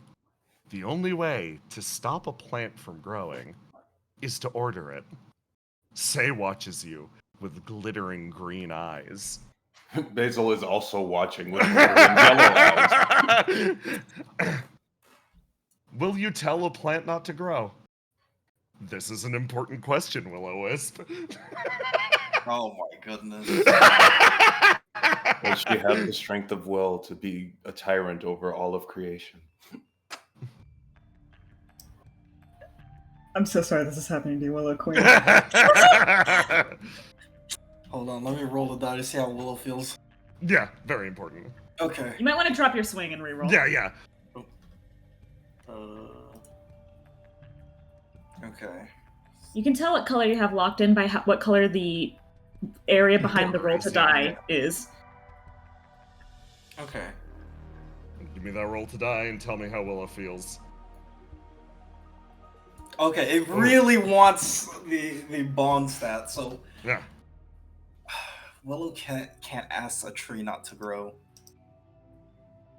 I guess what she really wants, is not the trees to not grow, not the grass to not exist, but to be where she wants to be.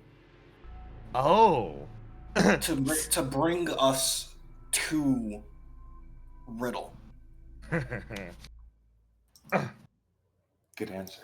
Do you say riddle specifically? Say's expression, actually, you feel those judgmental eyes, but they sit on you. And she's like, a fascinating way of going about it. Instead of demanding compliance, requesting help.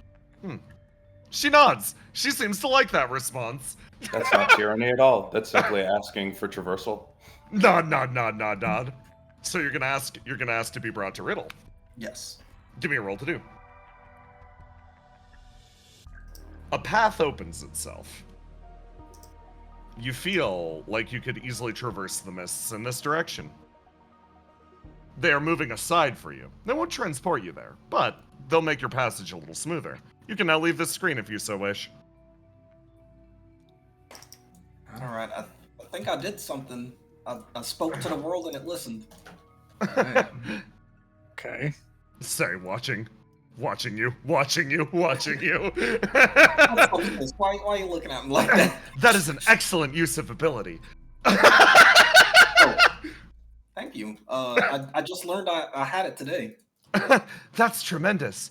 I similarly am getting used to my own. I'm going to watch and responsibly observe. Wait, you can do this too? I am afraid. Using mine is worrying. I do not know how to ask for things without it sounding... She looks over at Argos and Ace for a second, remembering that she talked to the two of you and how hard it was for her to communicate her intentions. I find that my tone of voice is rather difficult to properly convey my intent. I believe... The world seems to respond much more reasonably than cultured humans. She watches. The world reacts to intention. I will... Not necessarily how it's asked. I will hold my tongue, at least for now, for the sake of making sure that I do not wind up a tyrant. Understandable. She nods. All this talk about tyranny, running free, and all this other stuff. You cannot order the plants to grow, yet it's someone's order the reason we're here in the first place. Well, it sounds to me like somebody set it free. Is freedom really freedom if someone else orders you to have it? It could be a controlled growth within a bounds. Fascinating. Say's gonna start walking forwards. And as you go, I'm gonna reveal another aspect of this. Set someone's blood free from their body. And which way do you head? Left or right? Alright. So, immediately in front of you. Oh, right. I've got an event for this. Sorry. As you enter the mists at Willow's behest, two paths sort of arc their way into the distance.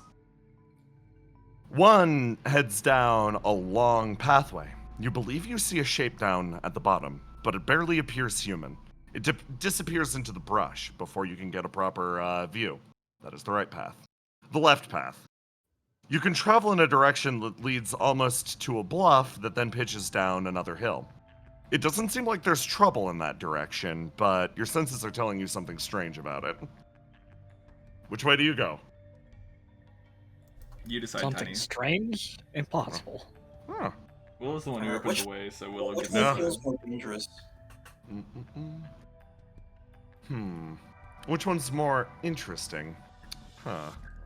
I'd say the figure that headed off in this way is the first life you've seen, so I think categorically speaking, that would be the more interesting prompt. Alright, I'm gonna follow the figure. You follow the figure. In a nearby clearing. Oh boy, this is gonna be good. Hold on. Let me prep. Let me get the figure.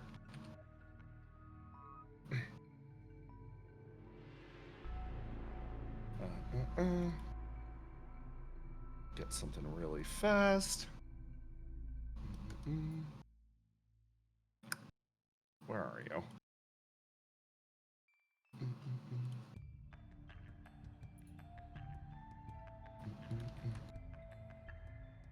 You choose to follow the figure. And as you sort of extend your senses outwards, following the request of the trees following your request, you enter an area like this. In the space ahead, you see something hunched over in the distance. Argos! That's Mike! But do me a favor. Roll me a 1d20. On a 10 plus, it's Mike. On a 10 or below, it's Mike. Oh, thank God, it's Mike. Oh, very good.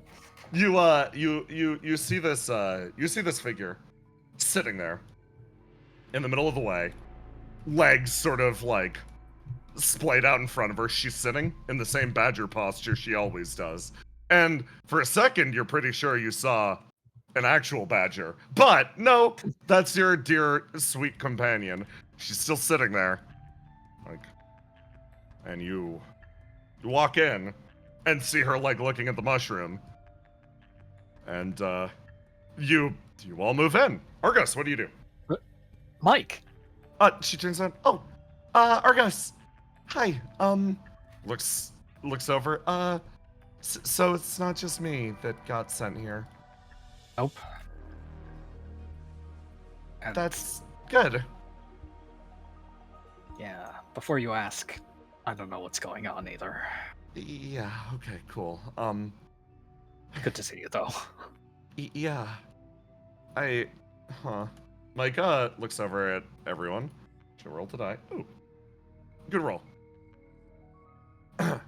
I'm pretty sure I saw some other scattered people around. They were moving a little too fast. It's weird. They got away deeper into the woods. She, like, looks over in that direction. I'm sorry, guys. I wish I could have warned you before anything happened. You look at Mike and you remember. Well, at the very least, Ace, you told Mike to head back beforehand. But the way she's moving, she seems almost sluggish. Something must have happened to her. Did you run into Eternity before you got there? Yeah. Yeah. She slowly lowers her head a little embarrassed. Eternity is here. Now everything's starting to make more sense. Yeah, he's the guy who did all this. We figured that out. I ordered Mike to go back and tell you guys, but I guess Mike ran into Eternity. I assume he took a lot of flame from you. Are you okay? I'm kind of dizzy. You notice that, like, she was sitting down for a reason, and she's a little pale. Sit back down. She sits back down. Eternity was I'm the gonna guy scan who her. appeared behind the pristine one. Yes, we did come to a face-to-face confrontation with him. Looks over at Basil. He appeared out of nowhere and say, well, give the rundown of what happened to Basil. You crouch down over Mike and you see that her body is not doing the best. Can I use single-handed savior to... You could give her a little shot, yeah. I'm gonna... Alright, Mike. This'll feel, well, we'll see. You're gonna shoot Mike. You're gonna make Mike sit in the middle of this field and then shoot her. It's for the best. I'm being very gentle about it. She's at not the too bunnies good over for there, too long. Wow, this is embarrassing. I met Eternity pretty earlier today. What? Huh? He was just fishing. And I was giving him fishing advice, and we were actually having a good time together. I didn't think you'd do something like this. Maybe he got pissed off he didn't catch any fish. I wonder if he was able to utilize any of that advice in this attack. I should have helped him catch a fish.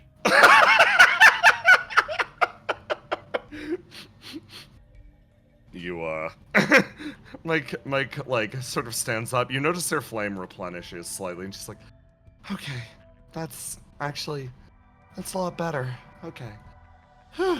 This reminds you. Stein was with you on the way in, but you don't really see him right now. It's clear he got separated when whatever happened. He's likely out there somewhere in the forest. Mike's expression, relaxes. It's like, okay, good to go. Willow gives Mike a hug. Oh. Mike hugs you back, and then,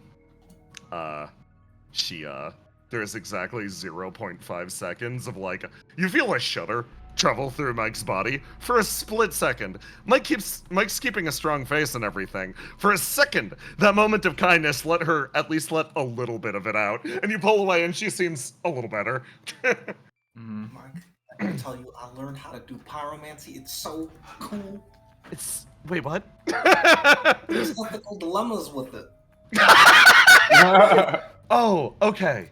Okay, you're starting on the ethical dilemma front. That's actually great. When we get out of here, we gotta go talk to Trouble. But if you're already thinking about the ethical dilemmas, her expression gets so soft. The only ethical dilemma I'm worried about is getting out of here. That's really an ethical dilemma. At the very least, I'm happy to be with you guys all together. She picks herself up. Yeah. You're reunited with the tiny warrior in front of you, and she seems better. She's like, okay, let's go. And like that, you're going to continue traveling forwards. And as anticipated, obviously we're gonna pick this up next time, but I've got some outro. I've got some really fun outro. Okay.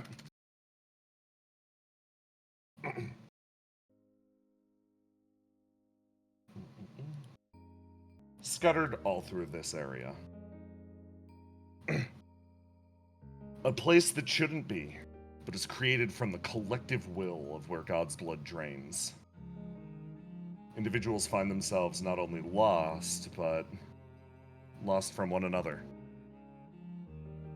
In this pale facsimile of a landscape, the members of OPIA scatter themselves to the winds, find their way forward, across a great expanse that emerged from nowhere.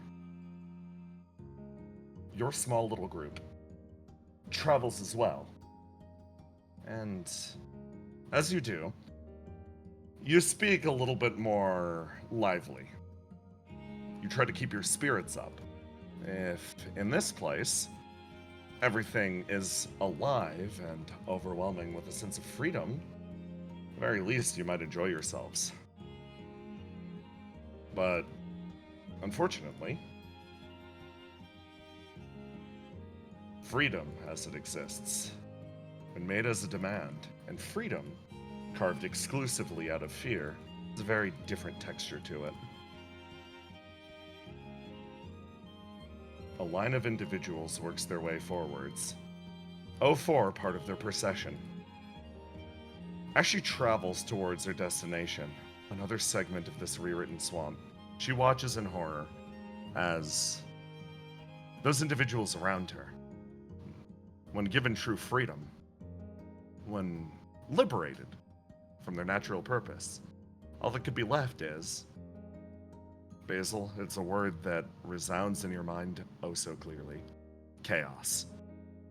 You watch as their forms begin to drip and slip away one after the other, and yet the procession carries on. Your group makes its way forward.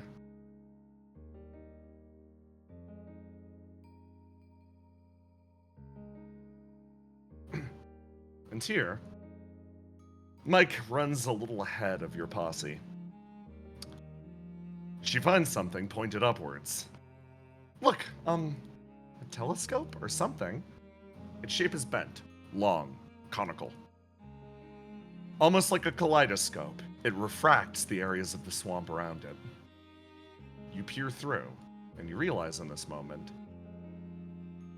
exactly how much this world, which once felt oh so comprehensible, how much this world has changed, given absolute freedom. And with that,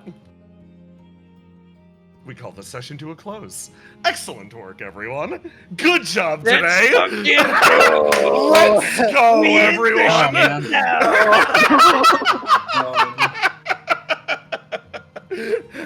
Holy shit. Good fucking session. Good fucking work, squad. I hope you're excited next time. We've got a narrative dungeon to explore. Oh my god. Hey y'all. I made 30 maps for this.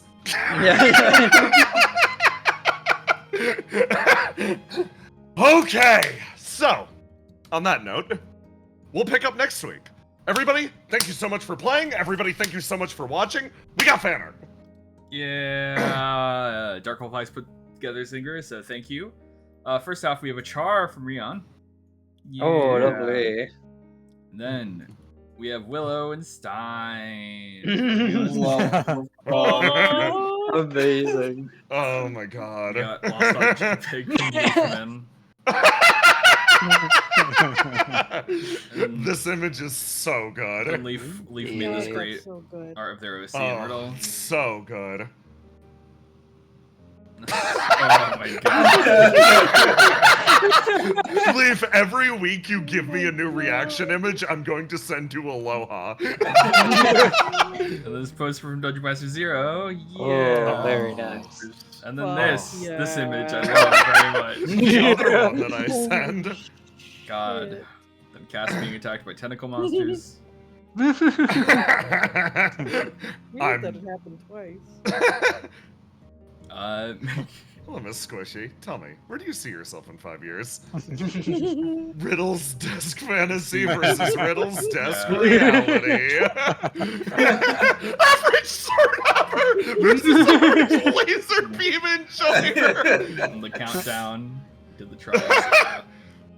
Y'all are gonna love what happened to her. Riddle drops. Riddle drops. Uh-oh. Dude, you gotta get those carves. Things you can do with them. Put them in a jar. Oh my god. Field Welcome back to the field, Swan. I love Swan. time. I love that. Oh. Riddle and Squishy. Oh, Squishy. Mike Mike Bushy. the bait. I'm just imagine like Mike hugging a bunch of Mike plushies to get her scent on them. Yeah. And if they were cats, rub their cheeks on them. Yeah. Sign the waiver. Oh, good. Look like you. We didn't have a freaky Friday. I'm Theo. That's so. Oh my god. Did you die? I'm not panicking. I'm so happy that you're on a road trip with Verona and she's making you listen to mom music. Demon Hunter Swan. Holy shit. I believe the phrase is "get good, scrub." she was pretty close to saying that, but she didn't. She's polite. Excuse me? I feel like Say is doing her job. Yeah. Very poorly. Activate. Frog. Frog. Meet the medic. Meet the And medic. will kill you. Zimano will kill you. When I was This 15. dead one just about killed me when I was 15. Dead one, animated body, science eyes activated. There they are! The Oh my god. Wow. Wow. Wow. Wow. Like, it should be on site, right? Cole with a gun. Oh, fantastic. Willow. That's the dead one here. Yeah, and Septi. Oh, lovely. Septi. Yeah. Give or take an hour.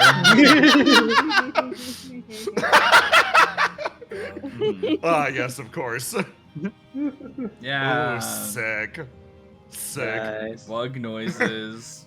Oh, let's go! Oh, damn. Thank you. Cow. Oh, let's go! Thank you. Argos. Yeah. Argos. Septi. Oh, motherfucker time. Damn. I'm winning. Change Yeah, the world. Oh, this hurts. Oh, no. Oh, that hurts, actually. Oh, let her cook. Stefano cooking. Oh, Nice. finally. Mhm. Aww. Then Ace.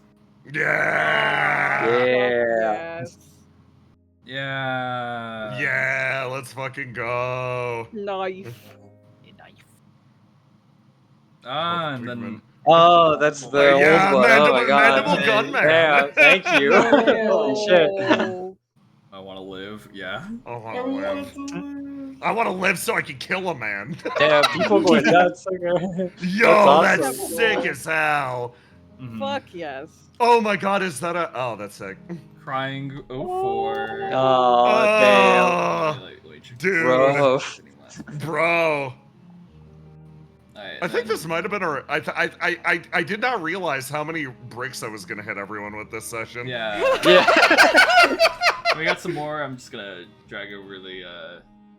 Just hyper-focused on the killing Argos thing, honestly. No last minute ones from Discord. Do not break my heart. Yeah. Oh.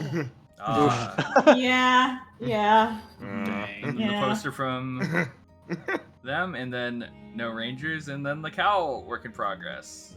Fantastic. Yeah. What? Oh, Yeah. they're so good, you guys. Alright. I want to thank you all for coming out and watching this session. And thank you, Jay, for putting together this great game. Yeah, if you want to support this show and all the stuff that Jay puts into it, make sure to check out the Sentiment TTRPG Patreon, where you can find some nice tidbits. We've been talking a lot in the the Discord chat that you get for being a patron on our official Discord, where you got to see some gifts and some mechanics early for what's the stuff that happened in the session right now. So if you want to see stuff like that, make sure to subscribe to that. Other than that, thank you all for coming out, and see you guys next time. All right, say goodbye. everybody. Goodbye, chat! Goodbye. Bye bye.